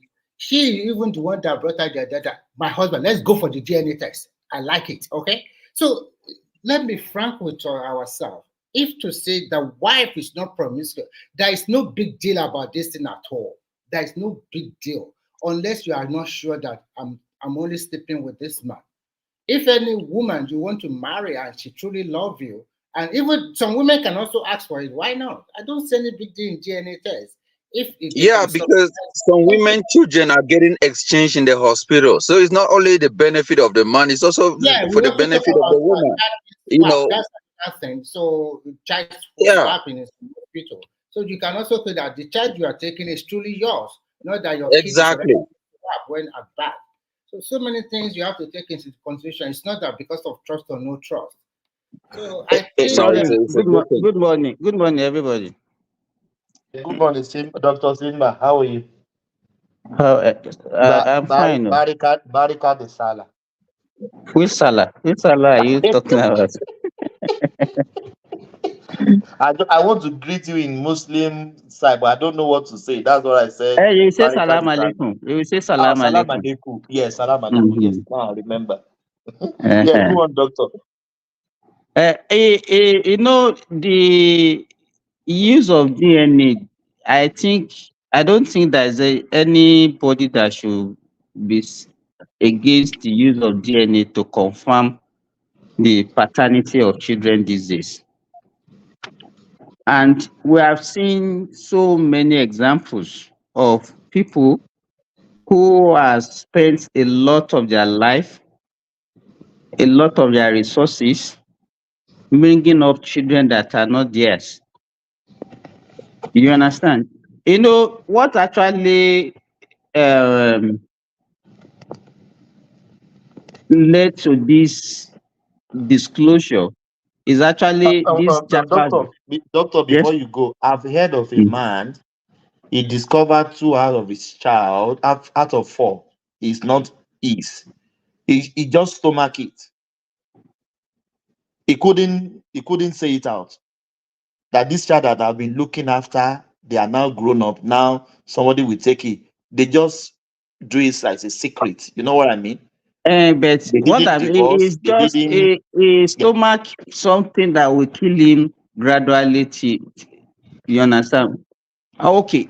If you are the one, Thomas, how will you feel living in the same room under the same roof with that woman and with those kids? Do you think it's something that you think you can cope? Is No, this something that you I think? won't be able to do that. I won't neglect the child because the child, they are innocent. But the woman will be, no, it's gone. It's You bye. know Bye bye. our fathers in the olden days, they there is this saying in Yoruba that they say ìyá ló mọ bàbá ọmọ o. You understand? Yes, There is a you're woman right. that knows the father of the baby. And most of the time they know. These women, they know. You know what you should, especially Doctor, what they know. yes, They know. they know They now. know. They Especially know. usually what normally happens is that firstborn are usually the culprits. Probably maybe from their ex-boyfriend or whatever. Yeah, Some of but yeah, them, yeah. some of them, Previous you know, relationship, yeah. it's only men that marry out of love. Women don't marry out of love. I'm very sorry to say this. The women on you listen to me, they might start castigating me now. The reason why I say this is this: women always look for security. A man that can provide security for them in any form, financial security, any form of security. So if they have pregnancy for somebody that they think that might not be able to provide the kind of security they needed, They will change the child they will look paternity. for They change the somebody father. exactly that they will put this thing, you know, on that so that at least that man will Dr. provide the Simba, kind of security. Yes. Dr. Simba, we were discussing here one day. One man said, let's just say it's everybody go and do your DNA. Everybody in Nigeria. He said many homes will be broken. There will be people will just be shooting their wife, killing their wife if they discover there are many. That's the truth. You know, Yes, with this useless thing that we used to say that look at the child resemble me. It's not true. it's not true. It's It's not not true. true. You understand? And okay, what is the reason why you see a woman? If you say a child resemble their mother, the woman usually they don't feel happy if their children resemble them. Do you understand? They Yeah, always like their children to resemble their husband. That one their give father. them that Yes, kind of yes. pride. Like, But hey, that I doesn't bet even mean they resemble the father. Is no, the father? it still speak to the it still speak volume because what they are saying is that okay, you are the true son of your father, or you are the true daughter of your father. Do you understand what I'm saying? They just want to use that one to affirm that this this child, at least this man is truly that's what they are just trying to tell the man. You understand? But if you look at the level of that paternity fraud these days, is very, very, very high. And you know, we are usually at a disadvantage. If you look at it, this world is actually for women. Anyhow you look at it, is the man that will lose at the end of the day. Anyhow you look at it, is the man that will lose. You know, there is a popular football players in Ghana. I mean, what's the name of this guy? You understand? After nurturing about is it 3 or 4 children, at the end of the day, he discovered that none of the children is even his own. Are you talking about the guy from Cameroon, Jeremy Njita? Former, No, that yeah. one is a recent one. In GTAP is a recent Oh, one. yeah. This guy, if you remember, today, if you remember this I bet are Ghanaian, you Pele? I bet are you Pele? no, it's not Pele. No, This I guy, bet are you Pele? Not him. I bet the not Pele. not not not Maybe Abedi Pele. Pele is not from Pastor, Cameroon, he's from Ghana, okay? is from I think, is this it, guy he I played think for Leeds United. He Andrew, played for Leeds United in Premiership that time. The guy I think it's nearly went into depression because he has spent fortune on these children. Some of them even sent them to, and you know the funny thing, the woman was even putting pressure on him to send these children to very expensive schools and all those things. Some women will not see heaven. Believe me. this guy. So that is why I said that. Yes, Yeah. Anthony Yeboah. Somebody in the Oh comment my section has God. helped me. Yes, That's Anthony Yeboah. And then you they look at your countryman also, the Jeremy Njita. Yeah. How old are the children? How old are the They children? like 26, 25, 20. Oh Yeah. my God. Oh, Imagine that. Can you yeah. imagine that? And these are Yeah. kids. He grew up. I mean, born to him, and he loved them with his whole heart. Exactly. I mean, the wife, out of sudden said the kids are not his. He did DNA and realized that I think he got 4 children, and 3 are not his own. The twins and one of his son are not his. You know, and that's yeah, man. I know that DNA has to be taken serious. I mean, people, it has to be mandatory.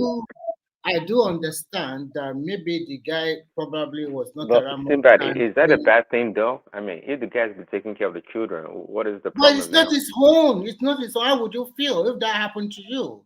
Even if Don't mind Prince Daddy. I don't know what Prince Daddy is how would talking you about. feel? If your wife, What if do you you mean just is wake that a up bad thing? The today guy that now is in the court of divorce. He's trying to divorce the wife because I mean he cannot live in the same home with her. You know. No. But what you don't know is not going to kill you for 14 years or however how long. Prince Daddy. No, it's true. It's true. You guys know what's really funny, right? Before the Oyenma man, white man came to Africa, before they came to Africa, our forefathers they already kind of have idea of all these kind of things, and they used to do things to prevent it. Whether you know, there are things they used to do back then. But when a woman came and said, "You guys are not civilized. You guys are this. You guys are you guys are bush people. You are not smart. And human beings you have freedom to do whatever. So you guys bought that freedom now. See what you're dealing with now. You Mike, know? What are the things they used to do, Mike? Mike, just see what are the kind of things they are trying to impose on us. Something that is not alien. They came to civilize us now. So we are so civilized now. Look how we are living. It's so they say it's a modern world. Everybody, some people will even come on. I'm biracial. I'm this. I'm that. So when you fill a form today, you see different form of gender. I just wonder, man, is this how? It's called Sometimes it's so DNA should be a must now. To be frank, it should be a must. So you know who you are dating and who is your wife. You know what Mike is talking about, Remy? That time, women I fear know. the repercussion. They fear the repercussion of infidelity. Yes, Do you understand what I'm saying? who is working that time now? They But Remy, Simba, if I'm Yeah. asking my wife about DNA test, that means there is no love again. How will I ask my Which wife for love are you DNA even test? talking about? Man, Thomas, you like deceiving yourself even most of the time. I don't even know. No, Thomas, the point is this. You are just, I think you are living in another world. And because, and I know why you are thinking like this. Most of you people living in the Western world, you have already been boxed to corner because of the law, and you people fear your women more than anything because of the repercussion. No. I'm an African man. I'm not scared of women. You know the repercussion because you should do it, and you know that okay, your wife can take an action against you. You understand? So that fear is there. That fear is there because, to say the truth, most of the law favor women more than the men. Everybody know the truth. So okay, let me give you an example. There was a time I saw a child of a nurse. This child usually gets sick often. So we did the hemoglobin electrophoresis, and we discovered that this child is a sickle cell disease patient. So, and the mother was worried. The mother was telling me that, but I'm hey, and the father is AS. So how come I have a child with SS? And I said, okay, let us do another test. After a while, this woman came to me and said, doctor, forget about it. So what does that one mean to you? Did he marry with a man that has that same blood? No, Jude, what I'm saying is that so many things can happen. This woman, if let me tell you, if the woman is AS, you understand? we can start speculating that okay, maybe she sleep with another man with AS, so that probability is there. But she's AA. This woman Did you is test it? AA. You understand? So what it means is that she knew what happened. She's a nurse. Probably what you are talking about was maybe she was looking for a male child and something like that, and they swap. Wow. Oh, wow.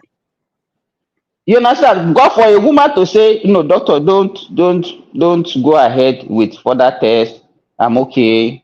No, nothing will happen. And you know, a lot of men have been boxed to corner. Where some of us are. Dr. Simba, I want to send one video if you to someone here to play. Judy, let me say this, yeah. If you heard some story, you will even be thinking maybe your daddy is even your daddy. Some bombast story of people. Especially when you are growing up, the beating of they will give you access. Literally, my father. How come he treated this one nice and he does not treat me very well every time? Actually, the way I see this thing is very simple to me. For any woman, if you are getting married today, ask for the blood test, ask for the DNA. If you are having a child, go for that DNA. It won't kill you. Even if you know the truth from day one, it's better to know the truth after 26 years. Which one kills more? It's better I know the truth from day one. It's not me, it's not mine. And if I still like my woman, I still take her. And then, okay, what Remy, I don't think that if there's an understanding, this thing should be a fight between the couple. It shouldn't be. Not at all. But you know, women now they know how to put emotion into everything. By the time they start saying, "Yeah, you don't love me, why should you be doing this?" Then that fear would just start happening to you. I don't know why some of them are afraid of it. I think to be frank, that law. You don't even need. Let me tell you, these days, as a man, you don't even need their consent for you to go. And there are so many samples that you can take. You understand? You don't need their consent before you do it. Simba, I want to ask you a question though. What if your own brother slept with your wife and had kids? Is DNA? I mean, is that gonna show that it's different, or yes, since they have the same bloodline? yes. Judy, are you Yes. suspecting your brother? Mike, you never know, man. My brother has been turning around with my girl for I mean, they talk nice You sometimes. Cameroonians, Once they man. I do don't know what something, kind of life you guys live, man. What? Mike, shut up. Oh wow, that's nice. That's actually nice. Mike. You know, in the olden days, if a man has a problem, you know, they used to do it. Now they will say, the younger brother should be helping, and they will keep mute about it. Even most of the people in the family will know about it, but they will still say they are members of the family. You understand? I've seen such cases before. Just collect the blah blah blah and put it into your wife's body. It's fair. But now asking him to do the blah blah blah, the real thing, I don't think any man will. No. It's not. I don't support that kind of thing. It's terrible. Well, I don't understand. What did you say just now? I don't understand what you are saying. What I'm trying to say is that it can be like donating his spermatozoa alone. It's okay. Spermatozoa. To donate that one alone and then input it into the woman's womb, and then probably they have a kid. That is fine. But now saying, your wife should now lie down with my brother so that they can do it together. I mean, physical one, real one. I don't support that one. I don't like it. It's better for me. But that technology was not available. You know, let me tell you, most of the causes of infertility those days, how many of them have a medical solution? How many of them did they even diagnose? So their own way of keeping, let me tell you what the reason why a man will agree to such a thing is that he will not want even the public to know that he's an impotent. Do you understand what I'm saying? So it's like that's the only way. That's the only. I totally agree. So they will agree to that, so that as to keep his dignity. Yes, I totally agree with you. So being impotent is a crime. Being impotent. Those days, yes. So it will be in fact Yoruba they say no way. That is like a horse, a horse in a picture of a horse in the book. You understand? It's a sterile horse. It cannot perform anything. want to ask You you. know, some people do even commit suicide because of this, do they? I hope you know. Huh? Yes, they commit suicide. Uh, They uh, can commit suicide Simba, I want to ask you a question. for being impotent. And to the Hmm. panelists. There's a lot of stigma those days. It's only these days that people are afraid that okay, is it a crime not to be to have? You understand? So Simba, I want to ask a yeah. question to the panelists also. I'm not saying total. We've seen a lot of kids that few impotent men tend to be rich or wealthy. So what is the correlation with that? Being impotent, and then at the end of the day, he's rich or wealthy. And at the end of the day, we hear he cannot make a baby. So why is it like that? From the science part and also from anybody, I don't know. We have some cases like that a lot. Because he spend most of his energy chasing money than chasing women now because he's not successful with the ladies. So he spend. I mean, that's probably the reason why you see like Asian men and white men being more successful than black men because black men tend to get women. You know, we spend most of our time. You know, just our women want to. You know, we tend to be better in bedroom than this other race of men. So we put all our energy into that bedroom thing. But this they know that okay. Really, Mike? So you are So they, trying to I'm being honest conversation. They spend more of their energy using their brain and their. But I mean, Mike, there is no correlation. There is no scientific proof for that. Mike, It's Mike, just a is coincidence. that why they have like almost 2 billion of them? Because they spend all their time in working. There No, are many. no, There are they more of spend. them No, they than we are. advance. They tend to be more advanced society now, more productive because in terms of, I mean, come on, man. These societies they tend to focus more on advancement, but we with more. I mean, average black man has at least two women in his life, or three, or some have like five, six. You know, average white man just have one woman. Average Asian man has one woman, and that's it. And then you know, Mike, the question that Thomas just asked now is, you know, if it happens in our own society, people will start adducing that okay, maybe probably he uses his this thing for for For the richness. money You ritual. understand? For money ritual. African mentality, man. but Simba, this is I've seen some cases that truly some men are impotent. Maybe that's the way they were born, and fortunately for them, they have this money to spend. I don't know. Sometimes it's a matter of luck that you dig your hand into anything and you become successful. And they were successful and they are rich, and unfortunately, they cannot have a baby. It is not about movie or whatever. This kind of thing, I And know no, it. it happens. I'm not saying it doesn't happen. What we are saying is that there is no correlation. It's not as if there is anything, I mean, that they have any special skill that they have because of their impotency that will now make them rich. Do you understand? Maybe it's just a coincidence. Yeah, it's possible. Yep. And then the other way around is this. Uh, because as a doctor, we should use this opportunity to ask you a lot of questions. And why? Because I have somebody that's also close to me. She's a woman, but unfortunately, she was unable to have a child. And after doing all the medical checkup, go to several hospitals, blah blah blah blah blah blah. There's nothing really wrong with her. I mean, medically. And her husband too. Unfortunately, the husband already passed away recently, but she was, and she's already old, and I mean older than me. So, why is it difficult for some women, medically fit, but and maybe their husband is okay, but unfortunately they cannot get pregnant or bear a child, bear a child?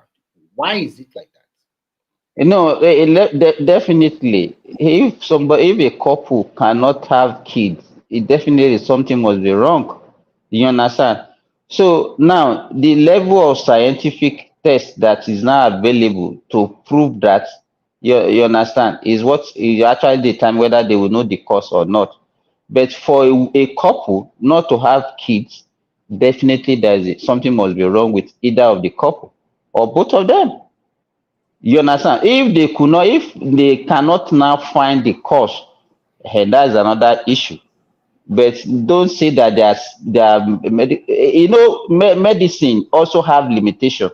You understand? So at that point, they might say, okay, at this point, we have done all the tests. We cannot find any reason why you people should not have baby.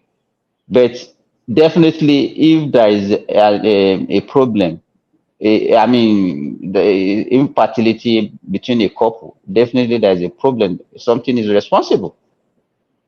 So Do you another question understand? to quickly put across to you is that is it true or is it there is any form of medicine or some technology that give an advantage that if you want to have a male child, this is the particular way of making it out with your woman so that it give you more. I know that the men produce the Y chromosomes, while the woman produce only have XX.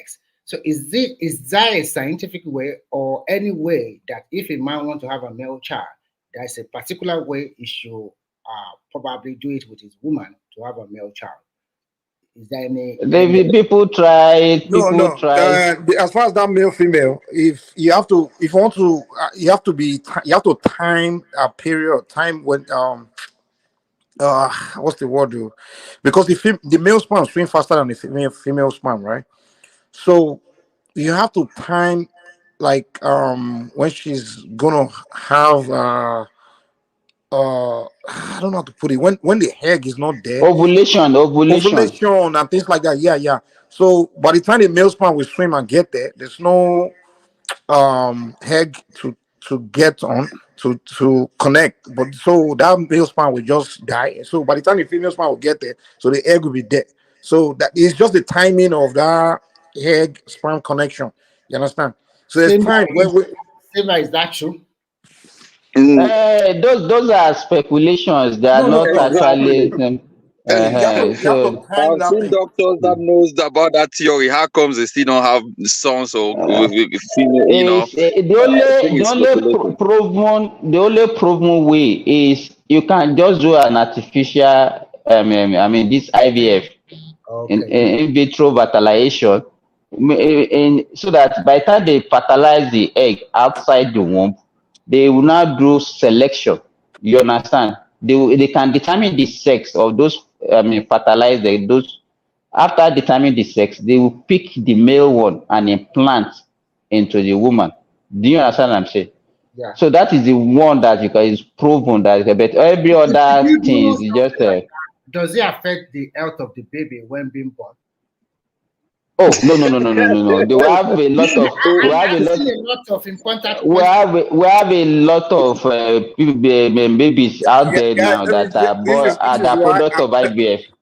hello. Let me see if I can share this video. This is why you guys are having a lot of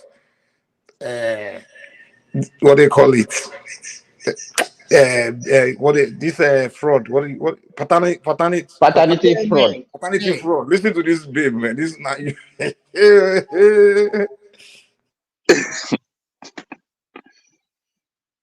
We cannot hear. You can't hear. Hold on. Let me see. Check the volume.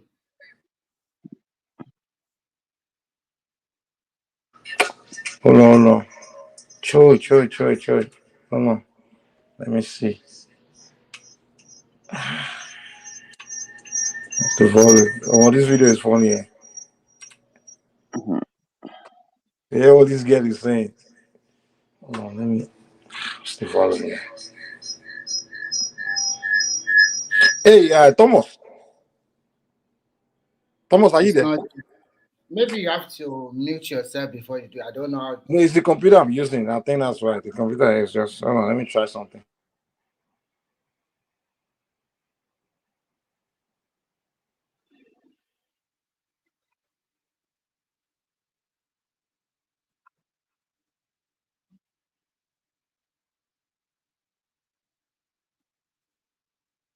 I don't think I'll get it. But basically, what the girl is saying, she's saying for her, she has to have four. I think four boyfriends. One for financial, one uh, for sex, the other one for she just like for different reasons. So she have. Wow. Oh boy, I say man, this one those boy, these ladies, this generation, and she's confidently talking about it as Naija if babe should be. Eh? Is she from Nigeria? Ah, it's not it's the African girl, Cameroon girl. That's what this generation. They are all talking like that. Have you listened to these girls, this generation, young ones, these Gen Zs? When they are talking, you'll be like, what the fuck? I'm telling you, when they are talking like this, there's some things that during our time was at least you have shame. They don't have shame. It's normal to them. It's a normal talk. This girl's saying, man, for how she has to have 4 different boyfriends. One must be the one for this one, the other one for this one, that one for this one.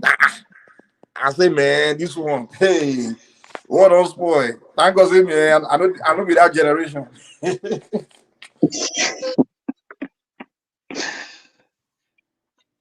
Yeah, man.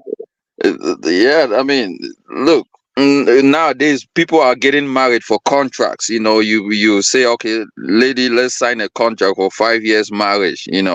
And we renew it after 5 years. Within that period, there's a lot of answers, questions and answers. Why, why this, why that? Is she gonna be in my life forever and all of that? If it's incompatible and then the contract breaks and you guys having children, then that's it. You share the cost of it. But I mean, getting married now for better and for worse, now I don't see that happening, man. It's not gonna be better for worse anymore. Because I've seen a lot of men losing their women, especially in hospitals. Like women that are nurse, they go to hospitals that they work with all these doctors and stuff. Just the interaction of these women spending more time at work, they kind of start having a soft place for these other guys at work. And that's it. By the time 10 around, you kind of start having infidelity issues. So I mean, it's a doctors. So Simba can clarify that. Maybe also happened to him, right? Simba, you there? Yeah, indirectly accusing the medical personnel. No, I'm not accusing, but look, man, women, because most of the time they spend more time at their work than at home, and the person that you spend time at work with, it might be a male co-worker, might end up, because most of the problems that you might be facing at home, you might end up start telling people in your workplace. And if you have a male friend, he takes opportunity of those stuff and come in as a problem solver. And now coming in as a problem solver is now giving you room to, start sharing details and, taking I see opportunity of what your you mean, weakness. Jude, I think you talking about yourself, because you seem to be like that person that wants to solve people's problems. You don't talk about Cameroon, or you want to talk about Nigeria. You sound like that kind of a guy, that like to help women solve their problems, right? Prince Daddy, are you gonna attack my personality? I mean, are you gonna use fallacies on this? I mean, we're talking of a major issue, I'm not not attacking your personality. come on. I'm not attacking your personality, but you like to solve other people's problem, right? It's not about solving, but it's the point that we're talking on is different from solving the issue that you want to align me with. But what I was saying is, 99% it has come into factual point that women that spend more time with their co-workers at work or in any facility, because I've also dealt with that issue. This lady was telling me a lot of things that was happening to her home. Yeah, you can say I came in as a problem solver, but was I did I just do that because I wanted to know? But because I find her attractive and thought I could actually solve the issues that she was facing. And as years go by, it was something. So I mean, I regret it, but I think it's a recurrent issue, and it's what is gonna last for a long time, because nowadays there's no, oh, I love you, this and that. It's just people just want to have kids and be with your women. Now people are just saying, okay, I don't care if she cheats or not, as long as she got my kids, that's it. And I think that's the way to go. Because if you want to say, oh, she's not a cheater, and then you're probably gonna die quicker, and that's just it. When I met this one, the Black Americans, they are ahead of us, man. They have a lot of dog with this present day reality. I remember this one black American girl I dated one time. The day we met, man, I like that girl for that too. She told me, she said, "Listen, we can let's be together and everything, but you can go out and see other people. I can go out and see other people too." Ah, oh, that's the first time a woman breaks on. I said, "Oh boy, Open relationship. man!" I Mhm. said, "Man, but I mean, I said, man, this chick not correct too.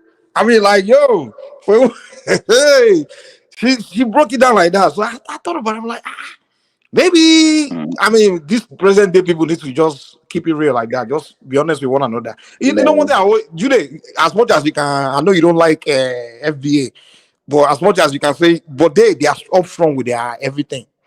They are straightforward. Exactly. They You're are, they right. are women that are straightforward. They don't do like our own women that will fake like they are holy, Ah, and then you be shocked. Like you see all these African men are shocked that maybe it's not their own. A American guy will not be shocked now. He already know say, I know, I'm not shocked. You know, I already know the woman, this woman. You know, so one thing I respect about the black American, they are straightforward. They are transparent who they are. You understand? yeah, they Like know the sit down. They know the sit down one place now. Um, Mike, there is this thing that used to work now, the paternity court. Is it not in America? yeah, they There is, have it. and some of the time you see them people contesting this paternity of a thing, and some of the time it's actually it comes negative. As in hold on. Let me some respond to of Choma. Choma, no. This is what before we started dating. No. Like this one. I know what you're talking about. Like you get us a money chaser. No. She wasn't into money. In fact, she was even spending money on me. Gone. So this is not like she want money. She just kept it real. Like here, like you can see other people. You just live your life. And me too. If I want to see somebody, she kept it before we started the relationship. We just went on a date just to hang out to get to know each other. And she opened up like that. That's what I'm telling you.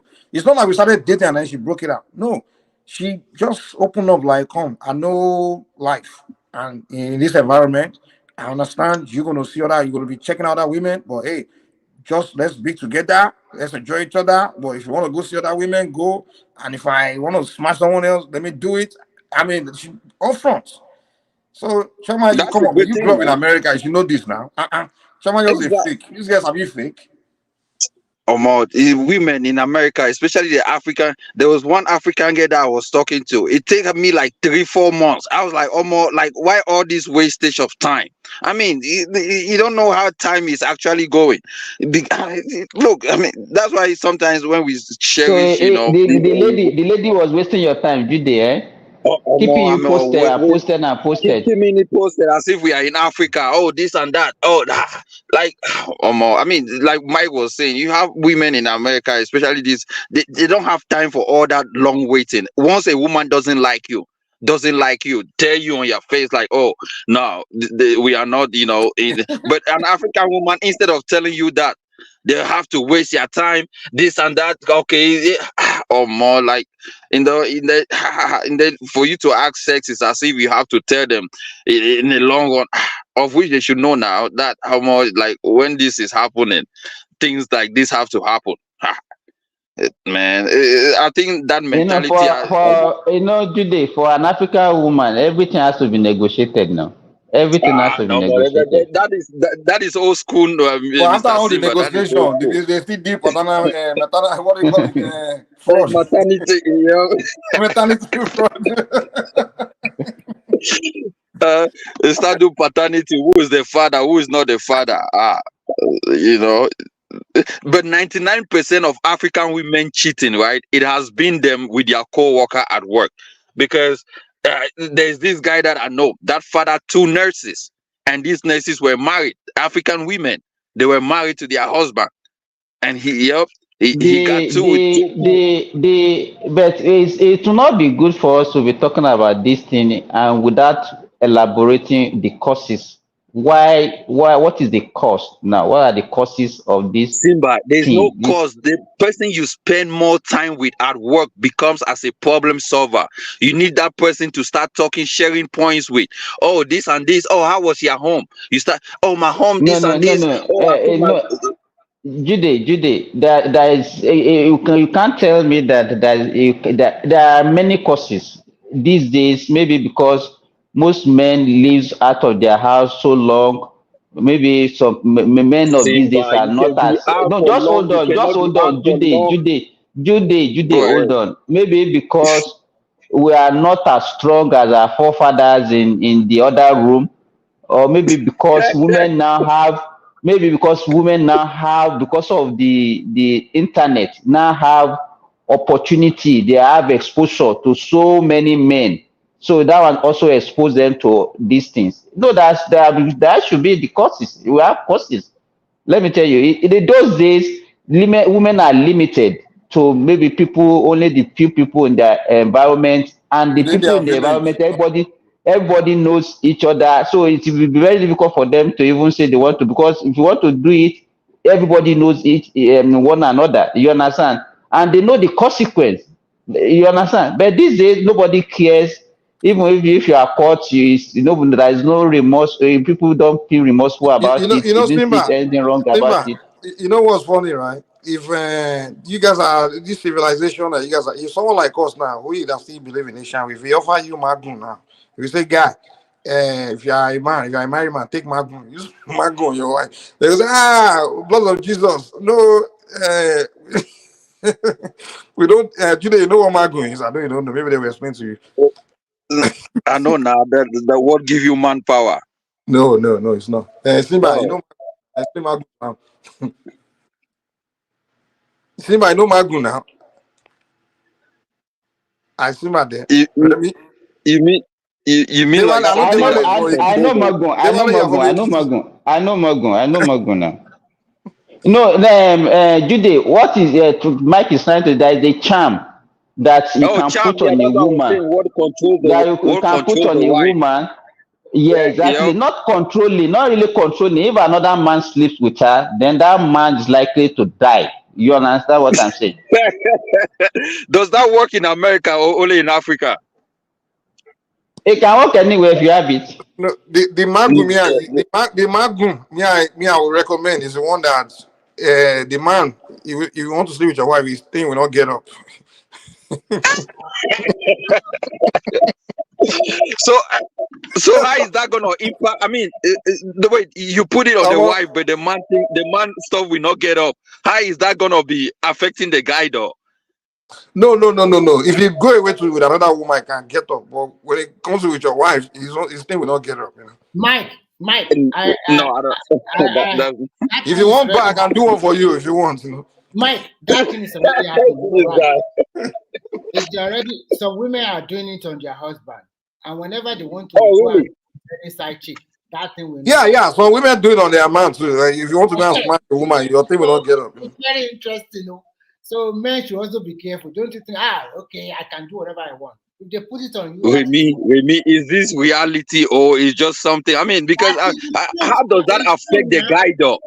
I mean, I'm you do it telling on you, your wife, or you? How does it affect the guy? you come to Nigeria, they will do it for you. Then some women will do it for you, and then you can go and test it. We can use you as a research and do it, whether it's working or not. Let's try now. Yeah, I mean, if I do it on the wife, right? I do it on my wife. No, Every man that Mike, wanna, I'm not his taking stuff it will from not you. erect. You know one people we in a tradition, the one we do for our daughters, you know, where no man that want to sleep with them, this thing will not get up, you know.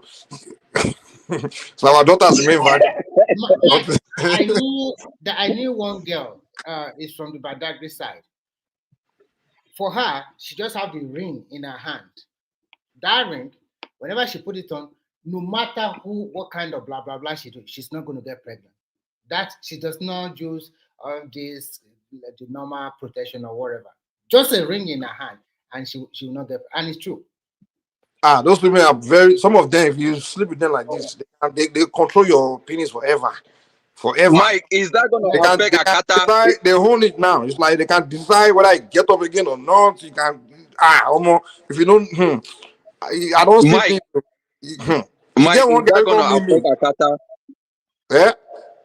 Is that gonna affect Akata? Does that cross the boundary into other non-Africans or It will affect non-Nigerians? what's this one talking about? Come on, no, anyhow. Don't You come get into as you be. Nigeria with your behavior. You go like, don't come to Yoruba land with your behavior. You go learn. You go learn fast. I wanna. Anyhow, you be shy. Go ahead, man.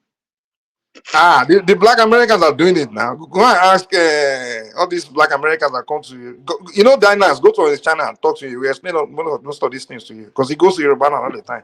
The guy has seen so many things and they showed him so many things. He will tell you about all these things, man. Dynas now. The search Yeah, for of who. course. Search Just go for on his who. channel, ask him questions about all these charms that he has seen. He will tell you that I've seen things in Yoruba land and Mm. he will tell you stories. So if you want to know if he can work on Mike, I've seen it working before, but as at that time, I was still using my own medical knowledge to actually say no, it's not true. Oh, I was in a clinic. I was in a clinic one night. They just rushed this man with like a middle-aged man, and the man was convulsing. So when they rushed him in, I started attending to him. I checked his BP. His BP was hitting the roof. You understand? That woman, I mean, that man Mago, died. your body go there hot. No, just wait now. Just wait. So that man died like 30 to 1 hour, 30 minutes to 1 hour after arrival in the hospital. But in the course of the management, the wife, because this man has like 3 or 4 wives, the younger wife was actually the one that was with him that night, and they are having an affair. So the woman just came to me and said that this is what we were doing before this thing started, though. You understand? And they started talking about Magun, that probably the wives, maybe they used to have infidelity, that the man was actually the one that put the something on the wife, you understand, to protect the wife. But eventually, maybe the woman has not actually met any man, and he was Mr. not the Simba, victim. you as a medical He was not doctor, the victim. He was not Mr. the Simba, victim. Mr. But Simba, you as a medical doctor. as a medical doctor, what I see at the cause of the death of that man that night was actually stroke. Exactly. There you go. I mean, there's autopsy and all of this stuff. Most of the things that is happening in us in Nigeria or Africa is just assumption. We make up Now stories and go there people now, tell advance. Go, people, no. You there? Go and try you, it. you know, what the heck? Oh, that was Simba. Yeah, Mike, go ahead. Remember, did that come from you? No, yeah, that was Simba. Jude, just go and mess around there. So you find out yourself, Because I always Yeah, want but people Mike, like what I this, was always saying talk. is Oh, most of these. is this. I've met so many people. He's all lying. I want them. Oh, guy, this place you are going, don't go and misbehave there. They don't listen. They will say, oh, this African thing is fake. Mike, I Or the agree with shit happens to them. Africans. They will. Mike, I agree with these things, right? Some black Americans, they will tell you what they experience in Africa, man. Because Yeah, but I agree with there these was one things, black though. American guy that came there. I warned him. I said, "Come, you are not in America. I can't be jumping." The guy wanted to be sleeping around with, because they come to our spiritual this thing now. They also, they come there. So the guy was in Yoruba now somewhere. He came to one of those festival. So he wanted to be toasting those traditional girls. And I said, guy, listen. Oh, So I told him, I said, look, you can't. This is not. You can't just. These are not ordinary girls. You can't be playing around. You can't. These people here. Leave them alone. When you go to Lagos and all these town, go and mess with those Christian girls and all those other ones. Yeah, but these people, don't mess with them. Those girls here, and those girls were pretty. The guy eventually, man, he came to me later. Yeah, he said, man, what happened? then, Eh? you can't play around with. You think he wants to smash and run and all those things. He smashed, he ran to America and ran back to Nigeria and said, "Come, hey, I think I left something behind." Yeah, man, don't play around, man. The way So Africans, I know of the one that the women use in such a way that the man cannot never leave them. You know that one. I don't know. Maybe it's a lotion That that one they. I will recommend that one for people that are getting married, husband and wife. You use that with each other, so you enjoy each other. You just love each other. You have to constantly renew it. People see charms are not necessarily bad. That's in the olden days reason why our parents, our forefathers never divorced. They love their wife to the end, and their wife loved their husband to the end because they use charm to enhance their love. But today But we charm call used to be food, though. Charm used to be food. Things that you do. It's not about the. Yeah, I think it was like the way they do things. yeah, it was a part of our life. But today we call it something bad. You know, yeah, you can use charm for something. You can use it negatively. You can use it positively. But it's kind of like when that love charm that people say, oh, it's supposed to be when two people get married, it's supposed to be using it, charming, using that charm to continue to enhance their love for the attraction for each other, so they can enjoy each other Hmm. for long. But today, people say it's bad. No, let's just stay natural. People But get sick of each Mike, other. Right? Human beings get sick of each Mike, other eventually. So. Mhm. Mike, those days that you are talking about, they used to teach men and women how they can survive marriage, how they can make their marriage work, and Yeah, everybody works towards it. But these days, both men and women now, they are looking at how they can survive outside their marriage. Do you understand? Everybody yeah. just looking for the plan B, that in case this thing doesn't work. People don't work at marriage to make marriage successful these days. They don't put any effort in making it to be successful. Everybody just looking at, hey, if this thing happen, what can I do? You understand? They are looking for ways of actually making their exit out of that marriage Because more people don't trust comfortable. each other anymore. Like Exactly. people see, That trust. yeah. Okay, here's the deal. This is what killed Africa. Let me be honest with you. We became, we started living life of Europeans. That's what killed us. You see, these are our ancient ways where we used to account to our gods. You understand? Even before we marry, we go to consult the oracle, and the oracle will guide you and tell you must not do this, you must not do that, you must. And also, every time to time, when husband and wife are having trouble, they go to the oracle. The oracle will kind of give them settle their issues. You understand? Like me now, I'm a traditional person. My woman is also a traditional person. When we have issues sometimes, we consult the oracle. Even when I'm misbehaving, the oracle will warn me, like, oh, you are being distant to your wife. But even before she pisses me off, the oracle will tell me that your wife is going to piss you off very soon, and be patient and things like that. So we had our gods involved in our lives. So we had that thing. And then we also fear our deities, our gods, like, because when we start doing certain things that they don't agree with, it can punish us. So we had forces to account to our behavior too. But today, every man, most of us just believe, is it pastor that you want to account your behavior to, or is it Jesus, or Muhammad? These things. Let me tell Nobody's you what, afraid of most people. Most of Mike. these, yeah. The issue is the so-called freedom now. Everybody talking about freedom, and it's like this the kind of freedom that everybody is expressing now. It's just a free for all. There is no control, nothing, nobody fear anything, and that's why the whole thing is chaotic. Like my woman now, for example, when I start music, she will say she's going to report me to the to Oshun goddess, because she's a Oshun priestess. Omo. So is the Ocean Okay, princess in the United States, or where's the that is princess in She's your mind? the two of yeah. you. You You know have what the I'm lead saying? in it. So You I have understand? that fear, like, oh no, let me. Uh-huh. You know what I'm saying? So I fear my woman because I know she's not alone. You know, you know what I'm saying. So I have that respect for her. Like, Because the two of you have a common belief. yeah, exactly, Let common me tell belief, you, and we have and we yesterday, have forces in our lives that are more powerful than both of us. So just yesterday, a guy was telling me that he had to go on vacation. When he got home, that was when he discovered that his wife was no longer at home, and the woman has relocated to Canada with his 3 kids. Hmm? You know? Imagine that.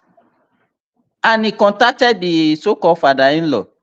And the father-in-law attested to it that when you left your wife to go and work, that you have to your wife has to leave the house.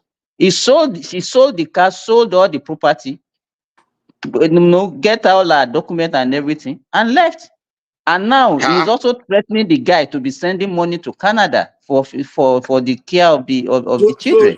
Simba, do you think me now that I have Shango, I have if I begin to name all the Orisha I have in my disposal, so the woman will not pack my keys and say she's running somewhere and Kiniko.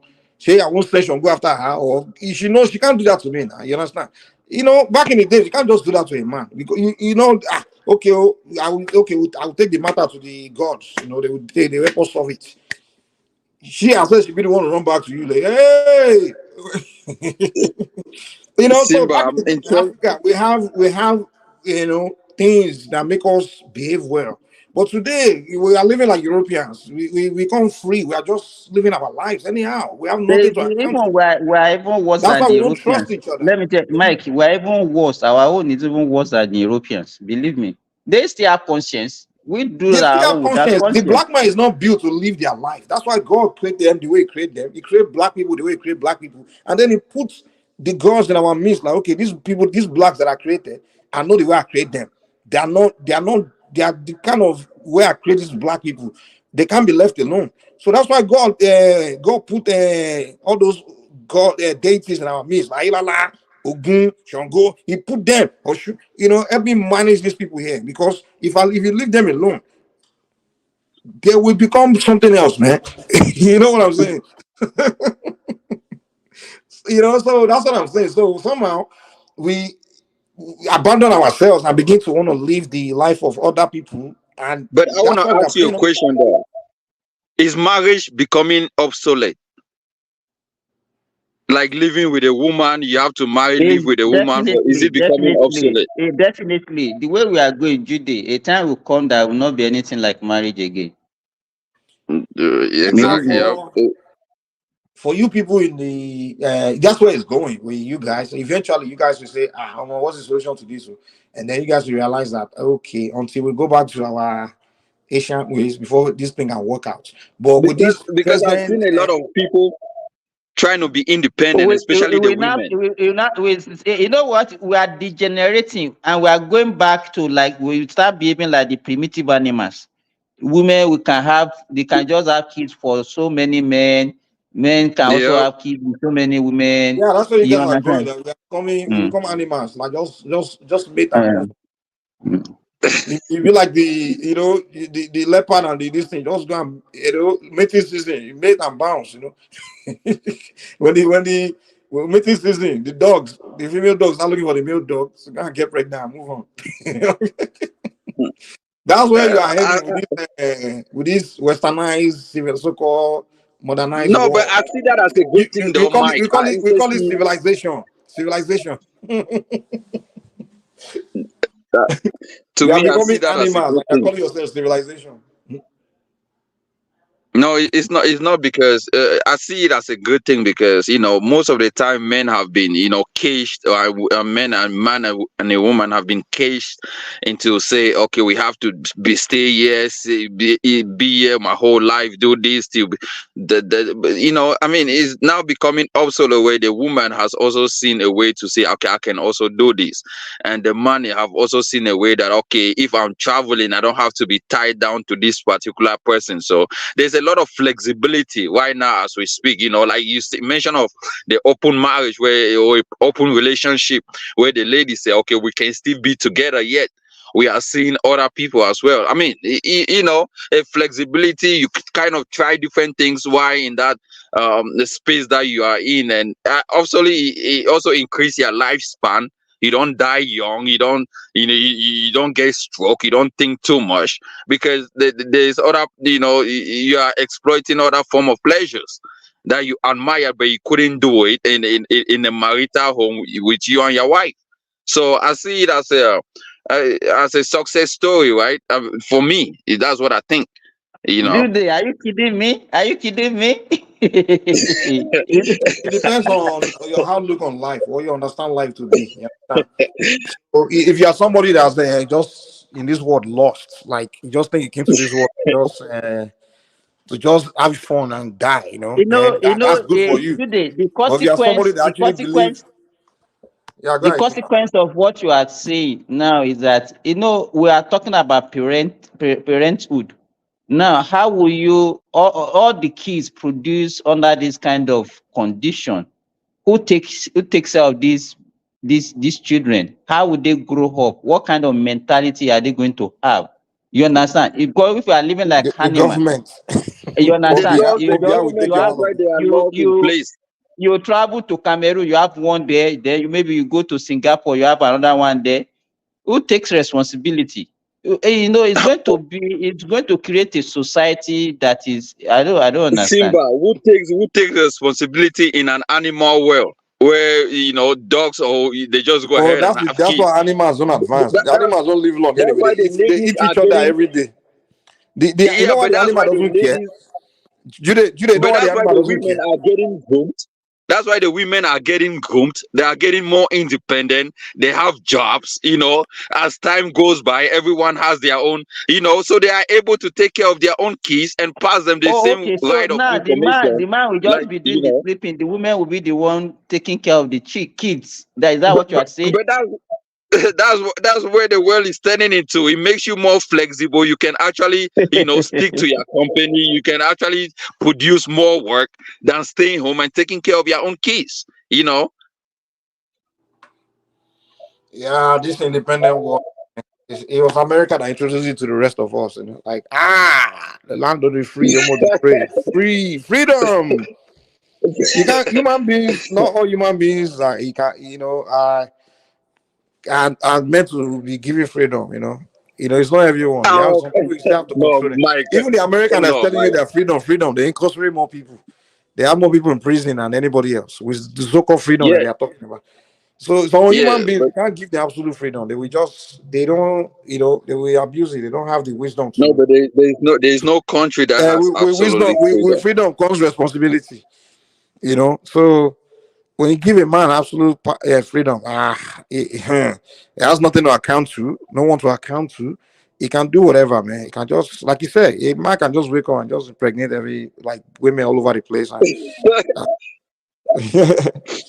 so But that's a good life to live, man. I mean, there's nowhere in the world where you should be yeah, in it's chains fun. It's because fun for the individual, but is it good for the society? And is it good for the people, the children you bring to the world? I mean, imagine a child growing up knowing his father. No, Or is it no, really good, Mike? Is it really good for the individual? Unless maybe Jude did not believe in spirituality, as in if you are having sex with a woman, and there's a risk that you are taking having sex with so many women.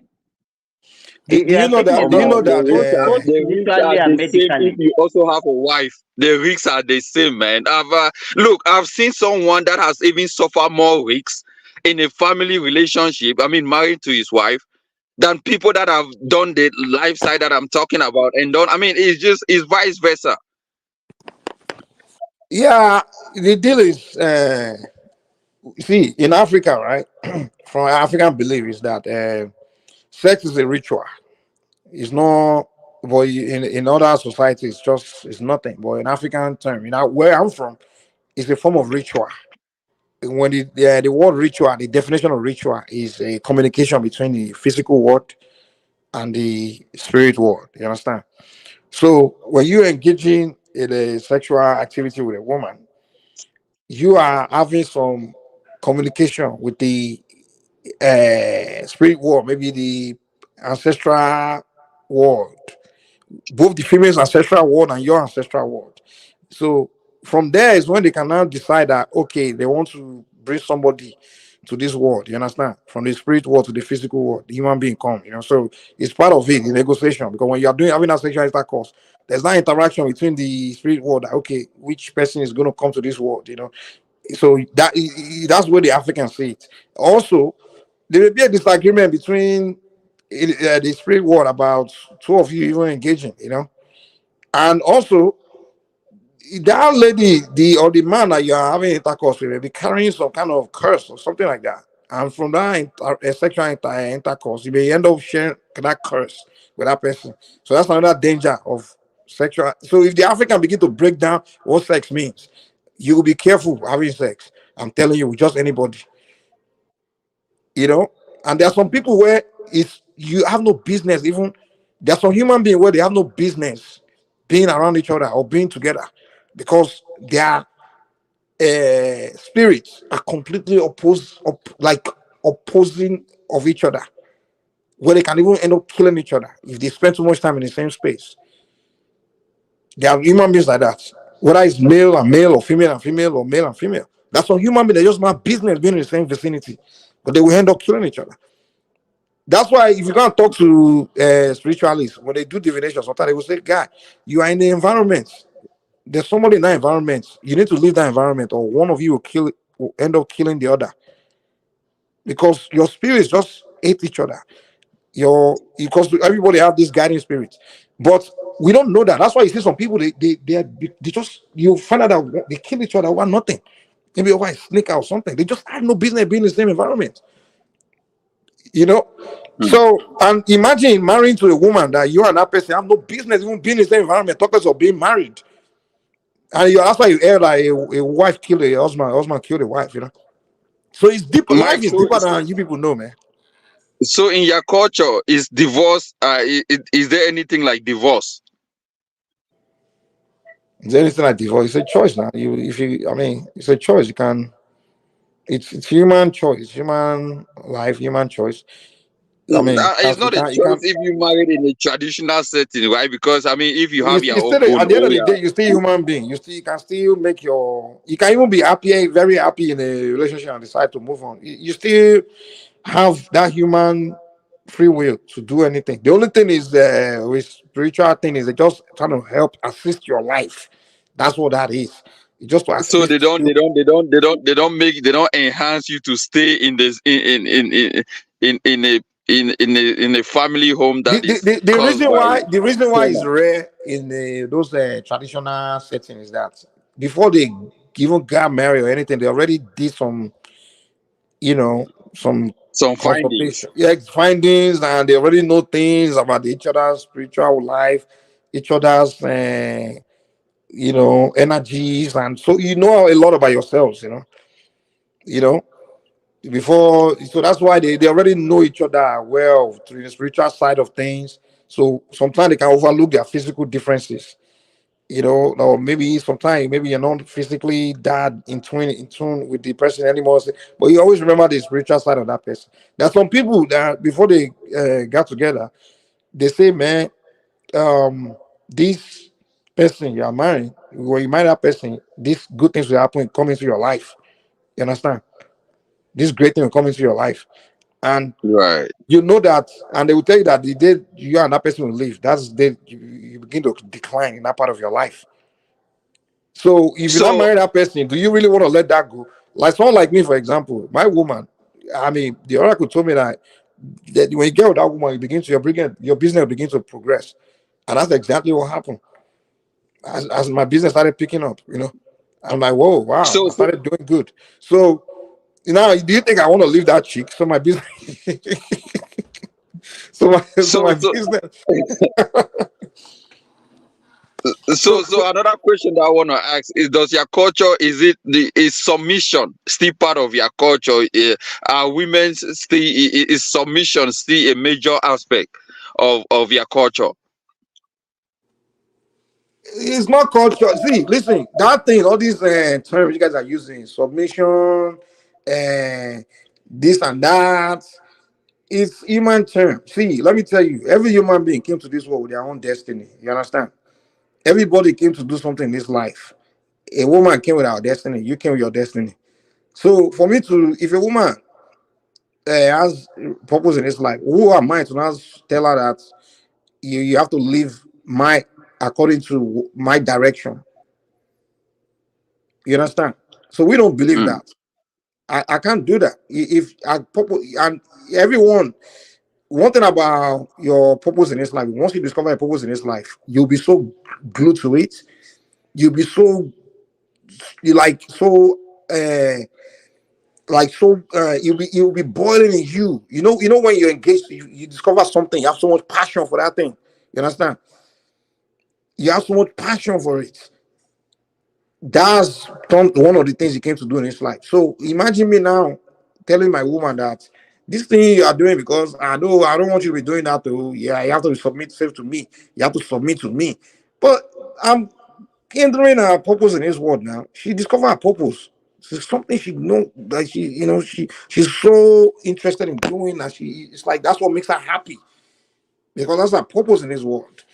So for me to now be saying, no, you have to be submissive to me because my culture says a woman should be submissive to a man. So you have to do what I want you to do, not what is in your soul, your spirit to do. So I'm taking away our happiness and our purpose in this world. So the idea of submission is just bullshit, man. It's Oh yeah, understanding that because matters. Understanding. yeah, because I was following a debate I think 2 days ago, and the major topic was should women submit? Those guys are Should foolish, they? man. I listen to them a lot. He submit to me. What are you kidding me? Right, I was like, oh man, like I mean, submission. Like I mean, if you want to be as an equal partner, or I mean, equality of human beings, why should another human being submit to? I mean, or in a relationship or whatever you call it? I mean, talking down, or I mean, so I mean, they were believing more of a mature. I think the submission was like of patriarchal. Oh, the man controls everything. Every policies comes from the man, and then it goes down to the woman. The woman cannot make certain decisions in a home. You know. So I was like, oh man, I mean, it's just, I mean, me being in United States, I mean, a lot of perceptions about the way we see things in Africa have actually changed, man. It seems like most women in Africa have been beaten down, based on the culture. It seems like our Yeah, culture really doesn't, those you things. know. A lot of cultures are man-made. It's not African thing. To be honest, it's just man-made. To be honest, like you know, and I don't know why someone wants to live the same life as someone else. To me, that's foolishness.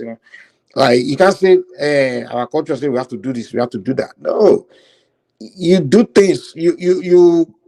I mean, if you relate with someone, you already know your roles with that person. You understand? Like Right. you know what I'm saying now? Like you already know your role. The thing comes natural. Even submission, like if a woman really wants to be, women are naturally nurturing and submissive to things that they love, like they really uh, are in tune with, like something they really uh, attached to. Even women are submissive to their children because they love they have for that child. So they tend Yeah. to, you know what I'm saying? That's their nature. These women tend to be very submissive to something that they are very they have deep connection with, right? So when that woman is very connected to a man, she automatically submits to that man. You understand? So it's not something a man have to tell her. She automatically just start cooking for you, start doing all those things because she's so tied to you like that. She's very interested in you. That's just their nature. When you see a woman and when she likes you, she begin to rub your back, start being nurturing you and things like that. So that's the submission those guys are describing. But some of them, they will get with a woman that's not really into them like that, and they be telling her to submit. Dude, that thing is not something enforced. It's something that comes natural. If a So a woman woman has doesn't, to be in you. Yeah. yeah, this should be something that comes natural. It's not something you should be dictating to somebody now. Ah, if if a woman doesn't feel like submitting to you, why are you telling her to submit to you? You gotta find the one that's willing to submit to you now. Why do you have to force? I don't even understand how people have conversation like that. See? But also I came to realize that the gap between being submission is actually, say, if the guy is actually powerful or is rich and married to an uneducated or poor woman, I kind of see that submission just just kicks in immediately. But for the same level, right, it's hard. So does that mean that the more educated women are becoming, the more submitted they are becoming, or the less submitted they are becoming, or do you understand what I mean? Like, I think That education stuff also is play a not. It's major. not. That thing is not true. To be honest, it's not true. Oh really? It's not, So you can see a high class the only woman. difference is when woman gets more educated, it's just that she just have more ability to reason So more. so That's about can an it. But it doesn't educated take away woman our with feminine high nature. class Hmm? can an educated woman with high class really submit to a low class one can fight guy? You think so? Dude, um, Submit. Okay, define submit your submission first, because the way me are defining is different from the way you are defining it. Yeah, I mean, submit like in terms of saying, okay, still doing this for the husband, cooking, You mean not? picking the kids up from, still playing that major role Okay, of a so you're traditional saying household in nurturing. Africa. Yeah, Yeah, you're not talking about always still doing. Yeah, still doing the same, traditional role, like, like what she's supposed to do at home and stuff like that. But being educated, it doesn't, sometimes they fail to come up with that, oh, I'm not cooking because I'm busy at work, oh, I'm doing this, that authoritative, Yeah. mindset Okay. kicks Okay. in and stuff like Oh, that. oh, wait. Don't overtalk yourself. Okay. You say because she's busy at work, so that's the excuse. So it's not because she's educated, but you are kind of drawing parallel between uh, busyness and educated. So what about women that are not educated but they also have career and they are busy? So are they also, would they not also give that same reason why they can't be washing plate and things like that, doing that role? So it's not really about education. It's more about the circumstance. Meaning, okay, now she is not, we are not in a traditional setting where the woman sit home. She's not housewife, and back in the days, more of women are more like housewife. The man works and they are home, so they take care of the house, they cook. But now she's got a career too. She's working overtime. So now you're still saying be submissive, be traditional, and she's saying no, I have a career. You're not saying, oh, because you're educated. It's not about the education, it's about the career. Are you saying a woman that's educated but chose to be a housewife, she'll not be cleaning the house and be cooking? She'll be cooking and cleaning now, regardless of the education, because it's just common sense that that's what you have to be doing if you're sitting at home. So all these things that people give the excuse that woman is educated, that's why she's not being nurturing, she's not cooking and cleaning. It's a lie. But if you want to talk But about, if you want to talk about the I've nature, seen some men make their women uneducated because they fear that once she's educated, that she can actually, go high. I mean, it happens in African community as well. yeah, I think this is what I think it is. This is what I think it is. Like when people are ignorant, they tend to look for someone to direct them, right? To they say when you tell an educated man to jump, he's going to ask questions because he's been trained to learn to think, right?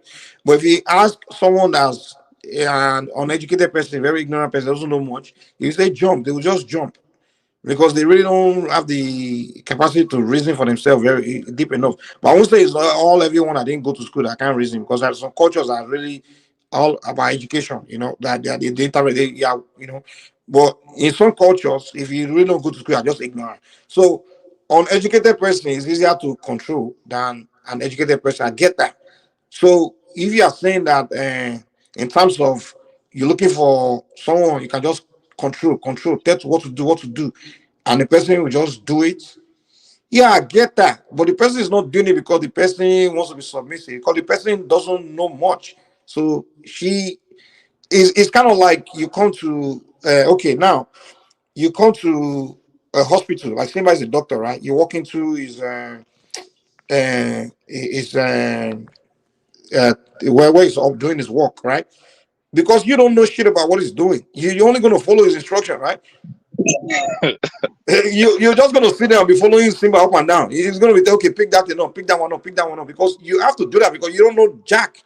But if So you you are also, telling me that the woman doesn't know her role in a household. it She has nothing to doesn't. do with the role. The reason why those cultures keep those women ignorant is because they know that, okay, once a woman is ignorant, she doesn't know jack like much about the world or things. She will be willing to, she will automatically, and she knows that the husband know everything, knows so much, highly educated. Of course, she's going to be automatically following your instruction. Like, okay, lead, since you know more than me. Tell me what to do. Tell me what to do. She will submit to you leading her. So I get that part of. Exactly, that was my point. So when she gained a little bit of education or more education, that part, she is now becoming strong enough to stand, her ground and actually know which one is wrong and what is right. And But actually, the it, but, submission but, just kind of died out, you but it know. wouldn't be about standing ground, though. But I Uh, still think if the woman is educated, and you are telling her to do something that's right, she will do it now. The only thing is, if you just tell her to do something that's wrong, she will question it, or something she doesn't understand, she will just question it. Yeah, but So have that's you the realized difference. that? But that's Have the you difference, realized though. that? But would But you, the which one question would that I you? want to ask. Go ahead. Yeah. Sorry. Okay. So the difference between the educated woman and the uneducated woman is, if you tell the educated woman to do something that's right, yeah, she would know that it's right and she would do it. Only she's foolish that she won't do the right thing. But if we tell her to do something that is wrong, but you may not know that it's wrong because you are not perfect yourself. You may just tell a woman go out and do something, and then she will analyze it and realize that this thing you're telling me to do is it can lead to disaster. Then she will question you like, hey babe, whatever. This thing you're telling us to do, look at it too. There's danger down the line. But uneducated woman, you tell her to do something wrong, she may not even know it's wrong. She's just gonna do it. So, and both of you find yourself in a hot soup eventually. So, which one would you prefer? The woman that has brain in her head, that you tell her what to do, and she can look at it, analyze it, and then come back to you and say, "Hey, husband, look, this is what you are trying to tell us to do. We might end up in a hot soup." So, which wife would you But prefer? but So, it's but up have to you you. realized that the rate of divorce in African community or in Nigerian community is between the rich, a woman that is educated, or a richer woman, or in a household that most of these guys are You're right. educated You're right. than a Right. It's traditional. likely going to Huh? be. You're right. It's likely going to be, the divorce is likely going to happen between two educated, a educated woman and, Right. yeah, because what usually happen in that is, maybe your decisions are not so rational as a man, and then she's looking at it like, look what you're doing. This is, she's has the ability to analyze things. But if you are a wise man as well, you have to come to the term that I need to also understand. I need to also listen to the woman now, because she has brain in her head now. But the ego, the mentality that, and I should not listen to a woman. Sometimes women can be then no more than you. This idea that you have to be the one. You both have brain in your head. So are you saying the brain in her head is just a waste that she can't even talk? But if the husband and the wife that are educated have good brain, how come the rate of divorce is still higher? I mean, Because a lot of we these could men, stop. despite their education, they're still stuck with the old mentality that, because growing up, my father control my mother. Well, the question you ask yourself is, was your mother educated? No, she was not. Your father saw your mother just follow because she wasn't educated, not because she wanted to. She was ignorant. But now you are married to a woman that has brain, she knows how to reason, but you want to live like your father. So education leads to not controlling anymore. So if people are educated, they don't control anymore. But why do you want to control? Why do you want to control another person? That's the question, though. I don't understand that. I don't know why you guys feel you have to control a woman. I don't get it. Do you get pleasure from that? The thing is, this is the thing. A lot of things we do it because it's something we watch growing up being done. We grew up watching father controlling mother, uncles controlling women. So we think that's what we have to do. But it's not really what you But have I to do. thought it was part of the most African culture, because No, and most that's what you have African to, and culture is that's the problem. We need to patriarchy. start.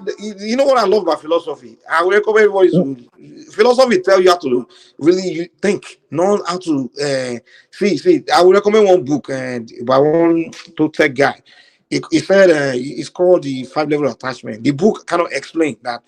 Do you let knowledge control you, or do you control knowledge? You know what that means? Yeah, of course. But Okay, my question let is, me explain it to you. to Let me who explain. you form. Go ahead. Sorry. Yeah. You have knowledge in your head, right? And where did all the knowledge you have in your head, where did it come from? It comes from your life experience. The knowledge of the Someone language, educating you as well. everything, every knowledge you have in your head comes from your encounters. Even the language you Yep. speak, you learning from. It's part of your knowledge because you're learning from your encounter, your things, people you encounter throughout your life, your environment. You pick up language, you pick up behavior, you pick up habit, you pick up knowledge. So now the question is, when you're living your life, do you let the knowledge now control, direct everything you do, or do you understand that this is just knowledge? It's really not me. It's my knowledge. It's not who I am. It's just my knowledge.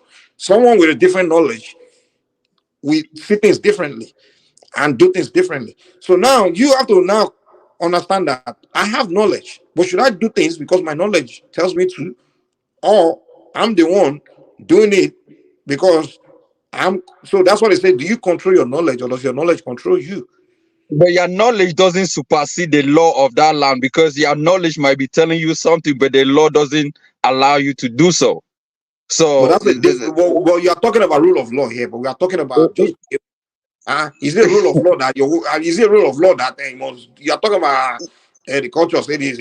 It's not even a culture. I don't even know take where for they instance, write down that it's a culture of these people to do this. It's everybody just doing it yeah, because but take for instance, your culture state that, or your knowledge assume that you have to have two wives, from your knowledge from Africa, and you live in America, but the society doesn't permit you to. So okay. so that Do is you okay? The question is, do you really have the desire to have two wives, or it's just because your knowledge said it, your culture said it? of course. I mean, some people we have the knowledge to. No, Yeah, I what I'm mean, saying is, some people. Okay, I've seen situation where um they will a mother will, they will come and tell a guy, like, listen, your father married this many wives or this amount of wives. Your grandfather did it, or you must do it. And then you begin to ask, like, do I really? Well, some people just do it because they say, oh, because in a family that's what they've been doing. But another guy will ask himself, like, okay, yeah, it is, but I really don't have desire to do the same thing. Maybe I just want to do something different. But some people they just do it because they say that's what they say it's going on, it's been going on. And then so when they do it, they find that they are miserable. They are living miserable life because they are doing things that they are told. They are exactly. so that's what I'm saying by knowledge. So your culture is your knowledge. So But now I won't let what the I'm culture hearing from control you me. I now is, control the culture controlling me, you know. yeah, but what I'm hearing from you now is like maybe African culture needs to be reformed, or maybe yeah, Yoruba culture needs to be reformed, because most of the things that you have spoke about, it actually depicts that that culture is patriarchal, so the man's control everything. So are you calling for a reformation that we actually have No, to no, create no. a culture where a man and a woman feels equal in it? The real Yoruba culture. I don't. Well, I don't know. There's difference between. I would say this in our own spiritual culture. Actually, women are seen to be the most powerful. Oh wow. Yeah, because women are more powerful spiritually than men. In spirituality, women are the most they are more powerful than men.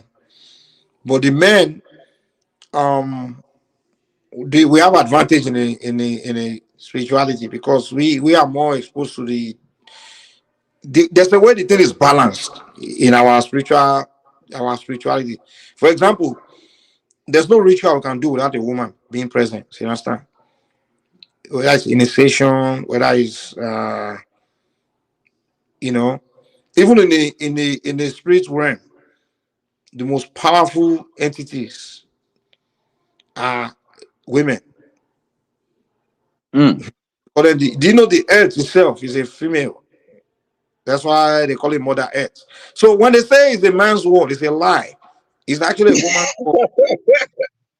You say it's a lie, but It's the European concept. The African concept it's not a is lie. a You woman's could world. actually see it. I mean, you could actually see it in the surface. The man is the man. I mean, have you ever seen a female president in Nigeria? Most of the companies, the No, top CEOs in Nigeria are okay. men. Come on, Let me all this. I mean, you could let actually me see it physically. but wait. Let me help you see that from another angle, right? When you are a CEO of a company, right? Who do you see doing the work around the company? Are you the one working, doing all the work? I mean, you have secretaries, maybe The employees are the one doing the work. Men, employees. we are the Yeah. employers. Women are the owner of the earth. They are the owner of the world. Women are the employers. I mean, sorry, men are the employers. So a woman cannot be an employer. No, you say men are the one to be ministers. Yeah, all these. This Yeah, and yeah.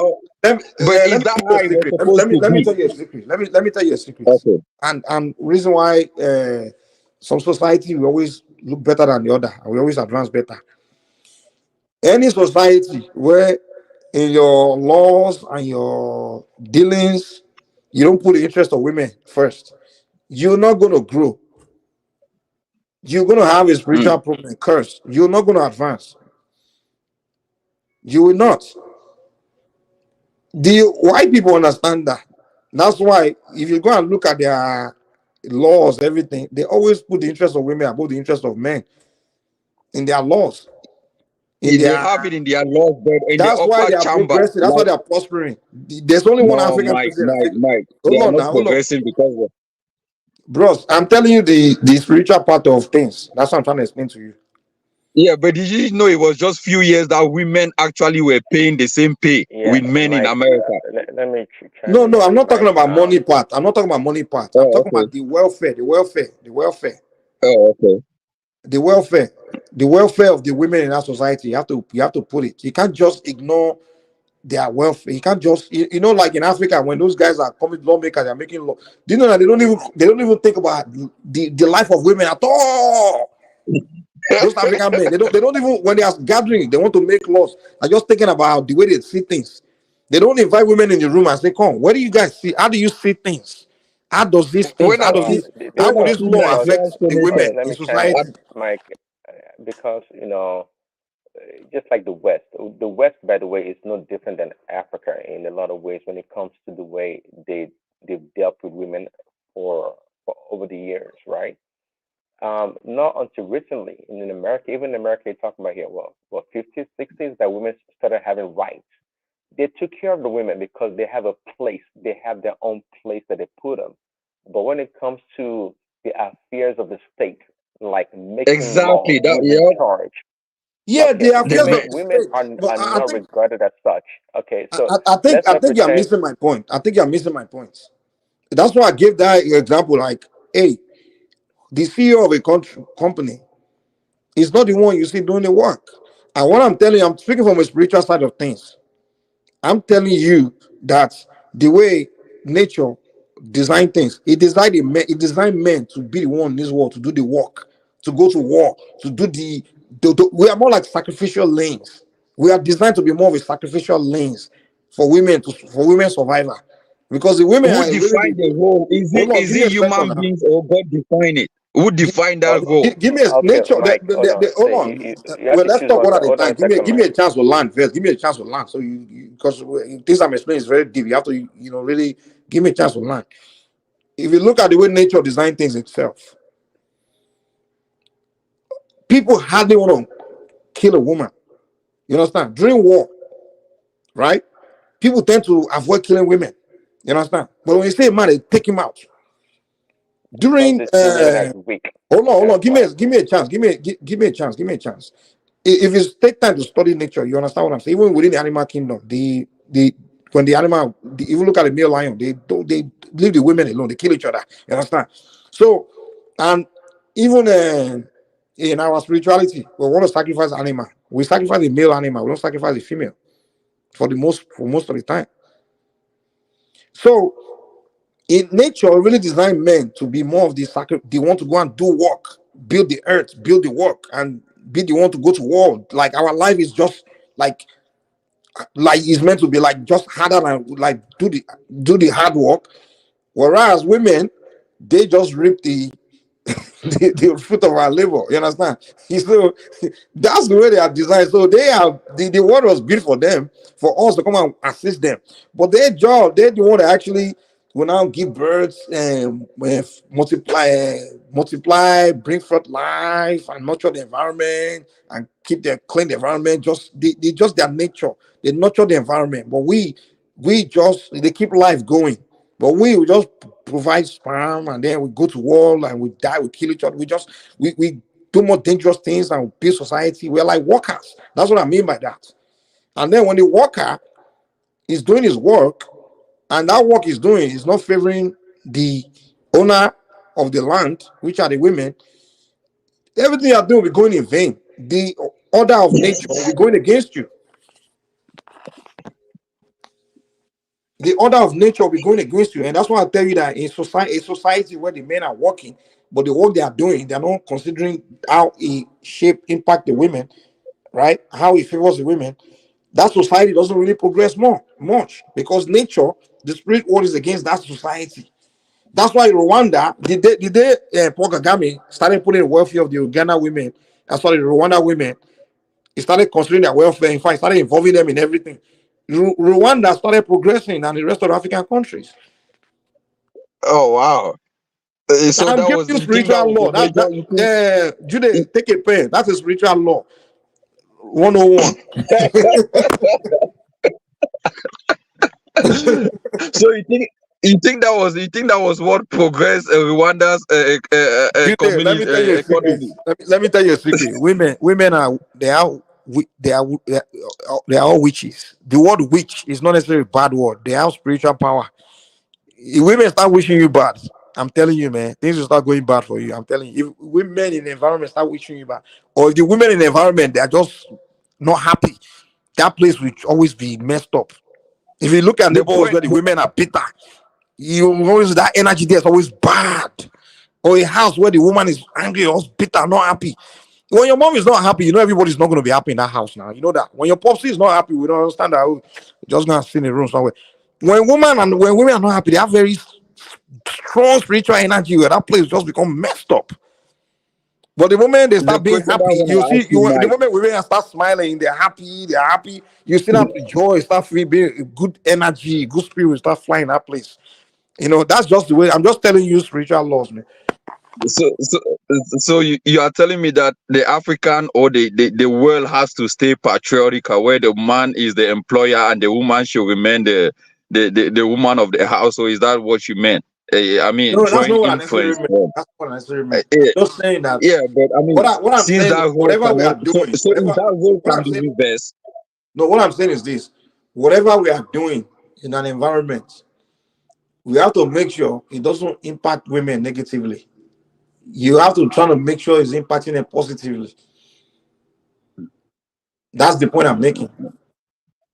Or Right, else, but based on our society, we've seen Okay, that women have been neglected. Jude, Go ahead, please, Daddy. that's Sorry. why we are not progressing now. the That's why lesson you should be learning Africa, is that Cameroon, Nigeria, we shit holes. Whereas Jude, in Europe, what Mike is telling you look at in the essence European is countries, that look at America, look at that giving their women welfare, everything, and they keep progressing. Please, Daddy, Jude, go ahead. Mike is telling you the lesson Mike is trying to get you to learn is that be ready to be a slave to women. Okay. That's not being slave now. Yeah, in fact, yeah, that's what we are created for. You don't know that. You see, I told you, be ready to be slave to women. No, you're missing. You may be misunderstanding me.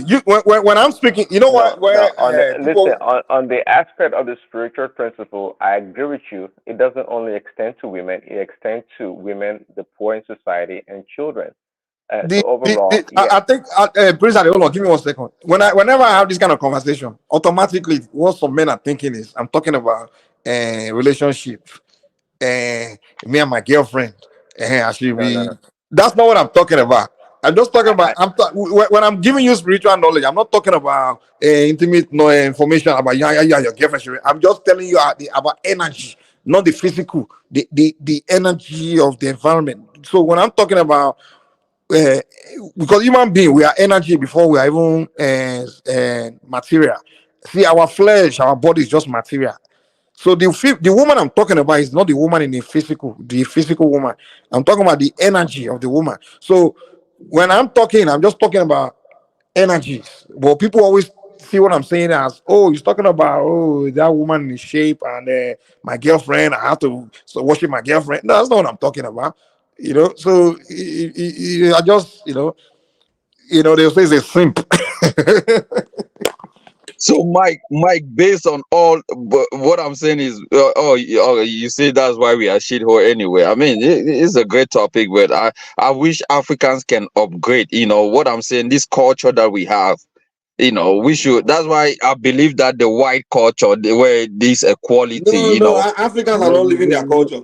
When the Africans are saying, "Oh, our culture is a lie. What they do is whenever a situation favor them, they hide under the umbrella of culture.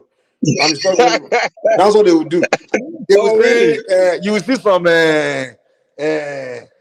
even sometimes on the shows like this, you see some Africans, right? They will say they are elders, right? But they don't behave like elders, right? And then when they don't do what African elders are supposed to do, right? But then when the argument begins between them and the young person, then they will want to remind you that, oh, in our culture, elder, I'm like, dude, come on, man. When you want to hide under the umbrella of culture, when the situation is not favoring you, right? So that way, and some will say they were doing things that has nothing, that's contrary to their culture. And when the situation is not favoring them, they'll start reminding you of culture. So I always say, Yes, no, yes. don't play that culture game with me. If you want to play culture, play it all the way. Start from the jump before we start, play it all the way. So a lot of Africans don't practice, they don't believe in their culture anymore. But when situation begin to unfavor them, they'll remember, oh, I can dig into that culture card and play it and use it to win this the argument, or to get my way out of this. So it's human manipulation. So I'm not foolish. I will see some people But here, Africans. I will say what we are doing, they are not doing with culture. Why you start trying to use politics of culture to win, to find your way? Come on now. but I've actually realized that the culture laws and the Republican laws will never probably be aligned to each other. So one will actually dominate, and it's going to be the Republican or they call the law of that country. So there are certain things that you can do in your culture which might not be the law of that country, and it might become a crime. You know, and I also wish that certain cultures of us should be updated, because our cultures are archaic. They are not good in a modern society. Where in a society that we live in right now, I think a lot of Give me a things second, happen. real quick. Let me respond to this guy here, man. Yeah, my King Solomon is the wisest man there. Though we are talking about African spiritual knowledge, this guy is talking about some King Solomon books. So, You understand come Africans, on, man. You say about his King Solomon story, African goddamn story. I'm talking about African, man. all these African. Who told this guy about King Solomon? The white man wrote a book and told you about King Solomon, and you just consume it. Look, I mean, we are talking about traditional. You're talking about a religious that was passed down on you. You don't even know who the writer is on that story, and you assume that character exists, and which maybe it was a fiction. That's why. Look, man, That's why it's high Africans are time we lost now. They just they start following one Bible, one book. Somebody brought to them from yeah. Snow Mountain. Somebody brought a book I'm not. from Caucasus Mountain, Snow Caucasus Mountain in Europe. They brought it to Africa. They say, okay, follow this book, and they start following it.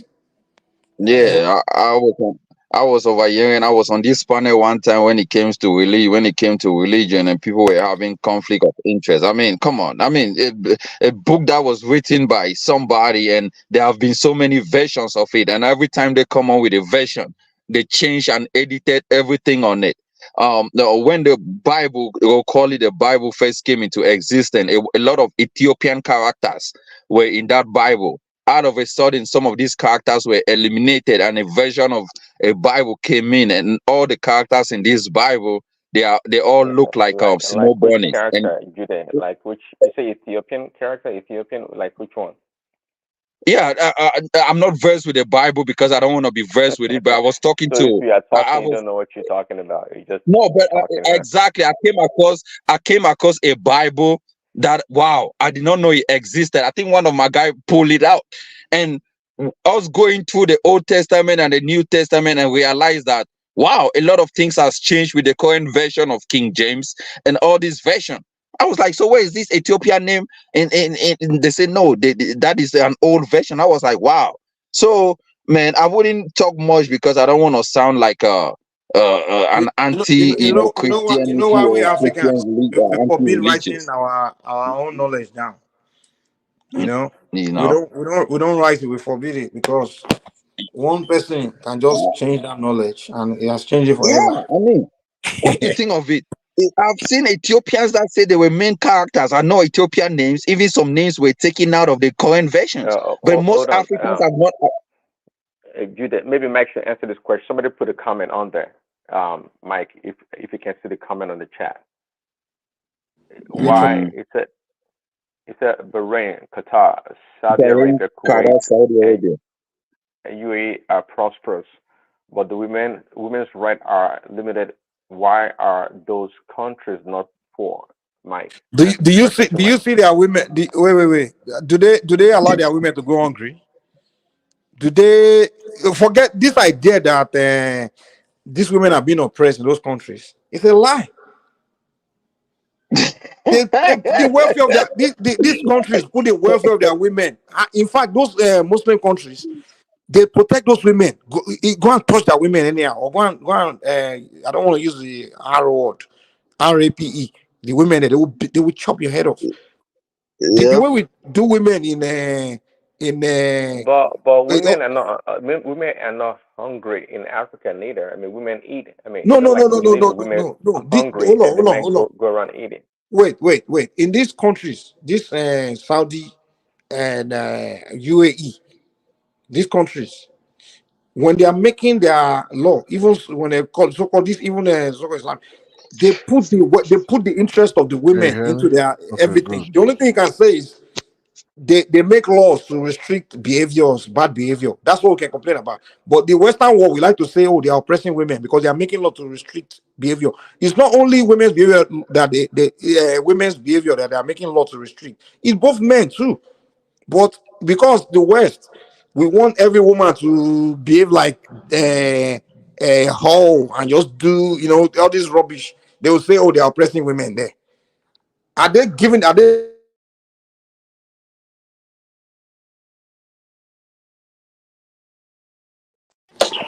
Sorry, I had a phone call. Are they not making sure that women are fed and they have a house, a home, they are So if you go to this country, even their women are happier than the Western women. I'm telling you. So this propaganda that we consume in the West, that if you go there, women are in pain, they are suffering. Get the hell out of here. It's even here in the West that the women they can't find a husband. They are more depressed. I mean, are you kidding me? Come on, man. Let's stop this, man. Those things, those Western propaganda that women are being oppressed in those countries. They put the interest of the women I regard too in those countries. Trust me. They don't just make kick them aside, Yeah, leave but women on the street. I mean, come on. I don't. Yeah, well, I agree with you, but I don't know of any culture that doesn't put the interest of the women at the forefront of the society. I don't know of any single culture, quite frankly. No matter how poor that culture is or that country, the women they always try as much as possible to take care of the women. Okay, so yeah. So again, why if African countries Okay, or the wait. African culture Let me ask you. Let does me that, ask you. No. The African culture put the interest of women first, but I'm talking about the countries that we have today. These colonial countries we have don't do that. And I can ask you. and Tell but me. then how Tell me. come we're not Hold on. prosperous if that's what we Hold on. need? If that's what we Wait. need. Calm down. Tell me when our politicians in Nigeria have ever discussed solving hunger of the poor condition, the welfare, or even discuss the welfare of women in that country, in those countries. They don't. They don't even have that conversation. Or the women's health, they are what they call it. They don't even have that conversation. They don't. They're busy discussing how we make money. Those guys are never doing it, just looting money. And it's a bunch of men are looting the money. And then they don't even make laws about how women are being abused. And some of these, even some of the politicians, they abuse the women. They just sleep with a bunch of them and there's nothing in terms. They're really they're discussing to say, come, we have to protect these women in this society here. They're not having that conversation. But our culture does it. Our ancient, kingdoms, we always have that. Because if you look at the old Yoruba Empire, even we have more women political position and men political position. Agbo Yalaje, the women control the market.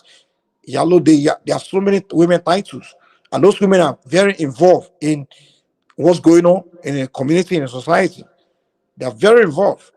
So many women titles, they're almost as powerful as the kings. But today in Nigeria, we don't have that, man. It's just politicians, a bunch of group of men that just looters. They don't discuss, you know, they don't. Which budget they put out to say, okay, this budget going into the welfare of women? They don't. They don't even consider it in the budget. That's the point I'm making.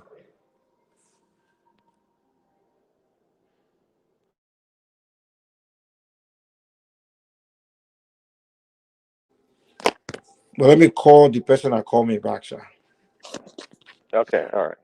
Prince Daddy, Yeah, what's up? I doing? how you doing? I'm good, man. How far? You dropped off earlier, or you have to go take care No, of the kid, huh? it's my Bluetooth mic is been messing up, so I was working on it. He always take me back to the background. I mean, I don't know why he always does that. Oh, I see. Okay, yeah. Yeah, so I was trying to see if I could, you know, not.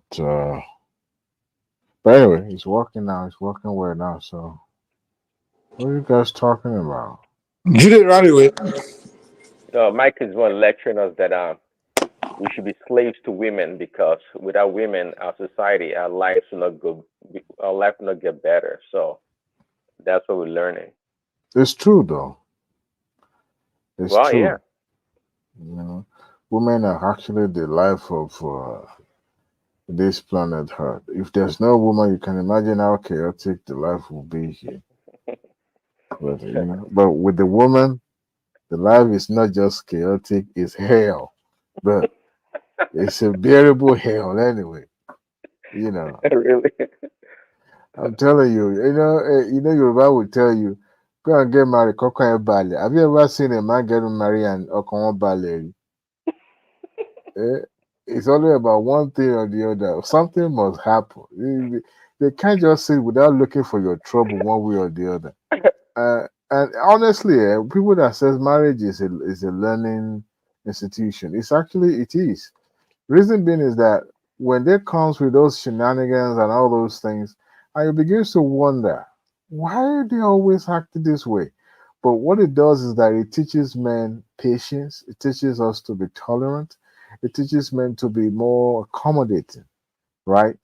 So, and when you now start having kids altogether, that's a different ball game, you know. And yeah, and some people can't really bear it because love is not enough to sustain a marriage. You realize that you love this person, but you just have to give tough love because some cases you have to things that you ordinarily would not even when you are by yourself alone or you're single, you would not take any of such from. But here you are tolerating your partner or your spouse, in their shenanigans, But that's what marriage does. So the lovey-dovey at the beginning or the infatuation they usually call love, it's not always there, enough to sustain the turbulence that comes with marriage. But thank God, women are always, I don't know, God made women to be in our life so that our life can be not calm, but full of turbulence for us to be able to grow and work stronger. Isn't that true, Prince Daddy? Well, Who's Daddy? that's it. Yeah, I'm here. Or how do you explain knowing a woman? How do you, I mean, do you know woman in and out? Like you can really say this is what woman is all about? Oh no, far be from it. I once told my younger brother that I treat women like men, and he laughed at me. It was actually Mm. mocking me that I would say that. Um, but some people think women should be treated differently, um, understandably. Some, but when it's said differently, though, they're talking about you can't put women and men on the same level. I don't know how to explain it. And but personally, I don't see it that way. But one thing I know also is that look, when because some men they don't want to get into this, back and forth with women in a relationship, right? So the women tend to become domineering eventually, and the man becomes like, soft, like, or I mean, passive and just a soft man. It looks like a man has been bitten down. So, um, but yeah, all because of peace. You want peace to reign. You want the woman to be happy. But I think it crosses the line sometimes when you do everything just to maintain peace so the woman can be happy. But you, the man, there you go, rotten away, like it's like your life has no meaning anymore because you have to be this person that you're not. And so women do recognize it though, so of course not all women are the same. Some women are sensitive and they're not selfish. It's not all about them, but some they don't care, as long as they can get everything that they want. And it's not because they're a bad person. It's just that nature just comes comes in. And that's why I've always made the case that men and women, we are both the same in a lot of ways. The difference is our gender. Our gender is different, obviously, and given the same opportunity, I think women would be as bad as men are in a lot of ways. That's I think they would be, quite frankly, because I see them as equal. They have they have emotions that we do. They can be greedy, selfish. They have all those attributes like men. So why are they any different? I mean, it just happens that men they've dominated the society for such a long time. But in this present world, things are changing and they're changing really fast. Actually, women are beginning to dominate in a lot of ways. They are. And if you look at their behavior compared to men, they tend to exhibit the same kind of a behavior that men do, as being in charge, or being in charge, or just having more resources or more wealth. They are doing the same thing that the men do, and that has always been my point, that women are just like men. They're not any different. They're not any different.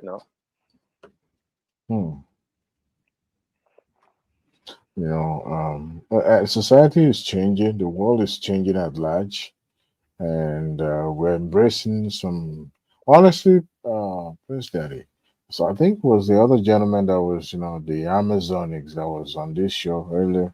It's always Yeah, Jude. arguing, and yeah, it's always it's always facing the oncoming vehicle in his argument. I don't know why. Anyway, yeah, he he talked about our culture not not suitable or sustainable enough, or more like it's archaic and there to be dietitians and all that. I said no. And I was listening, but at the same time I was wondering why he come to that conclusion. Our culture is not archaic. Your culture should not be rigid, and our culture is not rigid. That's why it seems we are flexible in our ways. And but there are some certain things that should not be eroded, because if taken for granted, it's going to affect uh, marriage, and at the same time also might affect the society at large. And that's what you have happening now, where values are no longer placed on things that are supposed to be, of great importance to people. For example, marriage. People in this world, we see marriage as, you know, not necessity, but if convenience. If you convenience for you, fine. If it's not, hey, no big deal. Yeah, no big deal. But you see, a society they always create a norm for themselves. We're all animals, one way or the other. Politically, we're animals.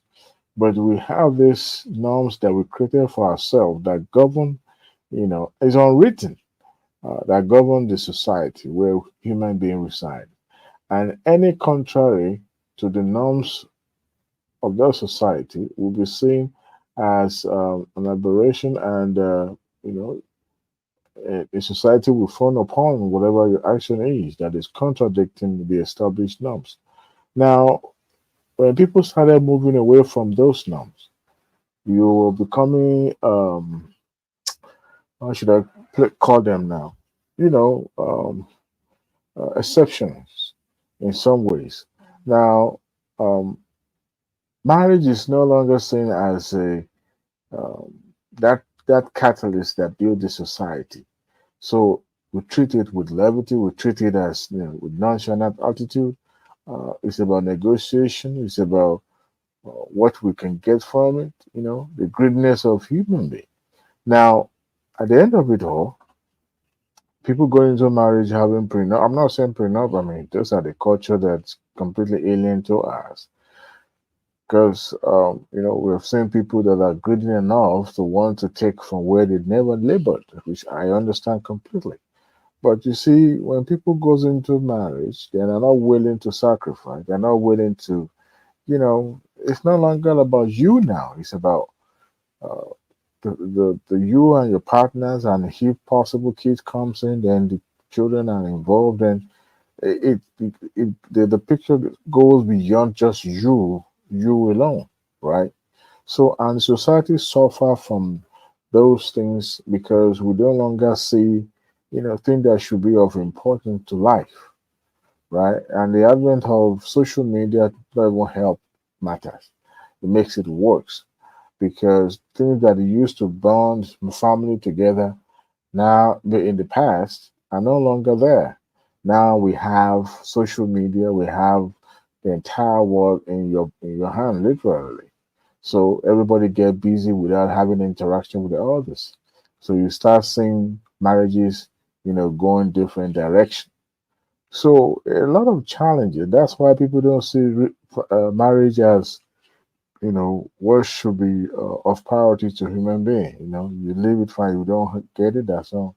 And I think people place unreasonable expectation on themselves on how the marriage should look or feel like. And the moment as those expectations are not met, they begin to question everything. That's the thing I Begin, was going to say too. I think people are the reason why people feel jacked up in all this marriage and things is they have these expectations. If hmm those expectations are not met, Yeah. becomes It, voila. You know how they say the way the human brain works. I say energy flows. Sorry, is the energy flows where attention goes, right? mm, And your attention is towards something, and your energy is flowing towards that way, and that thing is not working. That's where the frustration comes in, mm, the misery, the anger, and everything. So people need to know that these are expectations and all these things. Just let it go, man. Like if you're gonna get into anything, just don't have all these unrealistic or on don't commit yourself to believing that this thing this expectation will be met. mm. So that's the thing, man. Eh, but those expectations, Mike, those expectations, they've forgotten that a human being tends to change. We are like tree, we bend. We bend towards the forces of nature, right? When the wind blows, it blows to a certain direction, and it also affect the growth of that tree. And that is exactly human being, the way we are. So you don't expect certain traits and behavior that happens at the teenage time years to continue through the adulthood lifestyle of that particular individual. So the society, the environment that they found themselves is going to dictate how they're going to live, how they're going to change and transform over the years. So those are the things that will perhaps create those changes, right? And also the expectation that we're talking about. You at your prime, I mean, you are in your, let's say, late 20s, going to 30s. At early 30s, right? Whether you're a man or a woman. Well, men never lay anyway, you know. Kokulara tali. But as a woman, I'm not trying to be no pun intended here. At 30s or early 30s, you know, it begins to get desperate a little bit. Okay, you want to find someone. Now, when you're in your late 20s, you're having this picture of a macho man, an already made man, a man with, you know, maybe couple of years down the lane, maybe 5, 6 years, becoming a CEO or becoming an executive somewhere. And you already have that because you're looking for security, right? So that places that expectation on you. And every now and then you come across um, prospective husband, husband material, so to say, that you could easily fit it into that picture. But because of the premium expectation you've placed on yourself, you begins to have those things eluding you gradually. And guess what? They just start setting in. Before you know it, time's gone by, and you're now becoming more desperate. You now begin to search and holding down on whoever You comes know, your I was saying something earlier. I was saying one thing that has killed us is that we've become these people that don't really know reason the way we're supposed to. Like, okay, for example, like in our own this thing, we're taught that we came to this world to fulfill something. The purpose we're created, everyone's created for a particular purpose. So when people think that their purpose in life is, oh, when I turn to my 20s, I'll get married. When I do this, I'll do this. Oh, I'll find a CEO. I will. No, when you start creating all these purpose for yourself, right? That you have no control over. That's when you are creating problem for yourself. When you start to set up all these expectations and all this,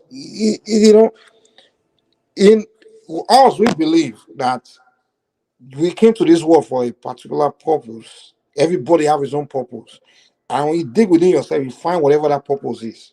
Whether it's to engage in this particular career or things that you will know within yourself that there's some things in life you just so gravitated towards. That's your purpose in life. It's not these other things that society has staged for you. Like, oh, when you get to this thing, you must marry this thing, you must marry a CEO, you must this and that and that and that and that and that. You know. And also, I was making another point about how we lost our ways. You know, like they say, if you don't have someone to account to, then you really won't have too much reason to like be aligned. You understand? With just doing the right things. I mean, me, for example, I'm a traditionalist. My woman is a traditionalist, and most of our issues we do consultation. It's like we feel like I feel like I'm an account because she literally was someone the oracle chose for me. It's like so, and I feel like I'm very accountable to the deities, 'cause I fear the deities. And it's something I can't do. And she also is likewise, she fear the deities. She's a priestess. She fear the deities. She knows that if I cross the line with this man this way, I can get punished. And a lot of time, even before when she's misbehaving or I'm misbehaving, once we do divination, we get that message like, oh, okay, the way you are behaving towards your wife is wrong. The way you need to do more for your. So we are accountable to our deities. And we fear them. We have fear for them. But ordinary people like you guys now, I don't know. Like you, when I look at you people, I just say, now I understand why you guys are going through what you're going through. Like you're not accountable to anything beyond yourself, and she's not accountable to anything beyond herself. Maybe their parents. I mean, back in the day, we can say, "Oh, my papa, I'm accountable to my in-law, my parents, or something." But today, who will still look to their parents anymore? A lot of you guys believe, okay, maybe you're a pastor or something. I don't know. Mike, But what there's is that? nothing really. There's no one out there or forces out there that you really fear. That you feel like if I treat this woman wrong, or this woman treat me, or if I treat this man wrong, I can deal with some consequence. So I think that's where you guys lost it. I'm sorry. All of you guys are becoming No, Europeanized. we have our own. I mean, just like you have your own traditional religion, also, you don't think we have principles in Christianity that we follow? Also, you don't think so? There's a You difference think between we just like principle and fear chicken of without head? consequence. Hmm? I No, said, it's do you not think we only like chickens our without own is head? what, say it again. I said you think we are chickens without heads. We don't follow anything. We just like, No, I you said you are know, not we just go accountable. as the You are wind no. blows, huh? There's a difference between following and being accountable. And when I say accountable, Yeah, we are accountable to because who? to the laws of God, the guiding principles of this world. That's a fun Ross, you're not hearing fun what I'm question. telling you. You're not. I, You're I not hearing. I heard what Okay, you okay. said. I heard what you said.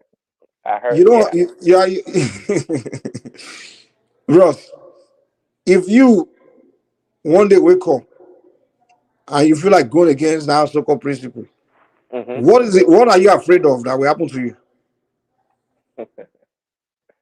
Nothing. That's the point I'm making here, man. It's not only religion. I get in life, it can be all brought up to solid principles and everything. and and You know. and you, is somebody gonna flog you? Is that it? Ah, hey.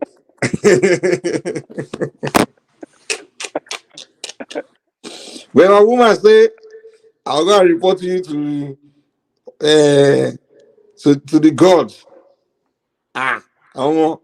I think twice. So let me behave myself. Because I And know if you're a Christian, also, she can go report you to the pastor. you. You guys are you. So come on now. You know you're not afraid of any pastor, man. When it comes to it, you probably won't beat up your pastor, self. Pastor don't know. The funniest thing is that when people that ordinarily supposed to be grab their neighbors and drag them to courthouse or somewhere and get married and get belay, they will be, going to pastors to pray for them and I always say, look, when you go to pastor, you don't go to pastor. The character of that person, there's some question people don't ask at the dating stage or when you're just meeting somebody newly. On both sides, people don't ask those questions because they are infatuated and they are stupidly going about it in a way that they know they are going to hit the brick wall, or should I say rock bottom when they get married. You know, to the smallest thing as finances, those things need to be talked out. It's not just about being picky, but and how do you get somebody who, I mean, wait a minute, let me ask this question. Because I've seen people like, I think Mike was once talking about being chosen by Ifa or chosen by a pastor, whatever it is. I'm not saying that those things doesn't happen. It does happen. But when you are meeting somebody for the first time and the person says, "Oh, I'm a traditionalist," and you don't share the same belief, and the person says, "Well, I'm frugal with my finances," and you don't share that same ideology, and the person said, "Oh, I only want two children," and you say, "Well, Philip Potiphar Roka," and yet you are adamant, you kept putting your head in there. That is a prelude to disaster in waiting, and you know that is going to happen. But I'm not saying people don't change, but at least you have a little idea of the person you are dealing with. So you take the person to dinner, you go out on a date, you go to a dinner, all that occupies your mind is about sex, right? Okay, of course you believe that you're going to get married to this person, but you're just buying time. So you go to dinner, that is an good example or good right place for you to start asking questions that are not threatening in nature, but it just give you some, a snippet into the world of this person. But people don't do that, right? So when people get married, all this thing now begins to But manifest. Adewale, Yeah.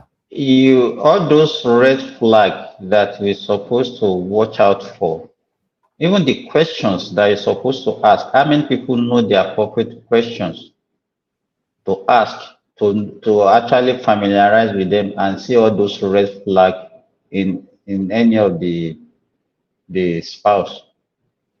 Do we really know? Yeah, because we don't usually pay attention to those details. We don't attach so much importance to it until we start getting serious with them. And that No, is I when think we one of the issue Or some is people this. just We ignore it. They usually don't care. people ignore it. People think that, oh, okay, let's say you see a lady and she's telling you, oh, my previous engagement, this is what I did, this is what happened, and okay, let's say she said, okay, this is what she has done to the previous people that she has dated, and you are thinking that, okay, maybe you are better, she will not do that kind of thing to you, and that is a wrong signal. You understand? And we tend to have that belief that, okay, what happened to the previous people cannot happen to me. But because what I realize that both men and women don't lie in their dealing with fellow human beings. But the problem is that we fail. They will not communicate maybe in a verbal communication. But if you watch out, you will be able to see all these red flags. And they're supposed to be a signal to you, but most of the time we fail to actually watch out for all these things.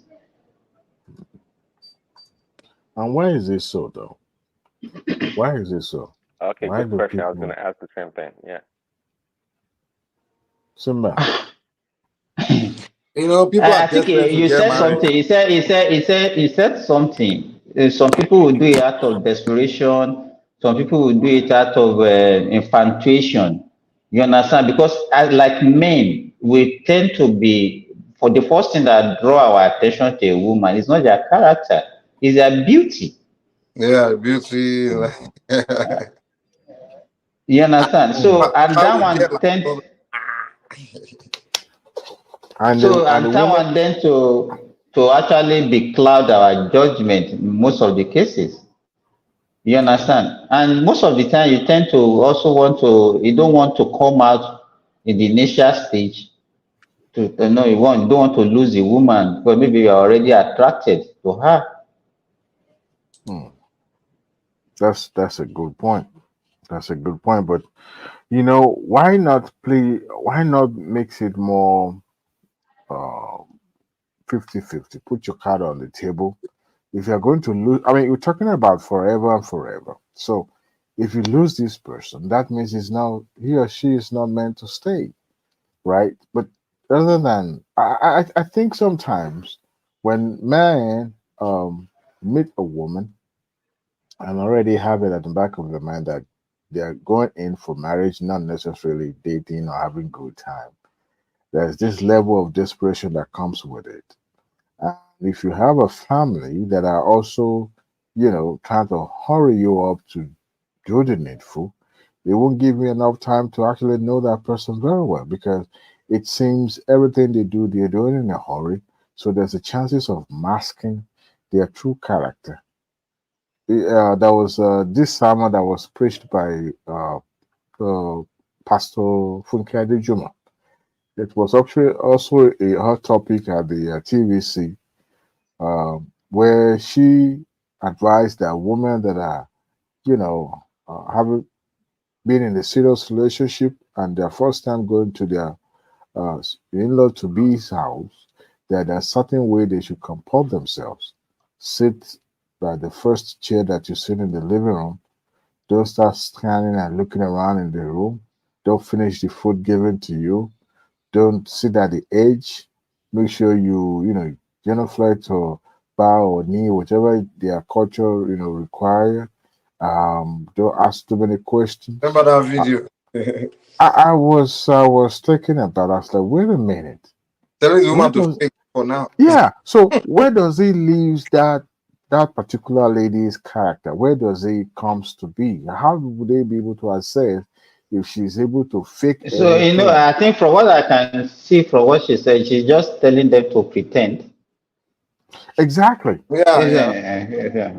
That's what I was saying earlier. The Africans, they just pretend until later, but the Black Americans, And that is those it. ones The, they show you their true a colors from the woman, jump.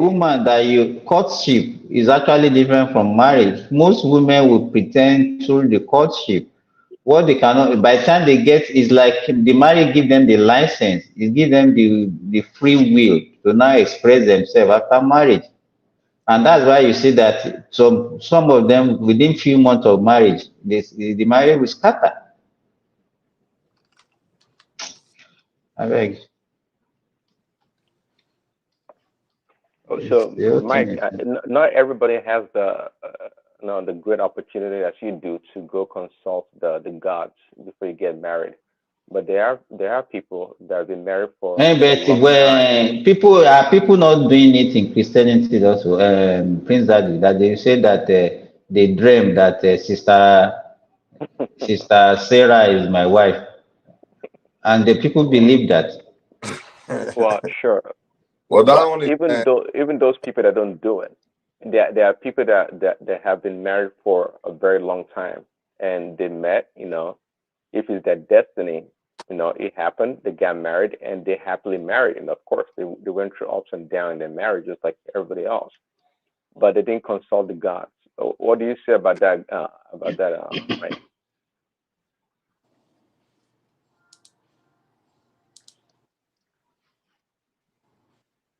are you asking me? Is Mike there?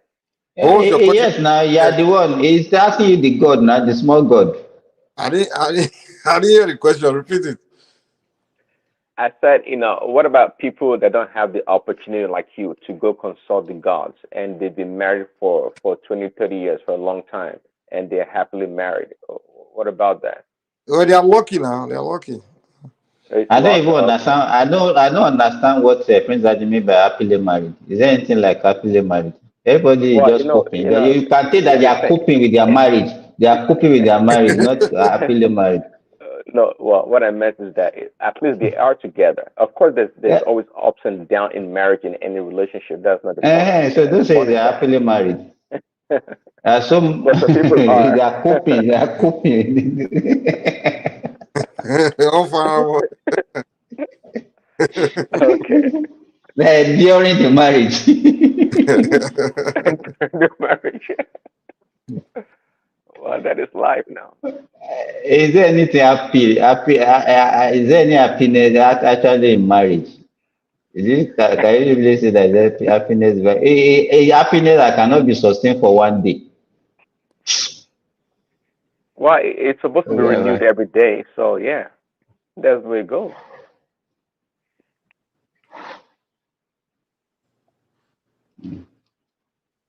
Just yesterday, a colleague of mine was telling me that a wife, I mentioned it earlier, that his wife just carried the 3 kids, sold all the properties in Nigeria, and japa to Canada without letting him know. And the guy is working here in Saudi Arabia, dying for the family.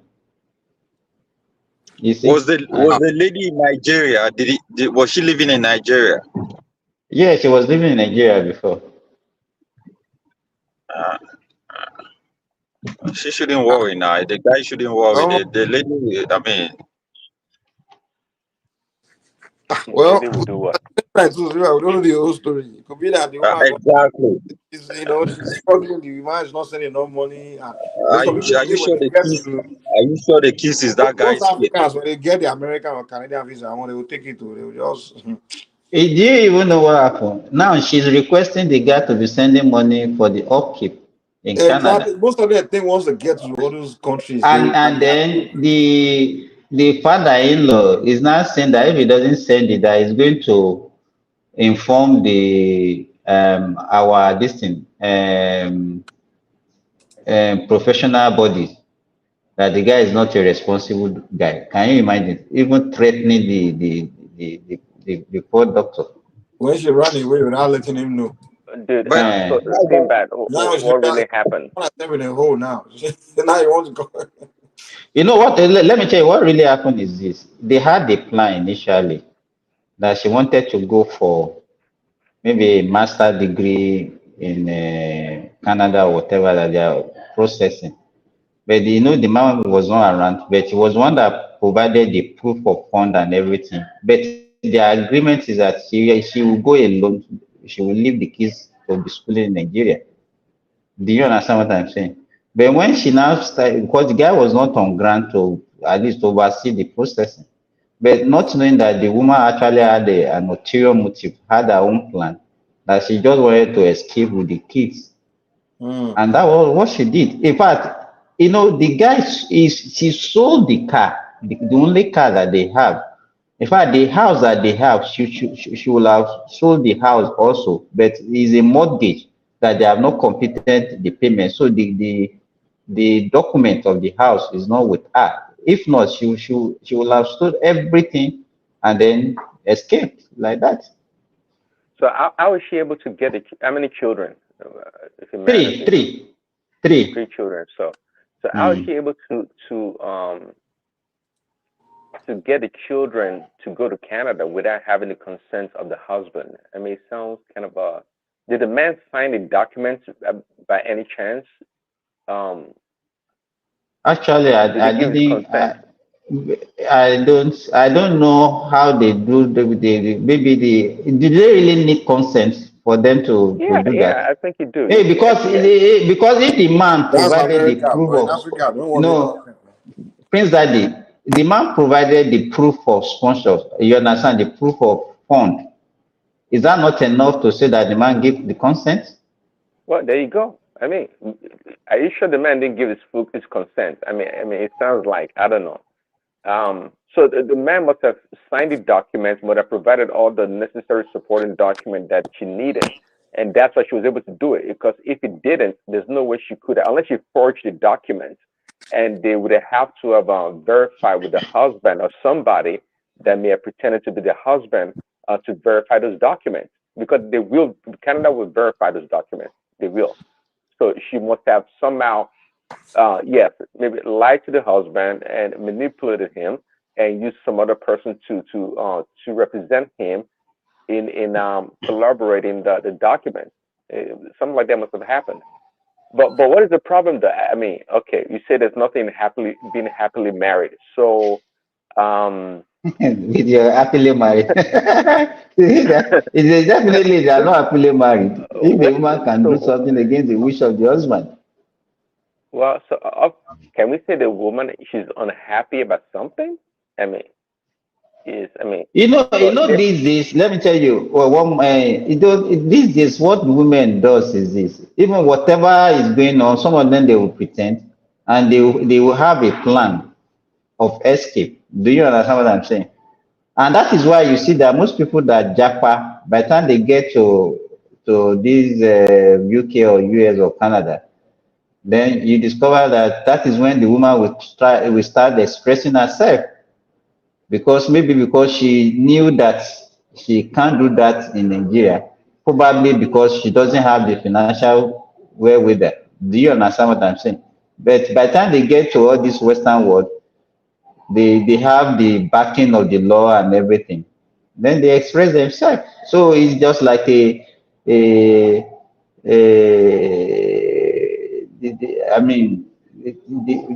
opportunity, they give them another opportunity to revenge whatever they thought the man has been doing to them. I see. So was she a professional person working in Nigeria? Or what is her profession? I mean, obviously she's asking she's just a civil servant. What was he doing in Saudi Arabia? The man is a doctor in Saudi Arabia.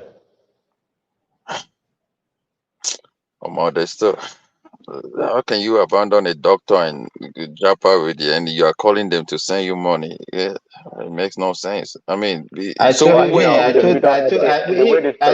guy, I said, if I'm the one, shishi, I will not give her shishi.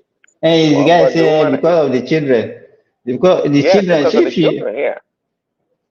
but even that children, as you build a house, how is he sure that even those children belong to him? Then even the mentality of those children. Exactly. That's Those why I children was asking. now, were they, the woman will have brainwashed them, and whatever investment is putting in those children, I don't think it can repeat.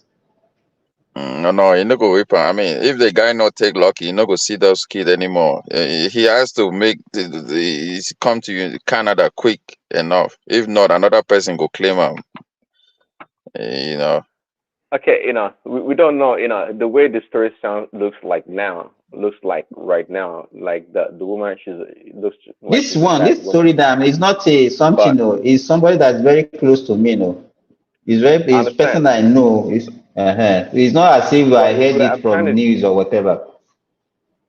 trying to determine the weakness of the wickedness of the woman to just take the three children away from the man. And I mean, so I'm thinking if the man did something to her, um, who knows? You don't know I don't think you know the full story yourself, Simba. You just know the story according to the man's side of the story. But it could be, I don't know. It's kind of no, it's not a funny thing. Just take the man's three children and just just take them away. It's not a joke at all. It's not a joke. So that's almost uh tantamount to evil. So And Prince Daddy, that is another thing. Before the way we get married, this communal thing, the father, the two parents will know themselves. If there's any problem, you have somebody that you can report to. You hmm understand? The two family know them. But these days that okay, maybe you are Yoruba man, you go and marry one Igbo woman from somewhere, or one Hausa or one Fulani, or you go and marry one woman from Uganda or from whatever, whatever. That is why everybody. So who do you report to? Sometimes because of the fear of the parent, those are the things that actually keep marriage. Marriage is not something that is so sweet the way we normally look at it. It's full of up and down, and there should be something that is keeping that marriage. But most of the things that used to keep marriage are no longer there because of this freedom of a thing that we are talking about. That is so, and now the even in, okay, let's say in Nigeria, the pastor are now taking the roles of the parent. At least if there is something wrong, some people can run to their pastor and report their husband and all this, or report the wife. But in Western world, who do you report to? Nobody. Everybody will you're just on your own. Mm. you go see a Is that counselor. oh, yeah. Is that lady from the east, Simba? Because I know is she a YouTuber?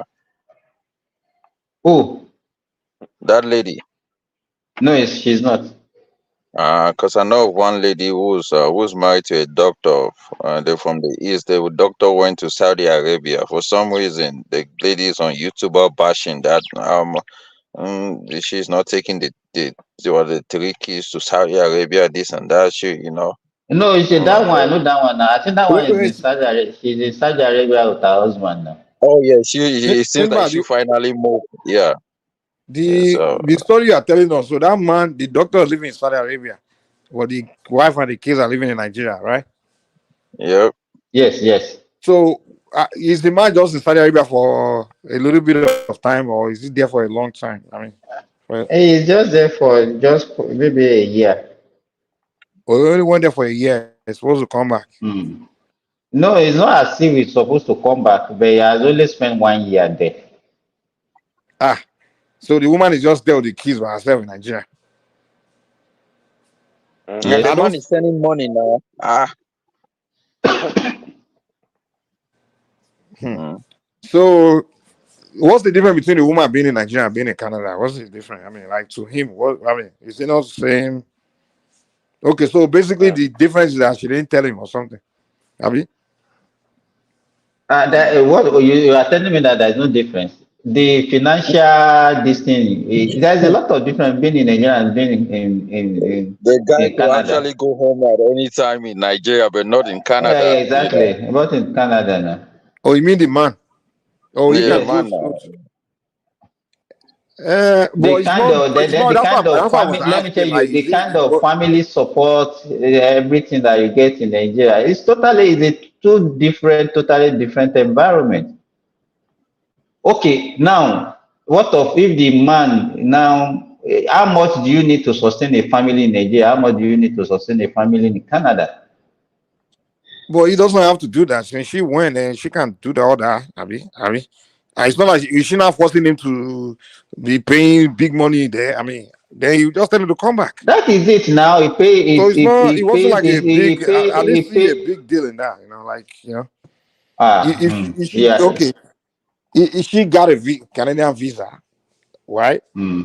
For all the 3 kids, it's like maybe it's opportunity. Maybe they get a better life opportunity in Canada, and she want to try it. But But yeah, it's of supposed course. to be a mutual agreement. It's not a decision that Oh, somebody has to okay, take. so let me ask this now. So if they get to a point where she wants to do it, he doesn't want to do it, then which decision should they go by? Okay, let me give you. Let Well, me give. Let me tell but you this. Let me tell hold you on. this. But according Just to my, this one second. yesterday, Mike. Let me give you this. You know, the working in Middle East is different from working in Western world. You work based on contract. You understand, and they can decide to renew your contract or not renew your contract. So I have this one just even yesterday that a colleague of mine was a Nigerian doctor that just moved his family, his wife and children to UK. And then his contract is going to expire in May this year, and they refuse to renew the contract for him. So how is he going to fund them in UK now? Yeah, they'll go Chief, back he now. should return now. Why is he not returning? Must he stay there That's what I'm indefinitely? No, those are the things. Those are the things. You understand? There are certain decisions that you just have to. You know, women But the guy should remain they in the are being first controlled place. by their emotion. I'm very sorry to say that there are a lot of men in Nigeria that their wife has already made them to take wrong decision of this japa, and the thing is backfiring. But you can't The blame it. If lady, you make this here's the day. If you end up making a decision, you can't say someone was the one that made you do it. You did it at the end of the day. Because a lot of times, what I see is like some men they will just do things because the woman wants it, and then when things go wrong, it's like, oh, she made me do it. No, you have to do things because you want it. I mean, it's not. There's no difference between a woman and No, convincing you to I do it, agree with Well, you. and no, your Mike, I friend, agree your with friend, you. I think your these friends or days, your mom or someone. Another human being always trying to convince you to do something you don't want to do. Mike, I At the end agree of the with day, if you. you We hold do have it, on. so many Let me men chime these in real days quick. that are not men enough.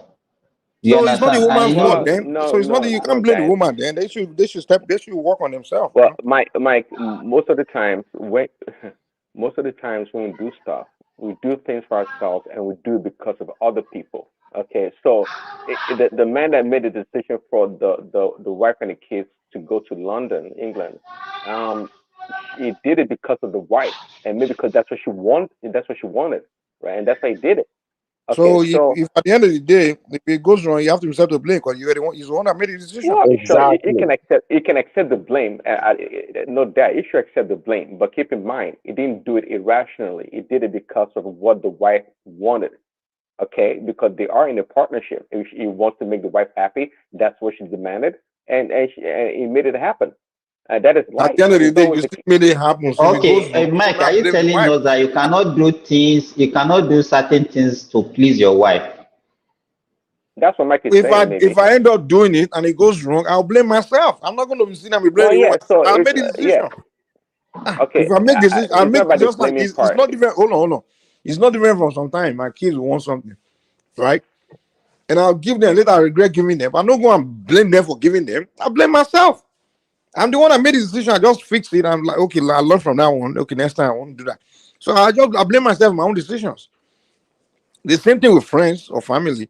Sometimes I do things for them, and I'm like, why did I do it? They, of course, they wanted me to do it because that's what they wanted at that time. But I'm the one that made the decision. At the end of the day, if I regret it, I'll just blame myself. Okay, next time I learn from it. You move on, you learn.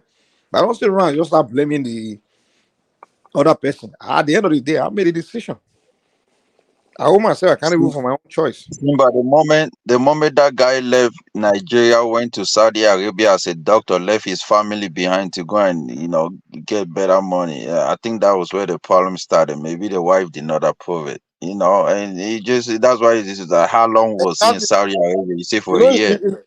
Judah, You you know. get it. It's possible. There's more to the story tonight. It could be that maybe the wife Yeah, wasn't even approving. exactly. So in this relationship, it's usually like both sides were not. In human relation, you're not always going to agree on everything, and one Well, person always just like in a relationship, nothing is perfect, nothing is that smooth. Okay, the exactly. man, for example, he wants to go to Saudi Arabia to go work and make more money. Obviously, he's making more money than it was in Nigeria, I'm assuming, of course, and that's why he went to Saudi Arabia.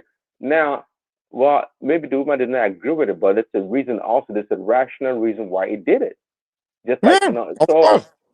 it may not work out. I mean, she's unhappy about it perhaps, but maybe the guy just say, hey, that's what I have to do right now. We don't always No, Exactly. no, make no, no, decisions no. that make us She is happy even all the happy time. about it. Let me tell you, she's happy about it because if the man is not even in Saudi Arabia, there is no way she can have that opportunity of going to Canada.